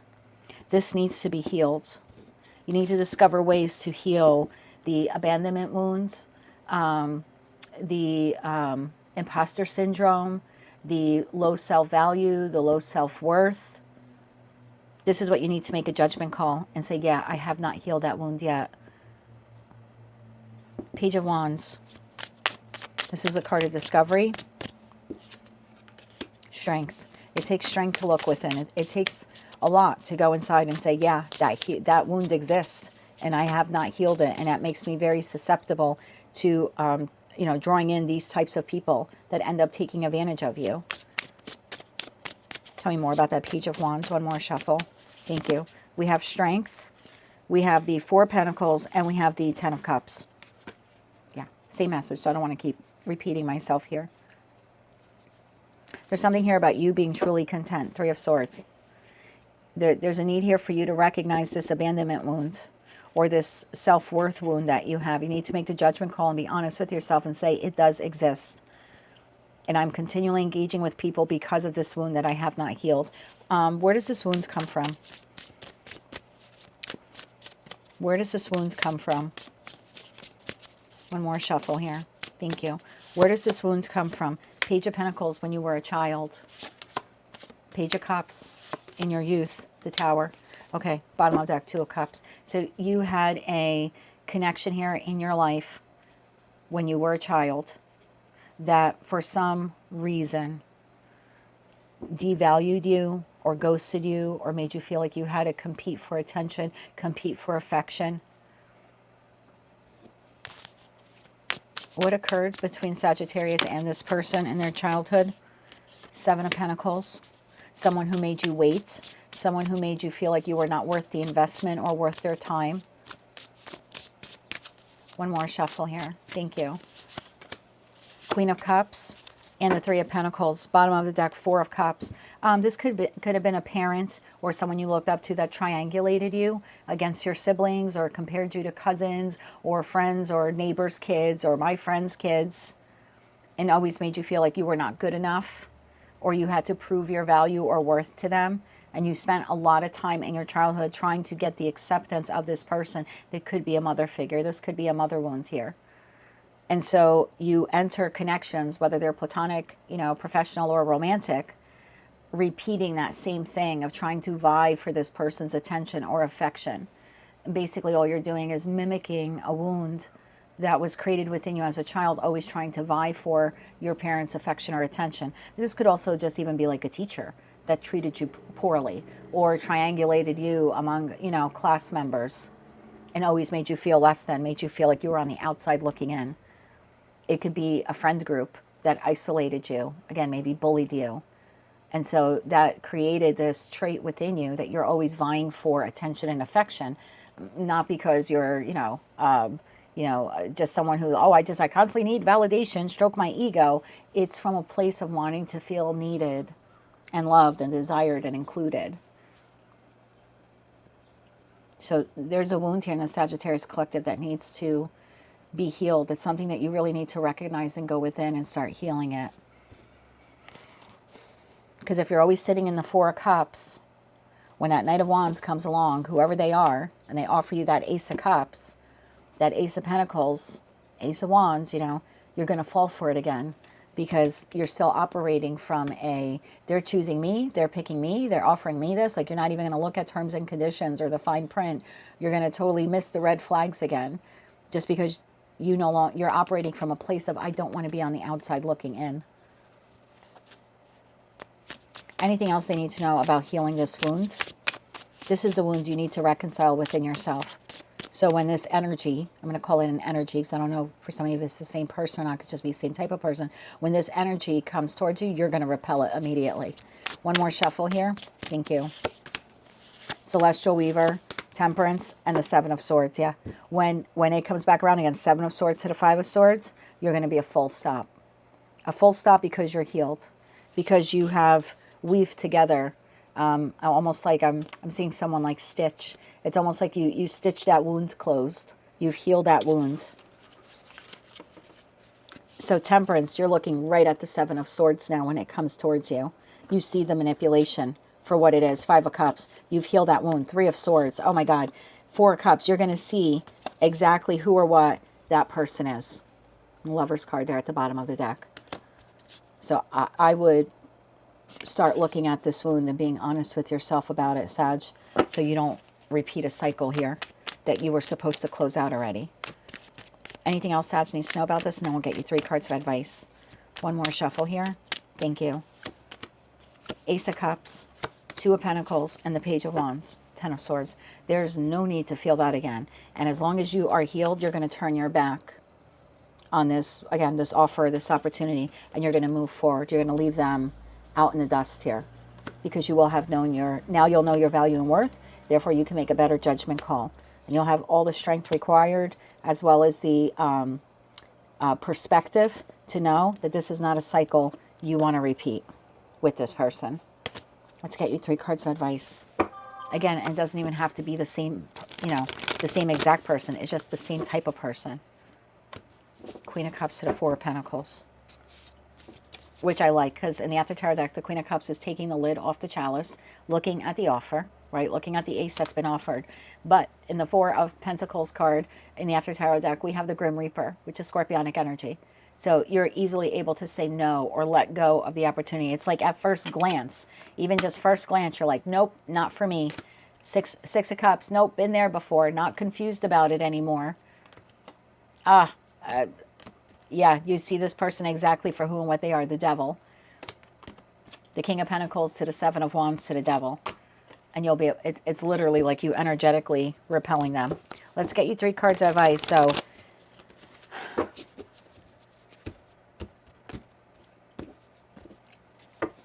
oh my God, what is that song? It's Taylor Swift. The gentleman's name is not coming to mind. It says, I'll put a link for you below. I think I've seen this film before. It's something about I think I've seen this film before, and I know the ending. Yeah, I believe it's a song about betrayal. You have the possibility here of repeating this. Let's get you 3 cards of advice.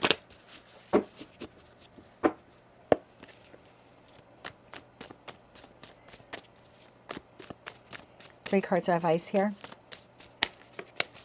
One more shuffle here. Thank you. Wow. The Emperor came out on the side. This person is not who or what you think they are. Emperor on the side. 6 of Cups. The Empress. And the Knight of Cups. Bottom of the deck. Again, that first card that came out was the 9 of Pentacles. Right? Was that your reading or was that the Scorpio reading? I can't remember now. 9 of Pentacles, 6 of Wands, and the 8 of Cups. Okay. You need to, if it, I can't remember now. I cleared the cards off the table. No, that wasn't your reading. That was Scorpio reading. Anyway, your advice here, you need to get very clear and very grounded and not be codependent. You need to heal that abandonment wound that you have within you. That's how you're going to have victory. This person coming in, whether it's the past person or someone just like them, is not your equal. They are just a repeat from the past.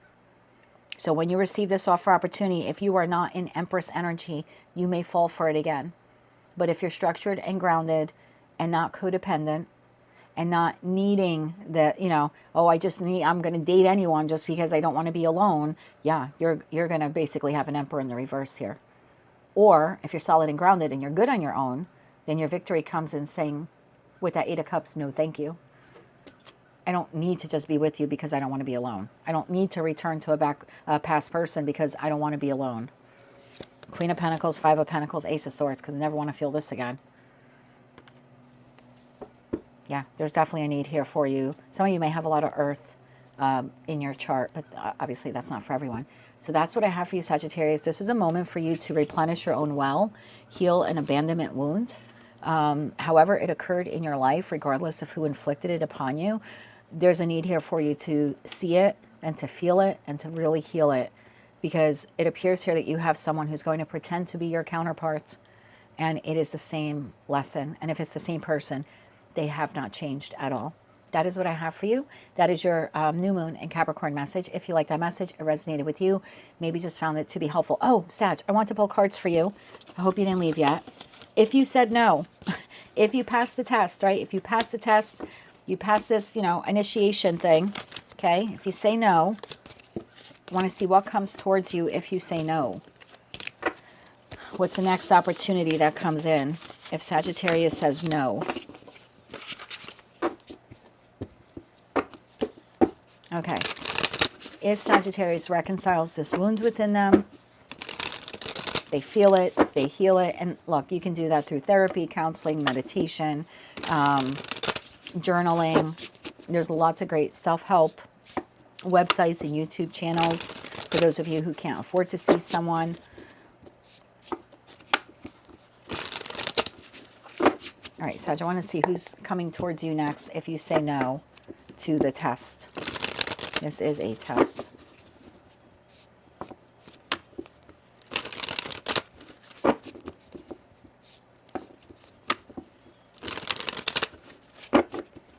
Yeah, that song was about cheating and betrayal, I believe.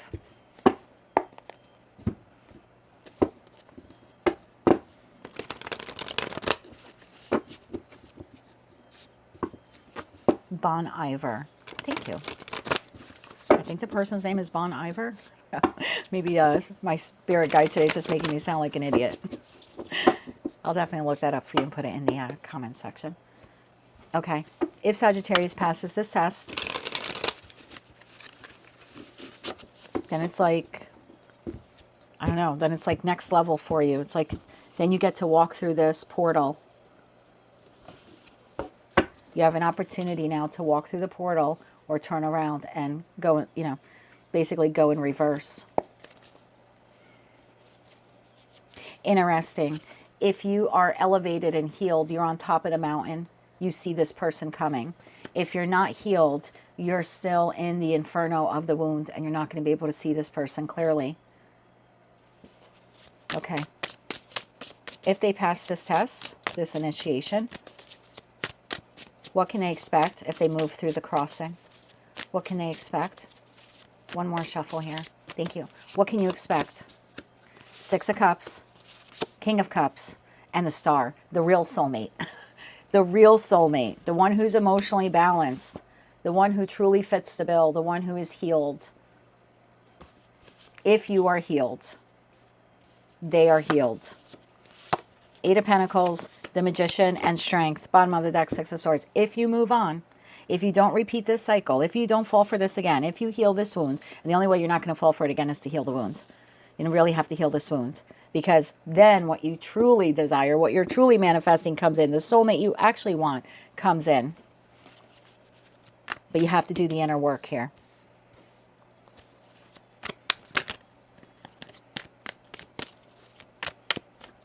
And interesting how the empty well has like this blue ball in the middle, right? And that's what this person in the Strength card is holding.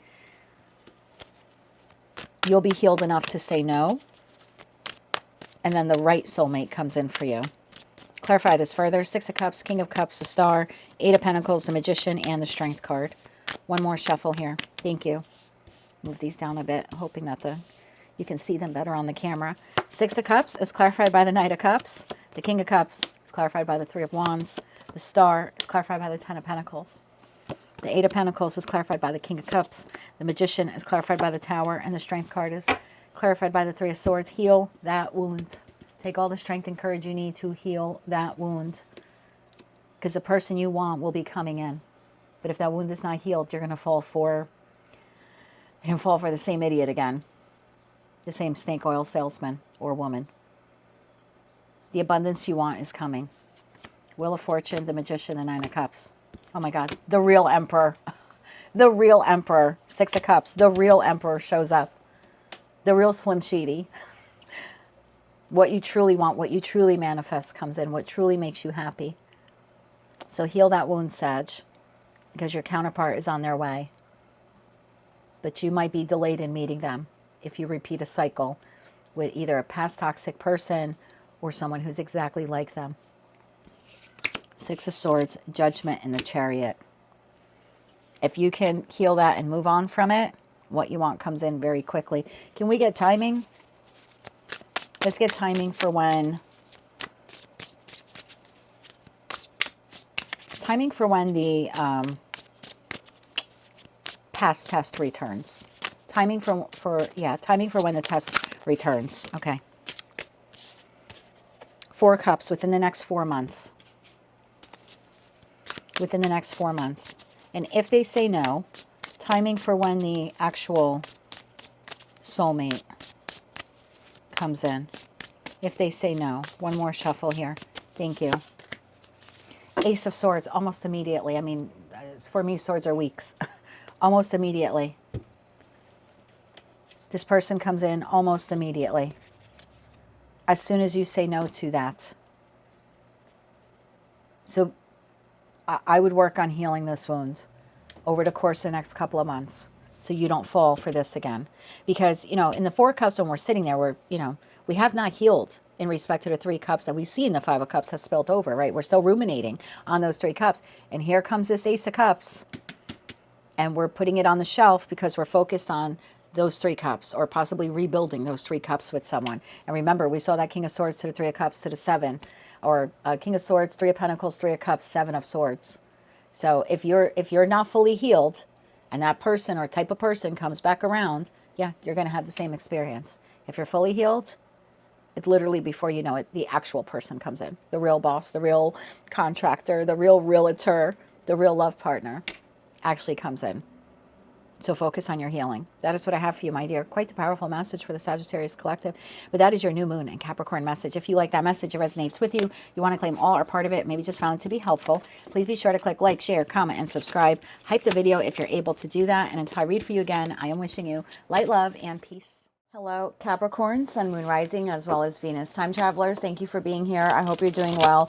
This is your new moon in Capricorn message. I've set the intention of this reading to be for the next 6 months, and that is because the energy of that new moon in Capricorn will culminate with a full moon in Capricorn on June 29th. So I wanted to see what we all need to work on in the first 6 months of this year so we can live the life that we truly desire. So as always, these are collective general readings, so you know the drill. Just take what fits, leave what doesn't. And with all of that said, let's begin. Tapping into the Capricorn collective now for Capricorn Sun, Moon, Rising, as well as Venus placements.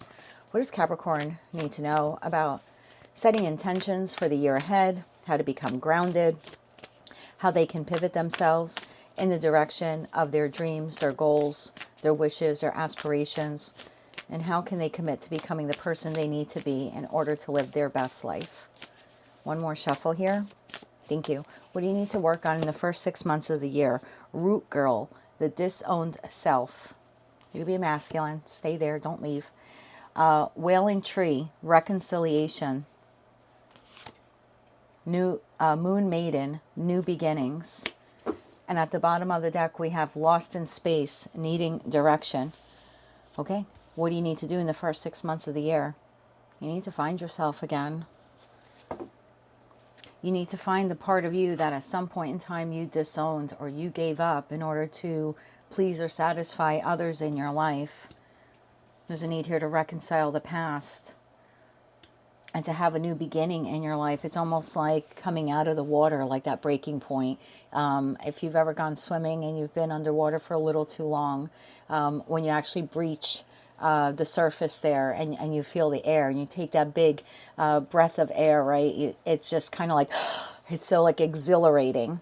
And I think that's what you need to work on, is finding yourself again. Like a fresher breath air. Okay. The numbers in the reading may be important to you, or I should say the numbers of the cards may be important to you, may not be. So again, don't force them if they aren't. But in case you're interested, the numbers on the cards are 46, 59, 41, and 36. For the Capricorn collective, Sun, Moon, Rising, as well as Venus placements. Yeah, you're still dragging a little bit of the past with you. Okay. Let's clarify this for them. The root girl, the disowned self. Wailing tree, reconciliations. Moon maiden, new beginnings. And then lost in space, needing direction. One more shuffle here. Thank you. We have the Four of Wands. We have the Ace of Wands.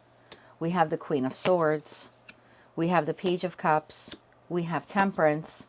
And we have the Seven of Wands. At the bottom of the deck, you have Five of Cups. You have Ace of Pentacles. And I'm going to take both of these. Page of Pentacles and the Two of Swords.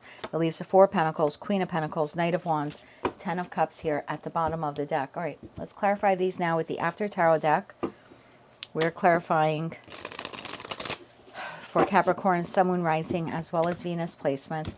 Again, it's the dragging of the past with you. Okay, so we need to shed something. Let's clarify the Four of Wands, Ace of Wands, Queen of Swords, Page of Cups, Temperance, and the Seven of Wands.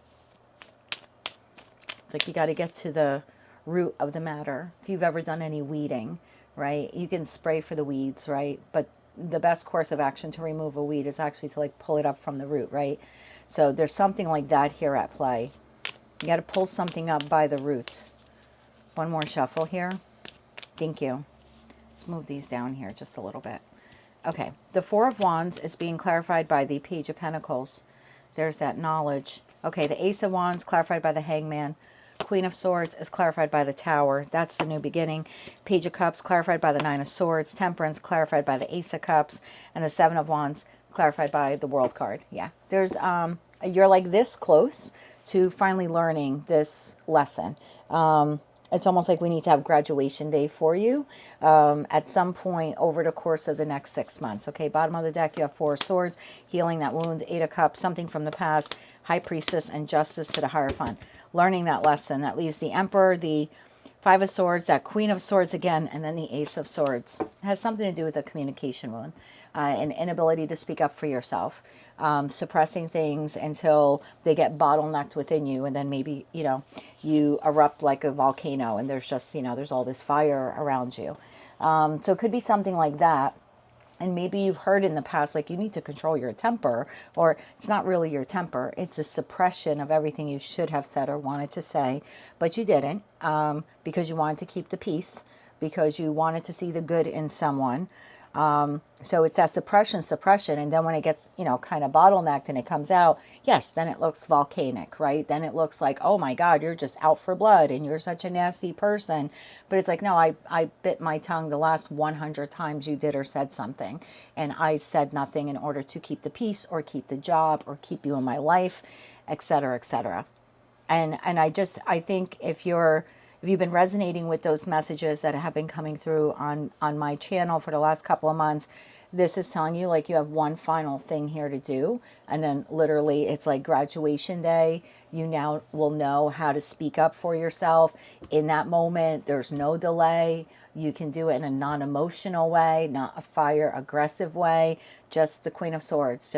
She's the Queen of Brevity. She doesn't need to say much. She can get her point across. She also will call out bullshit when she sees it. Or the Queen of Cups could be easily influenced or easily emotionally manipulated. The Queen of Swords cannot be. And I think that's what we're gearing up for here.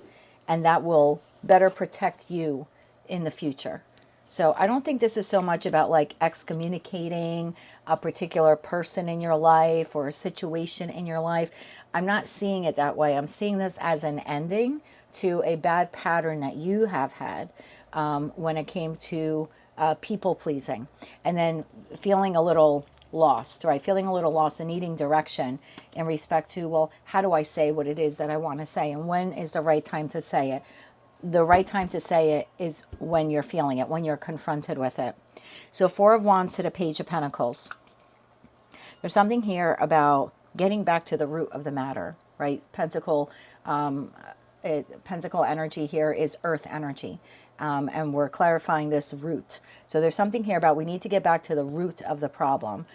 Why is it when it comes to partnerships and connections, do you people please? Do you continue to give? Do you not speak up? Do you not call out the red flags? Do you not question authority? Or maybe you do all of those things, but you wait until a lot has been compounded and there's been one grievance, against you after another, and then, so there's something like that here, playing like, and then you speak up, right? So there's something here about looking at our connections, our partnerships, professional, platonic, and romantic. There was a lesson there that we need to learn. So we need to get to the heart of the matter. Page of Cups, again, to that Nine of Swords. There's something here about you. I feel like this has been learned behavior. Now, maybe some of you learned it in childhood.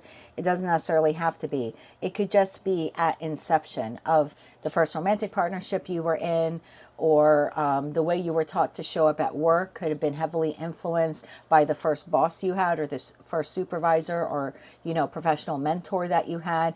I just feel like with the page energy, we're going back to the first. Again, the first connection you had with an adult as a child, or the first connection you had with a love interest, or, like I said, a professional or a business associate or a boss, something like that. Reconciliation. And then it's pausing. It's making peace, right? Making peace with that, seeing it from another perspective, really learning that lesson, understanding that lesson. And then we can move forward in that energy of the Moon Maiden. Then there's a new beginning. Then we never have to learn this lesson again. Let's clarify some of this.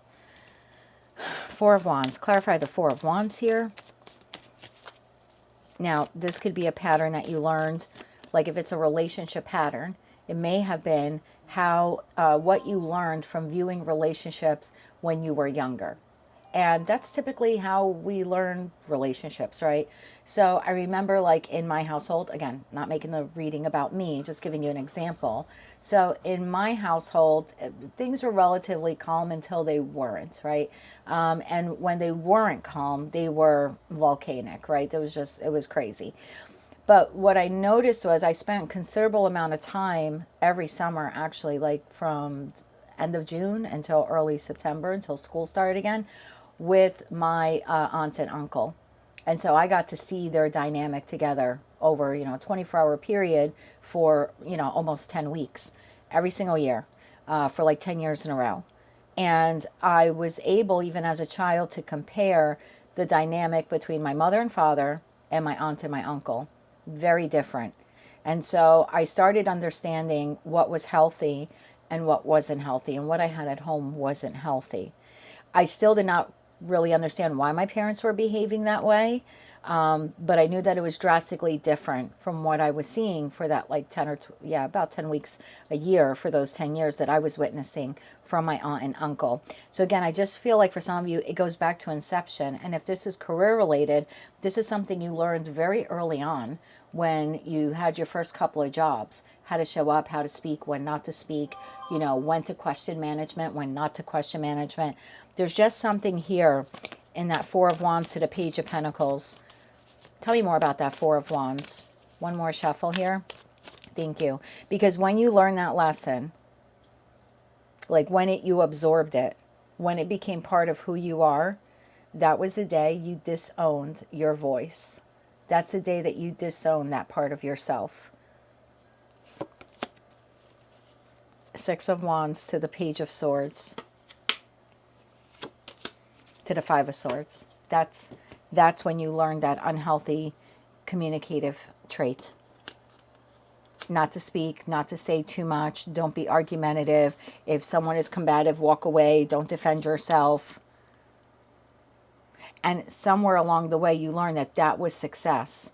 I could have success in a partnership if I keep myself small, or I walk away from conflict. Well, that also makes you prone then to someone who could verbally manipulate you or verbally abuse you, right? If this is in the construct of a work environment, the first couple of jobs you had, or like I said, bosses, supervisors, managers, mentors, they might have taught you that you don't say much, don't question authority. That's how you get ahead in a company, Capricorn. Don't ask for a raise. No, let them take 10 years to give you one. Something like that, because you'll lose your job if you speak up. So this trait that you learned, again, whether career finance, love and romance, or some other aspect of your life, you learned it in the early stages. We have too many pages here on the table now. Page of Swords, Page of Pentacles, Page of Cups, Page of Pentacles again. So this was something you acquired. Someone taught you this. And I don't think they ever sat down with you. I mean, maybe for one of you, but that's not the feeling I get here. No one sat down with you and said, look, if you ask too many questions, you're going to be fired. Or, you ask too many questions, someone's, no one will ever marry you. I don't think it was ever posed to you that way. I just think it was how you were taught by someone that you looked up to. Again, a teacher, a mentor, a boss, a love partner, a parent, a guardian, etc., etc. Or you did the watch and compare thing like I did. So there was just something like that here at play. Clarify the Page of Pentacles, because I feel like this was the trait. I shouldn't call it a lesson. You're learning the lesson now. But this was the trait, the learned trait. Tell me about that learned trait. One more shuffle. Thank you. The learned trait, the Ten of Cups. I think it came Four of Wands and the Eight of Wands. Bottom of that Queen of Cups. So it very well could have been influenced by someone that you looked up to. Remember what I said about the Queen of Cups being a bit of a pushover.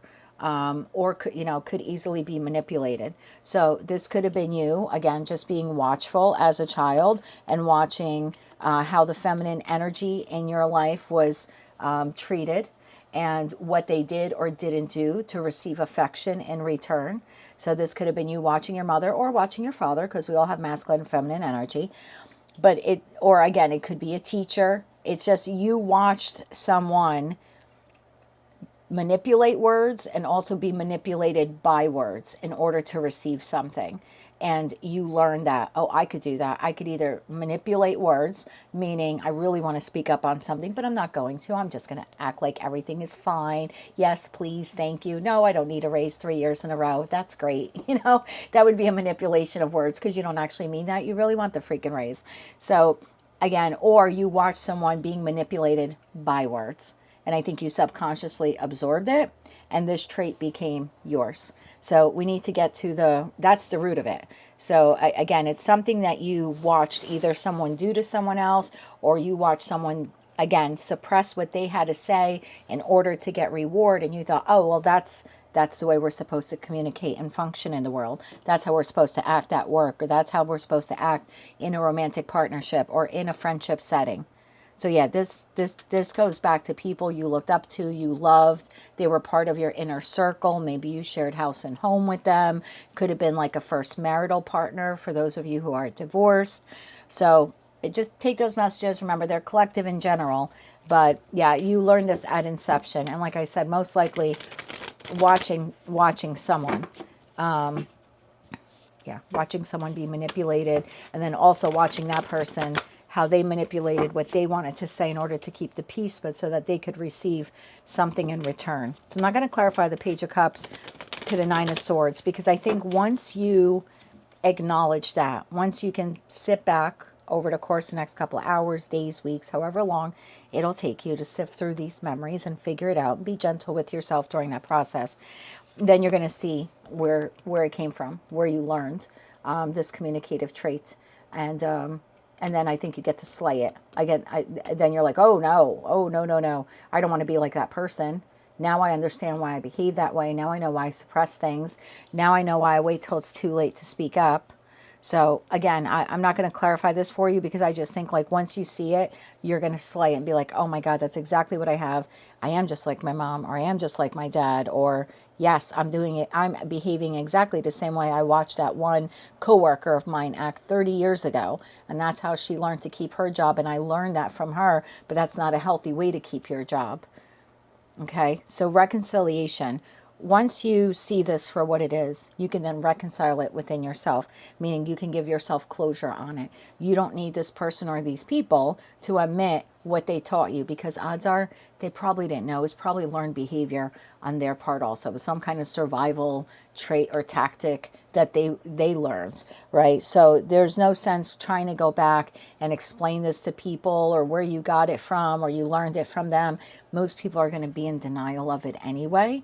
So this is you reconciling this within yourself, healing this wound within yourself, seeing it from another perspective. And I will say that if this did come from someone who hurt you in the past, whether that was a parent, or like I said, someone you worked with, or just someone you don't have the greatest memories of, you may actually have a little sympathy for this person when you're through this process. You might actually see them from another perspective as well, because you're going to realize that this was an ingrained trait in them. They had no, of course they were going to unconsciously teach you this. It's what they were taught. It's what they learned. So you might actually find yourself having some sympathy for a parent, or again, whoever taught you this, whoever you watched this from. Ace of Cups. I feel like this is a gift that you're giving to yourself. You're reconciling the past, and then you're able to move forward. Let's do a joint clarification here. Ace of Wands to the Ace of Cups. One more shuffle here. Thank you. Six of Pentacles. I should have said the word equal. I wanted to say equal. Darn it. Okay, Ten of Cups. Excuse me. Again, we have Page of Wands, another page energy. So once you're able to see it and you're able to recognize where it comes from and you're able to heal it, now it's almost like the love that you give out, or the respect that you give out, or the admiration that you give out, you're going to make sure that it's reciprocal in nature, because you're acknowledging here that you witnessed or you learned some way, somehow from someone that existing in a partnership or existing in a connection that's not reciprocal was to your benefit. Someone taught you that along the way, to go along with it, to don't complain, to keep your mouth shut, be happy that they love you, be happy that they hired you, don't speak up, they'll fire you, who would date you type of thing. You're lucky that they're dating you. You know, she's a good looking gal. You're lucky she's dating you. Yeah, but she's verbally abusive towards me. You know, oh, he's a good looking guy. You know, he comes from a good family. Yeah, but he's physically abusive. I know, but he's a good looking guy from a great family. You know, so unfortunately, we are taught these very terrible things from people who did not know better themselves. And I just think that moving forward, once you're able to heal this wound within you, you're really going to unroot it. This isn't just acknowledging it. I think you're actually pulling it up by the root and it's done. I don't think it's growing back. Moving forward, you're going to exist in connections in a more healed and balanced way, more reciprocity. And I think that will bring an amazing amount of happiness and contentment into your life, because you're not going to suppress anymore what you're feeling or what you're thinking, because of this is stemming from a fear of loss. Like you won't get what you want, or the person will turn you away or turn you down. It's like someone taught you that if you spoke up, you would be abandoned or rejected or neglected. That's what I'm feeling here. And so you were taught to zip it. Zip it? Maybe someone said that to you, zip it? I think that's another way of saying shut up. So once you learn this, you see this for what it is. Some of you may have compassion for the person or people that you kind of absorb this trait from, learn this trait from. Again, might be some sympathy for them because, again, they didn't know better themselves. They certainly did not do the work that you're doing to discover it, you know, to find its origin and to heal it so you can show up better moving forward. So, yeah, some of you very well could find yourselves not just reconciling the past, but also forgiving that person or those people. And then you have new beginnings. I love this for you. This is, the cycle now is fully complete. For some of you, maybe it took a year. For others of you, could have taken 70 years. I don't know how old you are from when you learned it until when you're healing it now. You know, you could be 46 years old, 59, 41, 36. I don't know, any one of those ages. But there is definitely something here about now you will understand what healthy boundaries are and when you're supposed to speak up. Let's clarify that tower. Clarify the tower, please.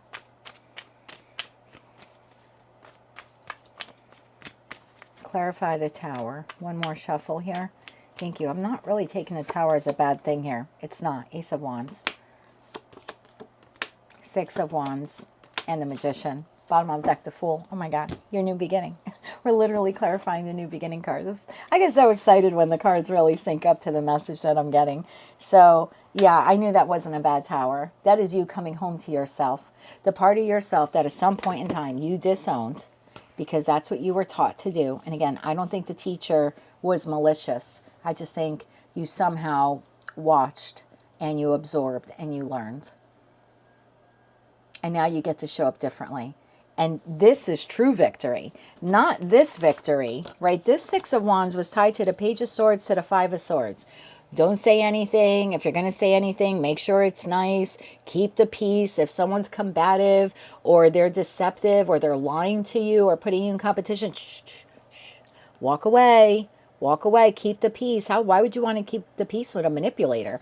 You know, but, you know, because you got to keep your job. You got to keep the friend. You got to keep the boyfriend. You got to keep the, you know, the wife. Again, whatever this was to you that was taught.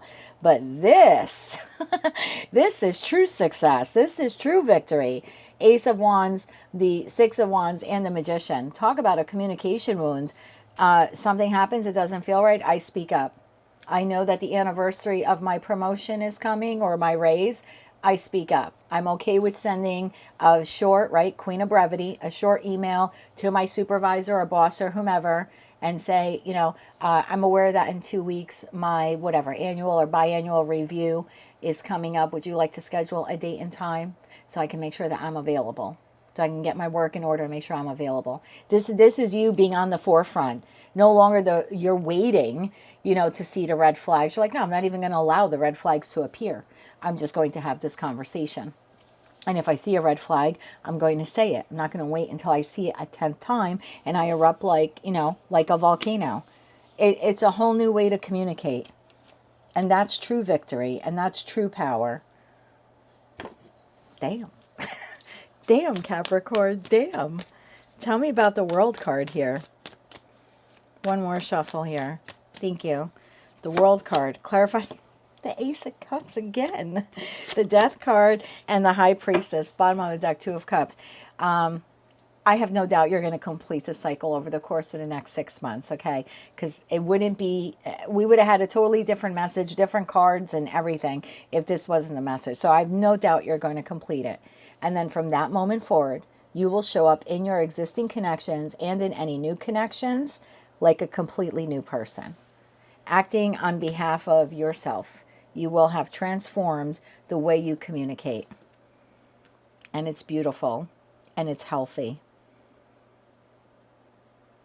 I think it took a significant loss for you to maybe recognize this wound.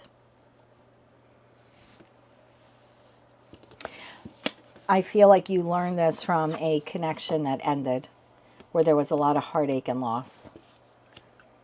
It probably forced some of you to go within, maybe turn to tarot, I don't know, spirituality, little dark night of the soul, start questioning yourself.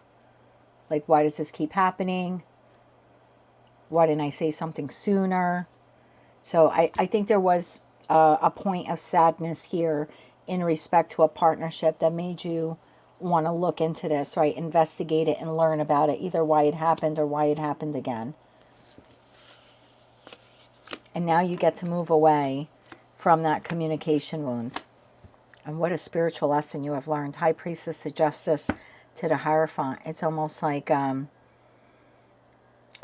your spirit guides are cheering you or will be cheering you on graduation day. Let's get you 3 cards of advice. What a fabulous reading for you. So, yeah, this is you restoring voice to a part of yourself that you disowned at some point in time when you learned the lesson of silence. That silence somehow equaled reciprocity. How would you ever give reciprocity if you don't speak up, you know, and state what it is that you want? But somewhere along the way, that's what you were taught. In an effort to keep your job, keep your position, keep your romantic partner, keep your love interest. You learn to keep yourself small. You're going from the Page of Swords to the Queen of Swords. Not so small anymore, are we? Not so small anymore. Okay. 3 cards of advice here for the Capricorn Collective. One more shuffle here. Thank you.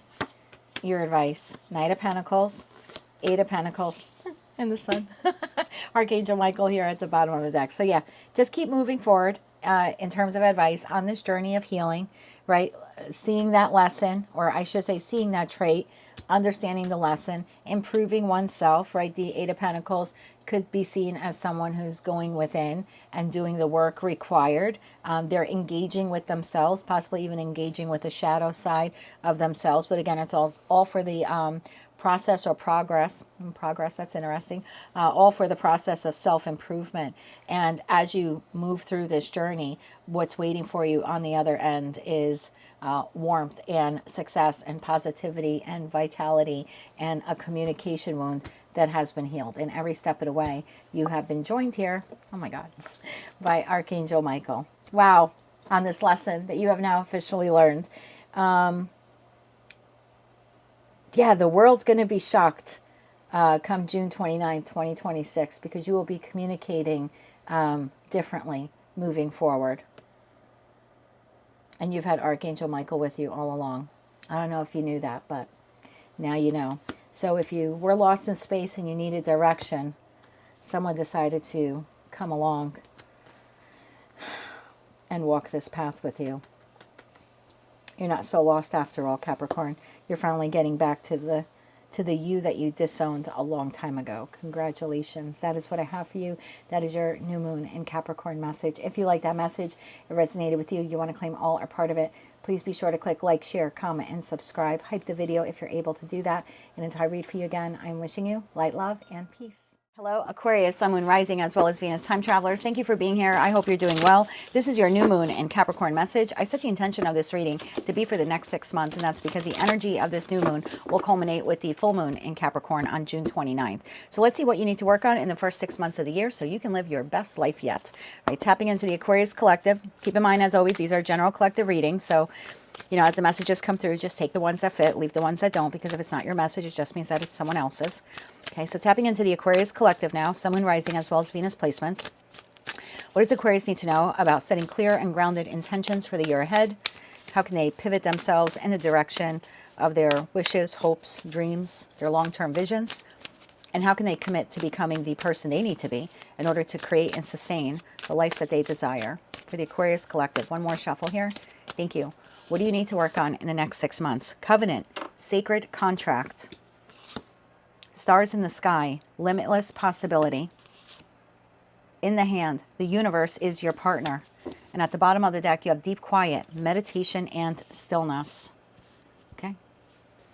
I'm not sure if the numbers on the cards will resonate with all of you, but I'll give them to you. And again, don't force them to fit. But if they do align with something, then you can just take that as an extra message. The numbers on the cards are 7, 51, 31, and 11. What does Aquarius need to know? Why do they need to work on this for the next 6 months? Aquarius, Sun, Moon, Rising, as well as Venus. We are clarifying covenant, sacred contract, stars in the sky, limitless possibility. In the hand, the universe is your partner. And deep quiet, meditation, and stillness. One more shuffle here. Thank you. This is very much giving me the feeling of like emotions. And I think it's because I'm seeing all the blue. Blue's associated with water. And then, of course, in tarot, we look at the water suit. Water's associated with the cup suit, which rules our emotions. Okay, let's see where we go with this message. You have the moon, which consequently enough in your deck shows a heck of a lot of water. Almost 2/3 of the image is water. Okay, the moon, the world, the King of Wands, the Knight of Cups, the Nine of Pentacles, and the Ace of Wands. Bottom of the deck, Page of Pentacles, Knight of Swords, and the Ten of Pentacles. Believes the Three of Swords, Nine of Cups, Three of Cups, Three of Wands here at the bottom of the deck. Okay, let's clarify this here for you. For Aquarius, Sun, Moon, Rising, as well as Venus placements.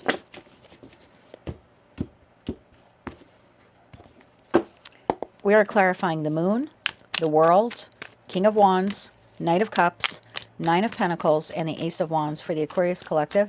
Why is this something they need to work on in the next 6 months? One more shuffle here. Thank you. The moon is being clarified by the Ace of Cups. Did you know that you have love on the horizon? The world is being clarified by the Hermit. The King of Wands is being clarified by the Wheel of Fortune. The Knight of Cups is clarified by the Three of Cups. The Nine of Pentacles is clarified by the Magician. And the Ace of Wands is clarified by Justice. At the bottom of the deck, you have Five of Pentacles, Five of Wands, Nine of Swords. Did you know that you're moving towards a love partner? Seven of Pentacles, Seven of Swords, Three of Pentacles. This is going to be a super specific message. I've tapped into a group of you that over the course of the next 6 months, you are disengaging from one soul contract and engaging with another soul contract. This could be you're leaving one job for another. It could mean that you are turning your back on a family member and, you know, maybe connecting with another family member. It could be that you're leaving one friend for another. And for some of you, you're leaving one love partner for another.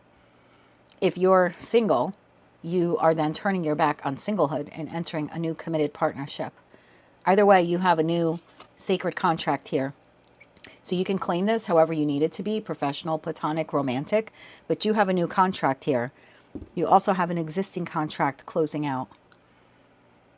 It's almost like you need to create energetic space. So even if you're a single Aquarius, this would be you officially letting go of the idea or belief that someone from the past would return. And once you do that, you clear away that energetic debris and now create space for the new soulmate. So again, you can claim this person how you want and whoever you need them to be, or I should say want them to be. But you have new coming in, and you don't see this yet in the moon card. If you're currently in a connection, your connection is strengthening. And I also think that that is something you do not see over the course of the next 6 months. I have to throw this out there because I have so many threes on the table. If you are involved in a third-party situation, regardless of where you are on that triangle, that third-party situation ceases to exist within the next 6 months. So either you or your person is leaving someone else so the two of you can be together. Covenant contract, sacred contract. There's a new opportunity here on the table. You don't quite see it yet. Knight of Cups to the Three of Cups. When you receive this opportunity, you will be rejoicing. This is a cause for celebration, a cause for victory. For those of you in a third party, this would be celebrating that the third party is over. Either you or your person has made the decision here to disengage from someone else in order for the two of you to be together. Stars in the sky, limitless possibility. This is something that you have been manifesting. So you have been manifesting this person, this boss, this business partner, I don't know, the realtor, the contractor, the buyer, the seller, the love partner, or that your connection would, grow stronger. You have been manifesting this. I'm going to have to clarify that world card because I feel something is ending here. In the universe, in the hand, the universe is your partner. Yes, this is divine timing here. This is the individual who is bringing you this offer opportunity. They don't have to be masculine energy. It's just they are initiating. This is the person who's bringing this to you, this new beginning, right? Because the King of Wands holds the Ace of Wands. You're being given here this Ace of Wands. And it is fair and it is balanced now. You're coming in from being out in the cold. You don't have to fight for this. This is just coming to you. This contract is now on path for you. Let's begin to clarify. Clarify that moon there. You don't see this coming. Or if you are in a partnership with someone, they are going to express an overwhelming amount of emotion for you. And that might be something you didn't realize. You didn't realize this person felt this much about you or for you. Tell me about that moon card. One more shuffle here. Thank you. The moon is being clarified by the Knight of Pentacles, the Three of Pentacles, and the Emperor. Bottom of the deck, Nine of Wands. I don't think you see this person coming. This offer opportunity for long-term cooperation, long-term collaboration. Again, could be a job offer, but it is a soulmate. And this person is initiating coming towards you. Tell me about the Ace of Cups. Tell me about the Ace of Cups. One more shuffle. Thank you. The Ace of Cups is clarified by the Star, the Tower, and the Sun. Oh my God. Bottom of that, Queen of Cups. This is something you have wanted for a long time. Again, so you claim this how you want. It's a general collective reading. But you've wanted it for a long time. You've been, not to sound corny, wishing upon a star for this person or this opportunity. And when it comes in, it brings in an enormous amount of happiness, growth, success, vitality, positivity, and healing. Knight of Cups to the Three of Cups. I'm not going to clarify. Just feel like this is the person who's bringing you this Ace of Cups, this offer or this opportunity. And it's a reason to rejoice. I really want to get into the World card. Excuse me. You need to clear something out first. And I think you know who or what this is. Tell me about that World card. It could be a mindset. It could be a trait within you. Tell me more about that World card. One more shuffle. Thank you. It could be letting go of the hope that someone from the past was coming back. Queen of Cups. Ten of Wands. And the Fool. Wow. So once you let go of whatever this emotional burden has been here for you, and again, it could be a person, it could be a connection in your life, or again, just the hope that this person would return or the job would ask you back. So again, for some of you, it's a literal, like you have a physical tie with this person, and this is telling you would need to disengage from them, but I'm not telling you anything you don't know because you're already contemplating entertaining other offers or opportunities or other jobs or something like that. Yeah, there's something here closing out in your life. You are clearing energetic space, something that has been emotionally oppressive or burdensome. And if this reading is resonating for you, you already know who or what it is. The moment you do that, the new beginning comes in. And then it's like, sky's the limit. Stars in the sky. This is what you've always wanted. That's that. That's funny. I had said before, it might sound corny, but you're like wishing on a star. So yeah, so now it's coming to you. This manifestation that you wanted, it's like you sent it out into the ethers. You asked for it. Now it's being given to you. But it does require energetic clearing. It could also be decluttering of your space. And I forgot whose reading I did last year. Oh God, maybe it was 2 years ago when I started on YouTube. Maybe in a Scorpio reading. And I had said, okay, you really want a love partner, right? That was evident in their reading. And I said, but are you prepared?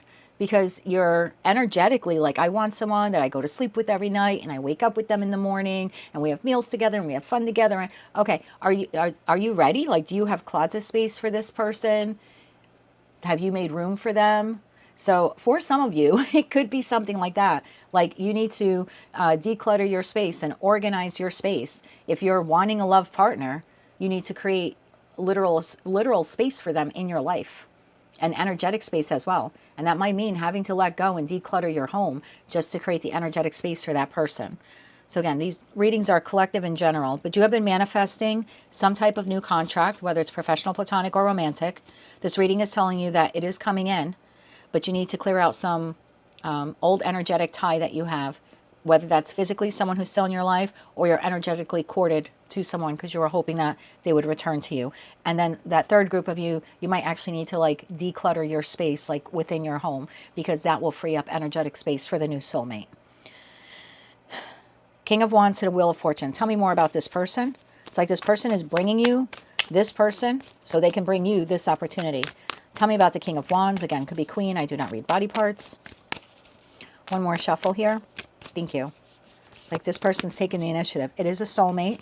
Six of Cups, the Lovers, and the Empress. Wow. Bottom of the deck, Queen of Swords shows themselves again. This person is making the choice. So again, this is in divine timing. This is something you asked for. The universe is now bringing you this person. And this person is now making the choice to provide you with this Ace of Cups, Ace of Wands opportunity that you've wanted. And if this is your current connection, then this is it going in the direction that you've wanted it to go for quite some time. Tell me about that Ace of Wands. Actually, I wanted to clarify the Wheel of Fortune. Clarify the Wheel of Fortune. One more shuffle here. Thank you.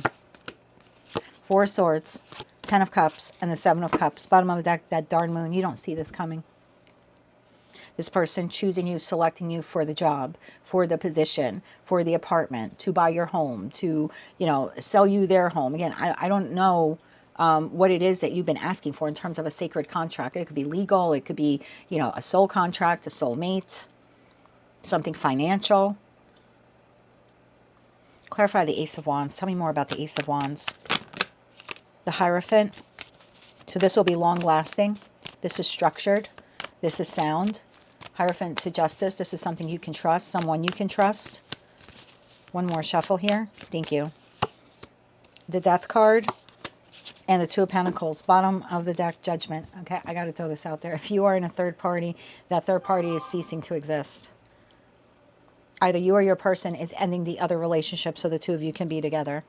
So if you have a primary and a secondary, it looks like you're ending one of those connections so you'll be with just one person. And if your person has you and someone else, they're ending the other connection to be with you. Either way, you're going from being in a triangulation to just being you and one other person. Third party's coming to an end here. Possibly someone's marriage. I don't know what else I want to clarify. Oh, let's clarify Justice. Justice, clarify that Justice card. If one of you is married, it's possible one of you over the course of the next 6 months files for divorce. One more shuffle here. Thank you. I didn't want the reading to go in that direction, but there's that Emperor again. There's that person making the choice here.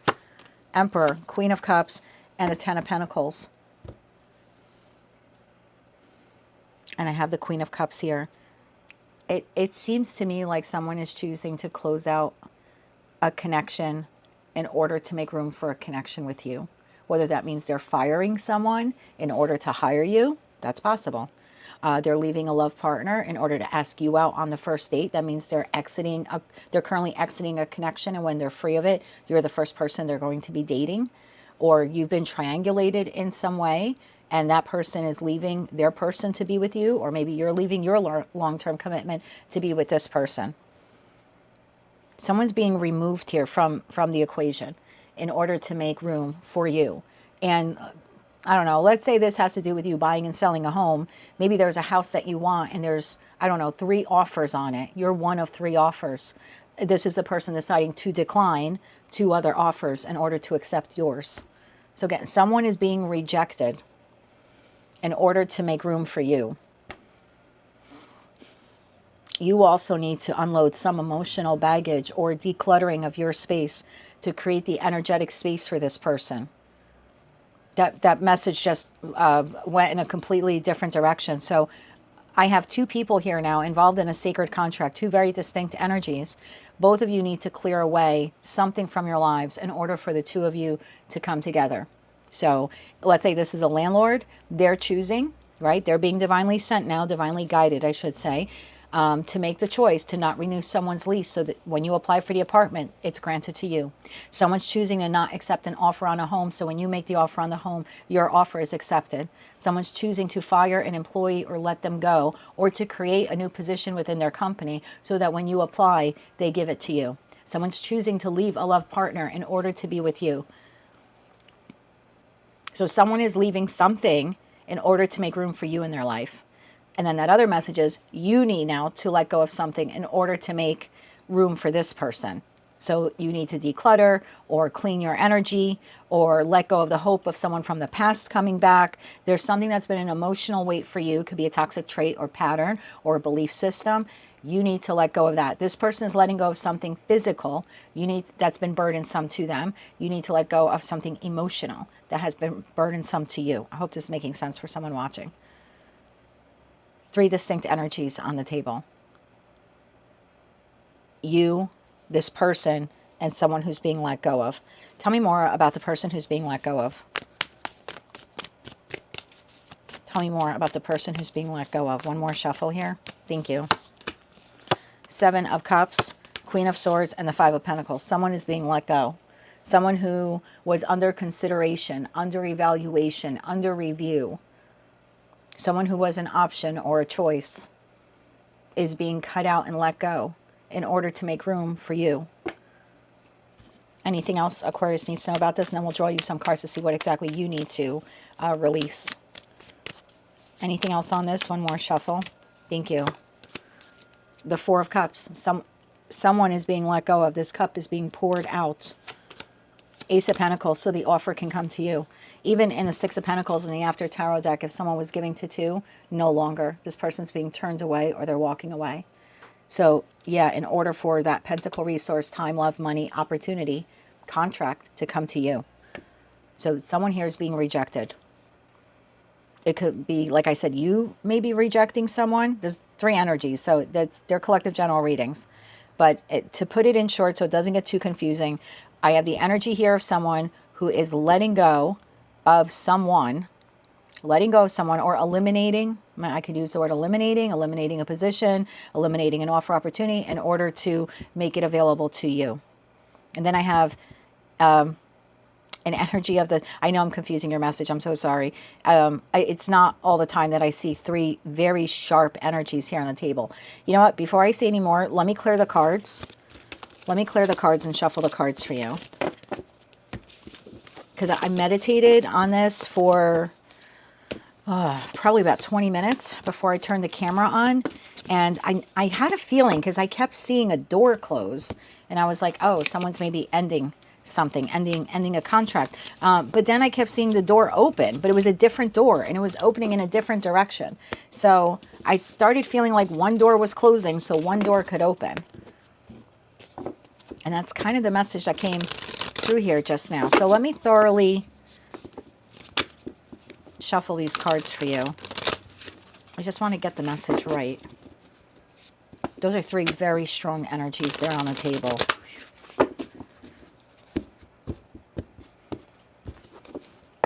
Okay.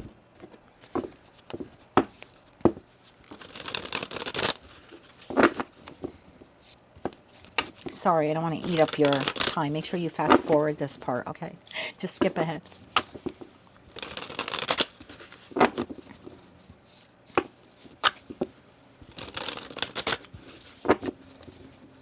Instead of saying you're getting this and you're getting that, I'm just going to talk about the 3 energies, 1, 2, and 3.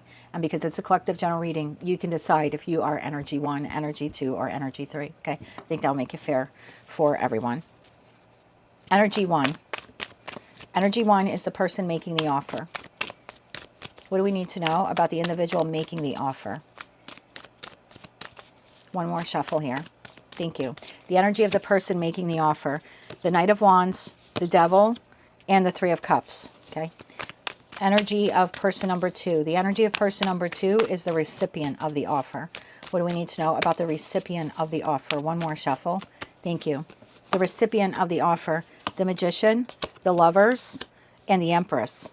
So whoever's been manifesting this offer, they are person number 2. Person number 1 is the person giving the offer. Energy of person number 3, the individual being rejected. Energy of the individual being rejected. One more shuffle here. Thank you. Ace of Swords, Two of Pentacles, and the Six of Cups. Bottom of the deck, the High Priestess. Okay, so let's clarify this a little bit more now. For the person giving the offer, yeah, you can't make this up. I wish I knew who you were in all of this. 9 of Wands, 5 of Cups, and the 3 of Pentacles. Okay, person number 2, the person manifesting the offer, the person receiving the offer. One more shuffle here, thank you. The person receiving the offer, the 7 of Swords, the King of Cups, and Judgment. The person who is being let go or rejected here. The energy of the person being let go or rejected here. One more shuffle. Thank you. The 2 of Pentacles, the 7 of Cups, and the 4 of Cups. Kind of the same cards that came out before. Ace of Cups. So this Ace of Cups can be given to someone. Okay, so let's see. This is a person who's giving this offer. Knight of Wands, the Devil, and the 3 of Cups. 9 of Wands, 5 of Cups, and the 3 of Pentacles. This person is choosing, okay, to take the inspired action to let go of some type of third party or some other influence. So this person they're dropping those 3 cups. These 3 cups, they're dropping these 3 cups, and they're choosing instead to collaborate with whomever is receiving the offer. This has third party written all over it, so I'm so sorry, Aquarius, if that's not your reading. But person number 1 is choosing to reject this individual in order to make this opportunity or give this opportunity to this individual. And I feel like you're the recipient of it for most of you. Obviously, it's collective general reading, so reverse the energies how you see fit. But we saw that as something coming to you and someone taking action to bring it to you. But again, if you want to reverse the energies, you can. This person is choosing. Can I have one card on that Devil? This person's taking the inspired action. They're going to be bold and they're going to be brave, and they're determined to reject this in order to give you this offer opportunity, to collaborate with you, to reconcile with you, to make you the offer, to give you the job.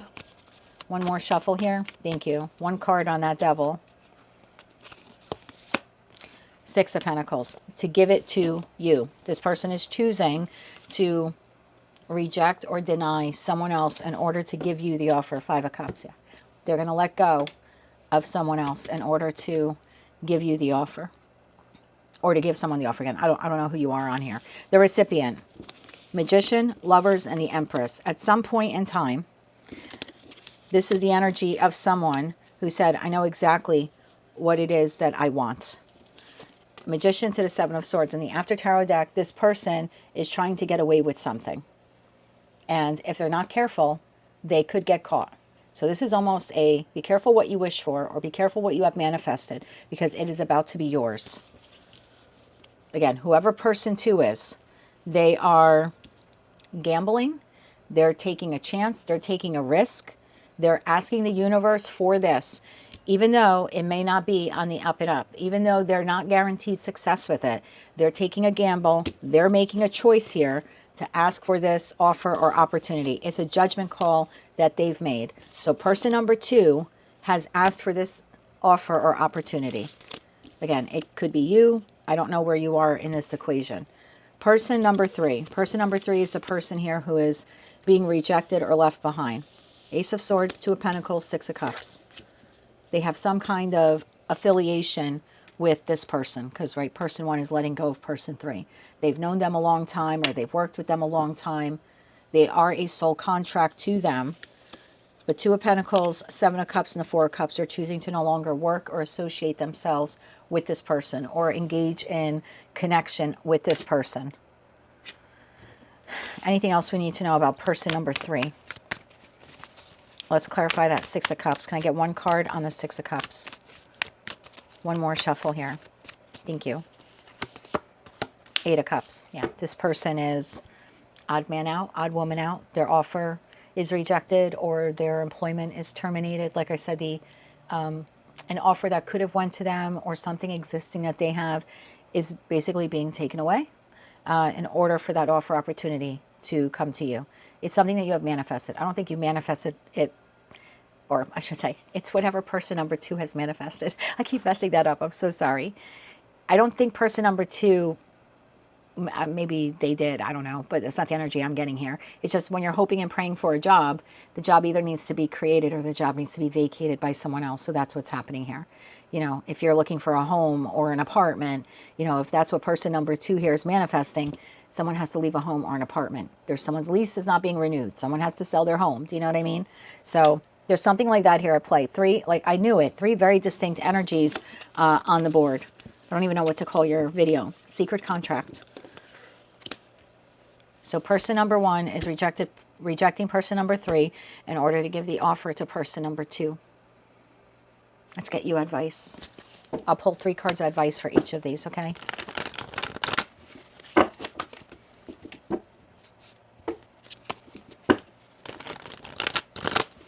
If Aquarius is person number 1, if Aquarius is the one rejecting this other person or offer or opportunity in order to make this offer or opportunity available to someone else, what are 3 cards of advice for Aquarius if they are person number 1? Advice for Aquarius if they are person number 1. One more shuffle here.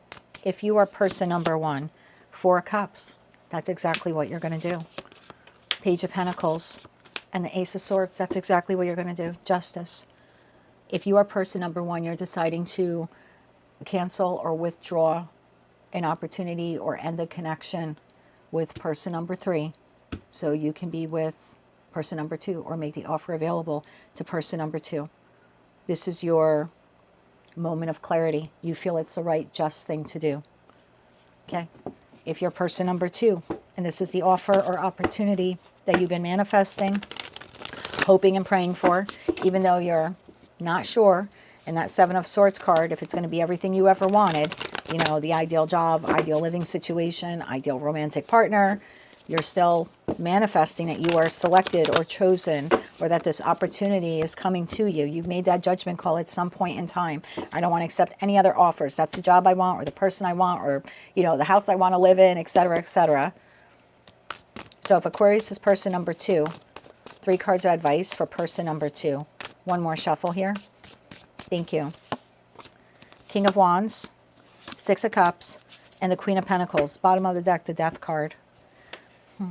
There's something here about, Death card to the 10 of Swords. There's something here about being grateful for the opportunity that is coming your way, that you have manifested, and to understand that it comes because someone else is being rejected or, you know, turned down for the job, or their lease was just canceled, or the offer to buy the home was turned down, or this person broke up with them to be with you, or something like that here is happening. And this is just telling you to have some humility and to be humble by this, right? The Queen of Pentacles is the energy of someone who's very practical. So if you, in that King of Wands energy, decide to move forward with this opportunity, just there's something here about not gloating that you have the job, not gloating that they accepted your house offer, not gloating that you got the apartment, not gloating that this person picked you or chose you, because it came at the loss of someone else. And it's just telling you to be cognizant of that fact. Okay. If you're person number 3 and you are the one here who's being rejected, so you can be redirected onto a new path. Although I have to be honest with you, I don't think you're person number 3. I kept feeling like you were either 1 or 2. It could go one way or the other. I don't feel like you're person number 3. Let me find out. For the majority of Aquarians watching, if we get an Ace or Major Arcana card, that would be a yes. For the majority of Aquarians watching, are they person number 3? Are they person number 3? One more shuffle here. Thank you. Are you person number 3? No. 9 of Swords. No. It's a big fat no, my love. Queen of Pentacles. Most of you are the person on the receiving end of this. Most, not all, most. So if I had to put a percentage, this is maybe less than 1% of you. This is probably 75% of you, and this is probably 24% of you, if that makes sense. So advice for person number 3, even though they're probably not going to watch the reading because they don't have this placement unless they're cross-watching.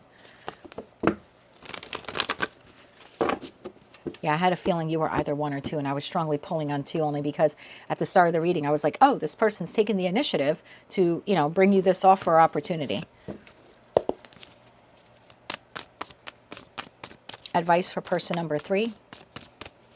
One more shuffle here. Thank you. The Star, the 4 of Wands, and the Hierophant. Bottom of the deck, Judgment. That was what I had said was being left behind, something long-term, right? I think I said some of you are leaving a marriage or someone's leaving a marriage for you or something like that. Yeah. So if you're person 3, which I think you have less than 1% chance here now of being person 3, but if you are, you're cross-watching. There's something here about through hope and healing, the sacred covenant, the sacred contract that you desire, there's a new one on your path. This one has expired. Contracts, soul contracts do expire. Most of the people we meet in our lives are soulmates to some degree. Some are hard lessons. Some are mutually beneficial soul contracts, but most people you knew at 5 years old are not in your life today, and probably 99% of them are not. And either you went separate ways, or you know they were hard lessons, or they passed away. They've moved on in their journeys. And so, if by chance you find yourself in that, you know, less than 1% chance here, or you are the cross watcher, this would be more for a cross watcher. All hope is not lost. You have a new sacred contract on path. So don't think that you're going to be without a job because it went to Aquarius, or Aquarius gave it to someone else, or anything like that, or a love partnership. Like there's something new on your path here. Judgment, Tower, and the Queen of Swords. Yeah, before you realize it, as you move forward, that new opportunity, that new soul contract now will come on path for you. Most of you are the recipient of whatever this is. So yeah, soul contract here being one soul contract expired from one entity, and a new soul contract now developing with you. If you weren't a third party, it looks like that is dismantling over the course of the next 6 months. You are receiving your wish here for that third party to end, again, regardless if you're person 1 or person 2. I wanted to get a quick message. I'm sorry for going a little long on this. What does person number 1 need to focus on in the next 6 months? Obviously ending this so they can offer it to person 2, but anything else that person 1 needs to deal with? Wheel of Fortune, the Page of Cups, and the 4 of Wands. Bottom of the deck, 8 of Wands.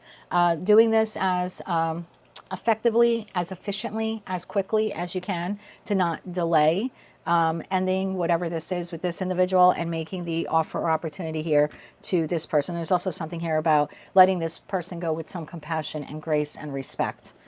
Person number 2, as a recipient, what do you need to do in the next 6 months, or as you await the offer or opportunity? What do you need to do? One more shuffle here. Thank you.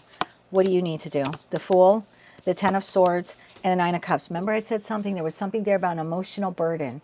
Make sure that you're fully healed, so when the offer comes in, it's you intuitively know that it's exactly what you wanted, okay? So there's something here in regards to happiness that you need to heal in that 10 of Swords, and what that is going to be different for all of you, but there's still a wound there in the Aquarius collective. So use this time to heal, and just know that the offer is coming in. Person number 3, in case they're, like I said, they're a cross watcher, what do they need to do over the course of the next 6 months? One more shuffle here. Thank you. What do they need to do? Queen of Cups, that was the energy of the person being let go. Queen of Cups, the 10 of Wands, and the Ace of Wands. Bottom of the deck, Queen of Swords.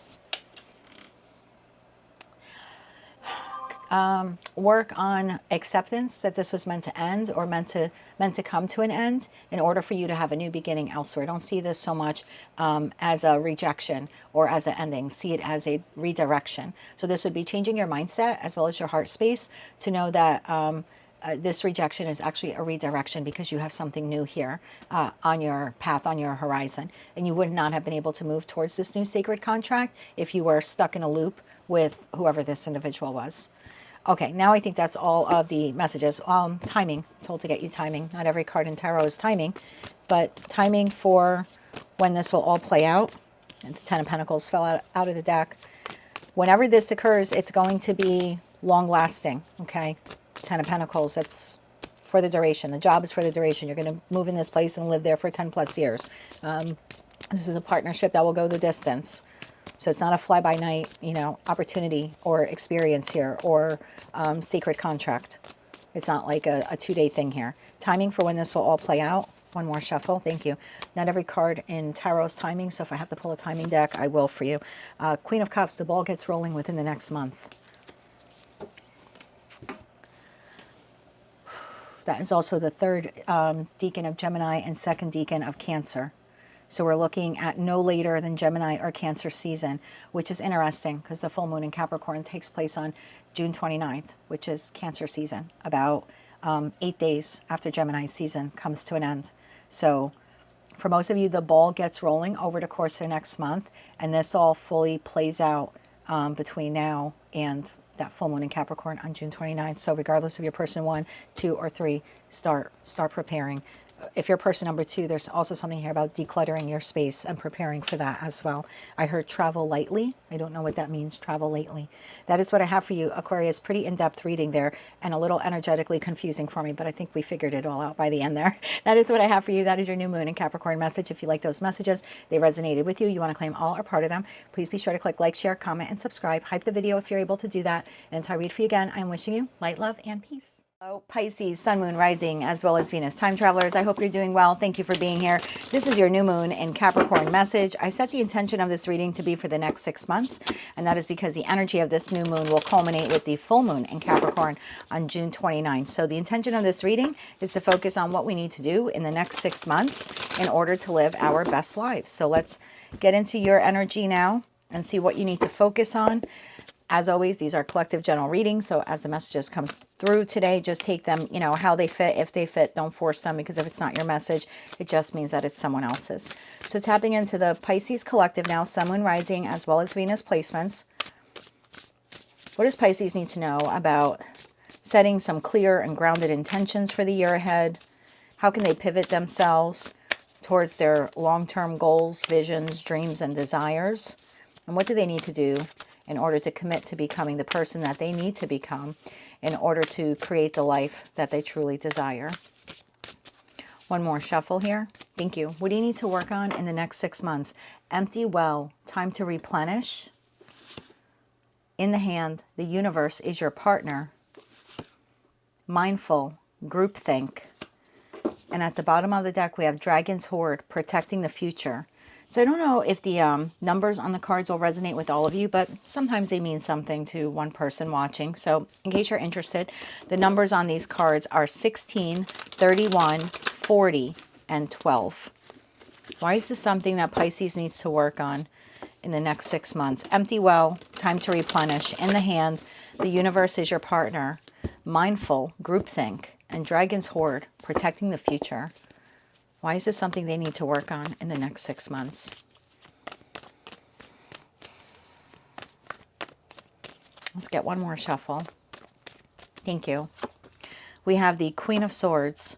We have the Five of Pentacles. We have the Three of Wands. We have the Five of Cups. We have the Five of Swords. And we have the Queen of Pentacles. At the bottom of the deck, we have the Seven of Swords. We have the Eight of Swords. And we have the Ten of Wands. That leaves the Emperor, Six of Pentacles, Five of Wands, Page of Wands here at the bottom of the deck. Let's clarify this now using the After Tarot deck. I'm going to clarify this now for Pisces, Sun, Moon, Rising, as well as Venus placements. We are clarifying Queen of Swords, Five of Pentacles, Three of Wands, Five of Cups, Five of Swords, and the Queen of Pentacles. One more shuffle here. Thank you. Let me scoot these down a bit. Okay. Queen of Swords is being clarified by the Five of Pentacles.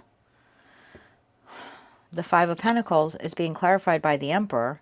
The Three of Wands is being clarified by the Two of Wands. The Five of Cups is being clarified by the Ace of Swords. The Five of Swords is clarified by the Knight of Pentacles. And the Queen of Pentacles is clarified by the Eight of Pentacles. At the bottom of the deck, we have the High Priestess, we have the Queen of Wands, and we have the Eight of Wands. And that leaves the Seven of Swords, King of Pentacles, Empress here at the bottom of the deck. I don't know where you are on the timeline, Pisces, if this is something you just came out of or something you're currently going through. But regardless of where you are on the Piscean timeline, there's a need here for you to spend the next 6 months replenishing yourself. Now, for some of you, you've had someone here take advantage of you financially, maybe leave you financially destitute or financially broke. In that respect, you need to really make an effort here to work on your finances in the next 6 months. For others of you, you've had someone who has emotionally, physically, maybe even sexually, if they're a love partner, neglected you or abandoned you. There's a need here for you to start taking care of yourself, giving yourself the love that you deserve, the love that you were or possibly are still giving this individual. You need to turn that inward now and replenish your own cup. Whoever this person is, they have taken a lot from you. And like I said, for some of you, you have already exited the partnership or you're in the process of exiting. For others of you, this is caution to tell you that it is time to exit this partnership. Queen of Swords to the Five of Pentacles. There's a group of you here who, if you have already left this person and you're rebuilding or recovering from them, you feel like it's not possible. The Source is trying to tell you it is. The Five of Pentacles card in the After Tarot deck talks about someone, because here, typically in the Five of Pentacles, we have it right here. We have these two individuals outside of this facility, outside of this structure. Now, this could be a community group. This could be a religious organization. It's signifying a place of sanctuary, a place of restoration, a place of assistance or help. These two people have the choice. They can go inside and ask for the help. They're choosing not to. They're choosing to be on the outside looking in. But in the After Tarot deck, the individual has gone inside. In fact, they're now exiting the structure with a bag of supplies. Now, for some of you, this is literally asking someone else to help you. For others of you, this could be you needing to go inside within yourself to help yourself. Either way, you have the energy here of someone who tried or attempted to dominate you physically, emotionally. I mean, this person depleted you. There's a need here for you to rebuild yourself. So yeah, I have the energy here of a group of you that feels like I can't do it. This person took too much from me and I don't see how I'm ever going to recover financially or emotionally from what they did. But you will, provided that you take the love you used to give to them or the respect or admiration you used to give to them and you turn it inward and give yourself that source of love and comfort. For others of you, you need to exit this connection and you feel like you can't. You feel like you're hopeless. I can't leave this person. I don't have enough money to uproot and leave them. But Source is saying you do. There's a talent within you. There's a skill within you that you can utilize to monetize, to create the money you need to leave this situation or to leave this person. Or you have a set of skills within you that you can capitalize on and use to find the next job or another job. So there's something like this here at play where I have a group of you where, like I said, you've already detached, right? This person's not in your life. You've left them, but you feel like I'm never going to recover from what they did. And Source is saying, no, yes, you will. And you can either ask others for help. There's no shame in that game. Or you could go inward. And for those of you still in this situation and you feel helpless, like, well, if I had the money, I would leave. Source is saying the key is within you. You have some talent or skill or ability that you can utilize to generate the funds that you need to exit the situation, or you have the talent or skills within your capability that you can utilize to find another job, like if this is a toxic work environment. So Ace of Swords to the Five of Cups is to see it very clearly that this is a connection that needed to come to an end, whether you have exited it or you are still in it. And that's because it has emotionally, possibly financially depleted you. For some of you, both. So there's something here to recognize that this was or is, again, wherever you are in that timeline, an unhealthy connection. In the hand of the universe is your partner. For those of you where you have exited the connection with this individual, Source is bringing you an opportunity. It's not an opportunity you have to fight for. It's being given to you. I'm going to clarify this to find out what it is. This will help you. in respect to recovering or regaining what this person took from you financially or emotionally. So help is on the way, but you need to be open to it and you need to accept it. For others of you where you are stuck in this situation, Source is bringing you an opportunity to get out of this situation. They're sending someone to you that can provide you with the funds, provide you with the job, provide you with the place to stay. Okay, so you have a, for some of you, this is a rebuild plan or a rebuild opportunity. And for others of you, this is an exit plan or an exit opportunity. Again, I'm going to clarify more for you, but the universe has your back when it comes to exiting or rebuilding from this individual. Mindful groupthink. 3 of Wands and the 2 of Wands, Queen of Pentacles to the 8 of Pentacles. It's very important for you to be very mindful of what you're thinking. For those of you that you're sitting in this like lack mentality, it's necessary for you to get yourself out of that talk. Get yourself out of this 8 of Swords. I'm never going to recover. This person took too much. I'm never going to get back up on my feet. I'm never going to be able to find another job or another living situation or save enough money to get out from under this person.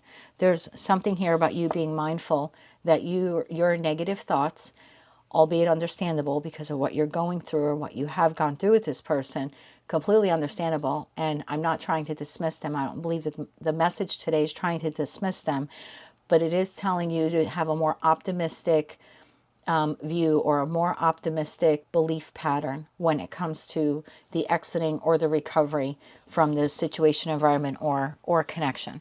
The path forward is being presented to you or open to you. Again, it'll be your choice if you want to accept this help or this offer or this opportunity, but it is coming your way, and the intended purpose is to 8 of Pentacles to the Queen of Pentacles, either help you restore your finances or your self-sufficiency, or provide you with the money or opportunity you need to exit whomever or whatever this is. So you kind of need to believe, even though you're in a hopeless situation, you need to believe that this is now on your path, because your thoughts are becoming your reality. And if you're sitting in I'm never going to get out, and it's never going to change, and I'm never going to recover, that unfortunately becomes your reality. So it's like we need to change our mindset here. You got to protect your future, okay? And protecting your future means thinking positively about this opportunity and being open to receiving it. So in that respect, we would go from 7 of Swords, the 8 of Swords, to the 10 of Wands. This very burdensome thought process of never, never, never, right? Never going to recover, never going to rebuild, never going to get out from under this person, never going to have enough money. We got to get out and never, never land, and instead go to High Priestess, Queen of Wands, and the 8 of Wands. Anything is possible. And this is really believing it in your gut, in your intuition. Anything is possible. I have the courage. I have the strength. I can rebuild. I will make it through.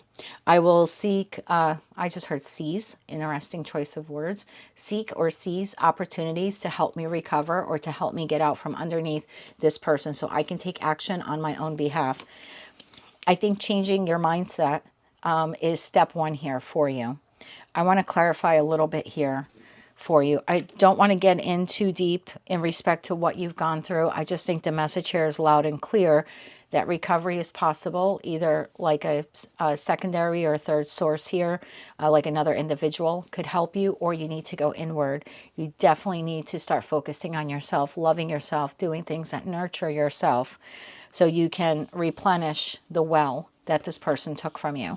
Okay, kind of left you with an empty cup here. And that 5 of Cups to Ace of Swords, I'm not going to clarify because I think you need to see clearly that this was or is a toxic situation and you need to exit it. This person is a taker. They take advantage of your kindness. They overtake. They maybe borrow money and don't pay it back. They make you promises that they can't keep. Okay, the Emperor to the 5 of Pentacles is not someone who is doing or behaving in a way that is for your benefit. It's a very selfish energy. They're doing it for their gain. Okay, and you're being protected from this individual. And notice that in this card, the hand is like handing you, there's an Ace of Pentacles coming. It's a little far off in the distance, but it's coming. And that's that Ace of Pentacles here that the Knight is holding on to. So I want to focus on that right now. Clarify that 5 of Swords, because I'm getting the feeling here like You need to clear your headspace. You need to energetically believe this is coming. You have to intuitively believe it. This is like mind, body, soul has to believe that this opportunity is coming in. No more I can't. You got to get out of the I can't, because your thoughts are creating your reality. Okay, tell me about that Five of Swords. One more shuffle. Thank you. The Five of Swords is clarified by the Ten of Swords, the Chariot, and the Two of Cups. This offer opportunity is coming to you to help you end this connection and to be able to move you on from it. This is a soulmate who's being put on your path, whether that's a financial advisor, an attorney, an accountant, a friend, someone who's going to offer you refuge, someone who you can borrow money from, a financier. You know, there's just, it's coming to you via a person. So you could get out from this person, the Emperor. Isn't that something? Clarify the Knight of Pentacles. So Source is sending you a soulmate to help you recover, rebuild, or get out from under this person. Tell me more about that Knight of Pentacles, this offer opportunity. Thank you. Wow. Okay, so you have Archangel Michael now assisting you with this. We are clarifying that with the Nine of Wands, Temperance, and the Four of Swords. I cannot tell you the chills that I just got, because look at the After Tarot deck. There's two people here. So you're not in this alone. You're not in this recovery alone. You won't be having to get out from underneath this person alone. You're not going to have to rebuild alone. Archangel Michael is sending someone here to you to help you heal. Notice that this person's laying down, and now here comes someone with a flower, with an offering, a sincere offering. This is a blessing here. In the stained glass, we have a gift here being given to another individual. You prayed for help at some point in time. You prayed for recovery, the ability to rebuild your finances, your self-worth, whatever this person took from you, or you asked for help to get out from this if you're still involved in it. I don't know if you heard that, but there was like a huge crash outside. I don't know if the mic picked it up. So someone is coming in to help you from this, okay? Three of Wands. You need to be mindful of what you think. The path forward now is being opened for you. Tell me about this opportunity. One more shuffle. But you have to take action. Three of Wands is astrologically the Sun in Aries. So when this opportunity comes and you're at the Y point, you need to move towards it in that Three of Wands. Otherwise, it becomes a missed opportunity, okay? We have the Six of Wands. You have the Queen of Wands, and you have the King of Cups. You have someone here coming to help you, someone to help rebuild your confidence, someone to offer you a job, someone to offer you the financial help you need, the emotional comfort or support you need. For some of you, this is one person who's embodying the energy of the Queen of Wands and the King of Cups. For others of you, this would be two different people. Tell me more about the choice now, because you're going to have a choice, like always, whether or not you want to take this person or these people up on the opportunity that they're giving you. You have the Star card, you have Strength, and you have the Devil, Ten of Swords. The Devil in the After Tarot deck is very different. In other decks, we see the Devil presiding over a podium that two people are chained or shackled to. But in the After Tarot deck, the people are freed. The chains have been broken.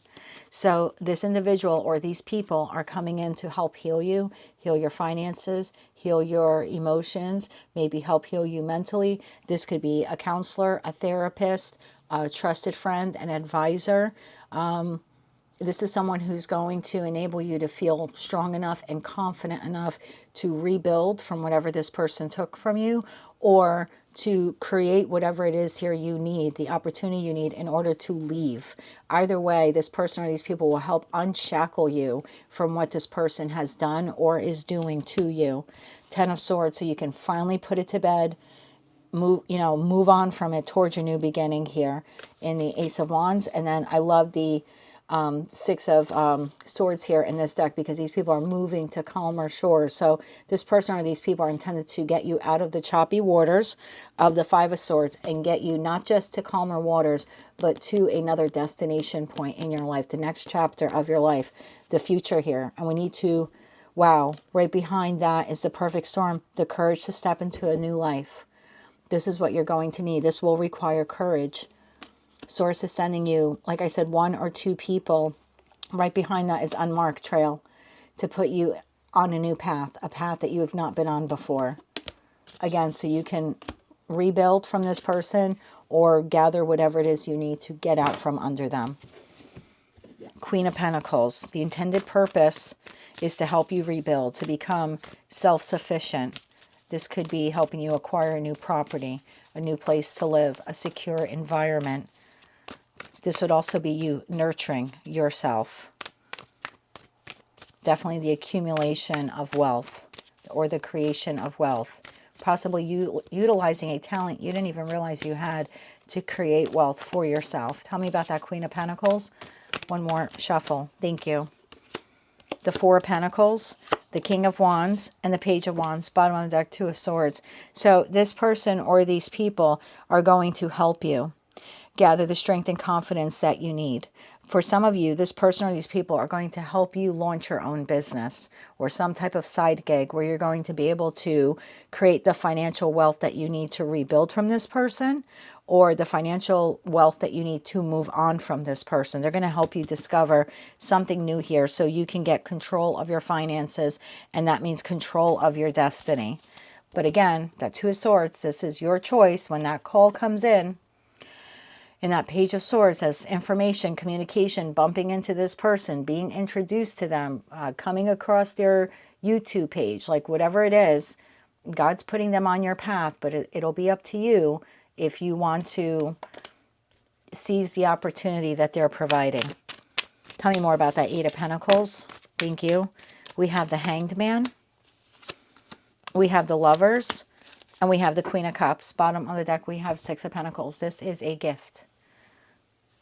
But again, the choice is yours. When the gift arrives and you take the lid off the chalice, it'll be your choice if you want to move forward with it or not. Some of you may feel too prideful. Some of you may feel too prideful and you may resist. In the Six of Pentacles, the individual is walking away from help. Don't let your pride get in the way. Clarify where Pisces is going after this. Tell me about that future, protecting the future. Nine of Swords, Nine of Pentacles, and Page of Swords. Bottom of the deck, the High Priestess. Well, this is you very much in your power. High Priestess to the Hermit. Financial independence, comfort, luxury, wishes fulfilled. Possibly even then sharing your story, what you went through with that person or those people, or your journey towards financial financial abundance. Some of you may be inclined to share your story or write a book or communicate with the public how you overcame this whole situation. Tell me more about the future. Definitely financial stability here. Independence, freedom, autonomy, enjoying the fruits of your labor. Possibly being alone for a small period of time, but definitely not lonely. Enjoying your own company. I keep hearing solitude and solace. Finding peace because you're out of a chaotic situation. One more shuffle here. Thank you. More about your future. Six of Swords, again, getting to that destination away from the Five of Swords and the Six of Pentacles. Pisces, it's going to take you a lot longer to recover, or a lot longer to create maybe the financial resources you need to get out from under this person. You can't let pride get in the way. You can't sit there in the Four of Pentacles stubborn energy and say, nope, I got this. Because you haven't been getting this. That's why you've been stuck.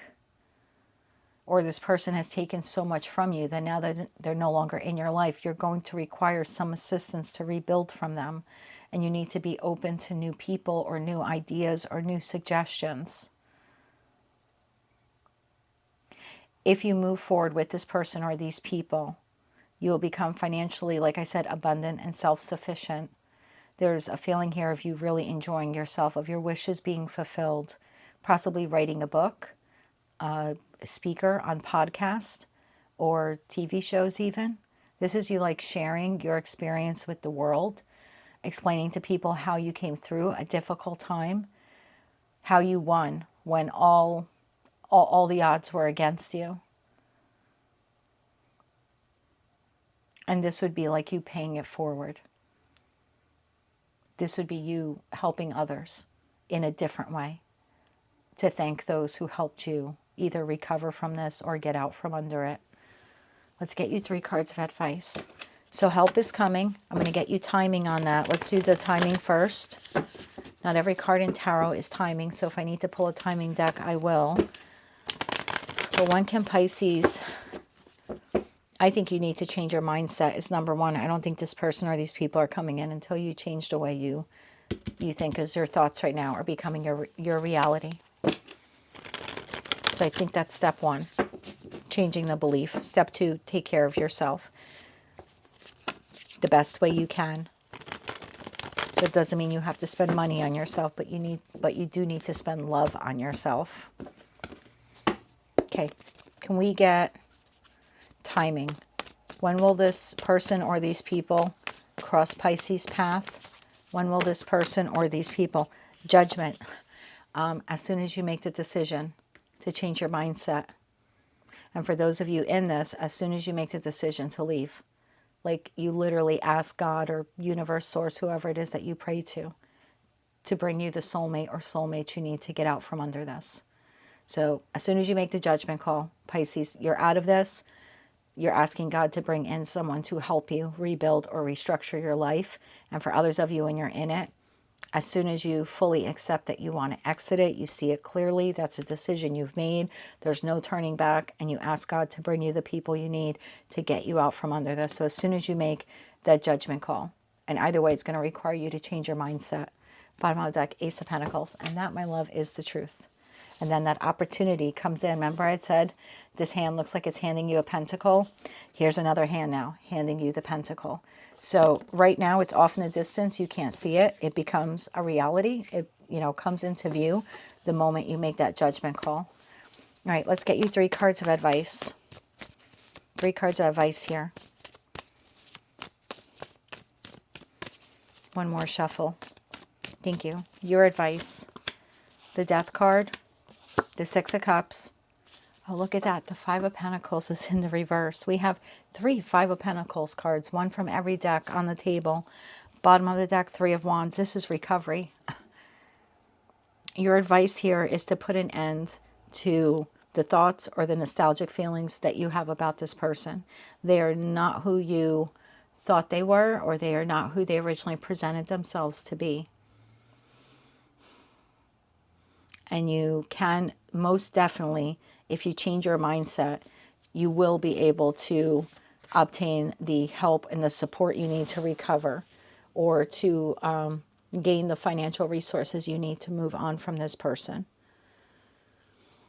For those of you where you have already left this, I would ask for the person or people to come in to help you recover financially or emotionally. Both of you have new soulmates here. They're sort of waiting for you to officially ask for them. They will radically help you to transform and change your life for the better. 3 of Wands moving forward, 7 of Wands, and the World card. They're going to help you move towards this ending, and they're going to protect you the whole way, and you will be victorious. As soon as you make that judgment call, the person or people come in. That is what I have for you, my dear. Time for you to replenish your well, change your mindset, ask for the person or people you need, and then be willing to accept them and listen to what they have to say and take their advice, because of this person or these people are being put on your path now. But again, it's like Source is just waiting for you to officially ask for them. And they will help you make this recovery, financial or emotional.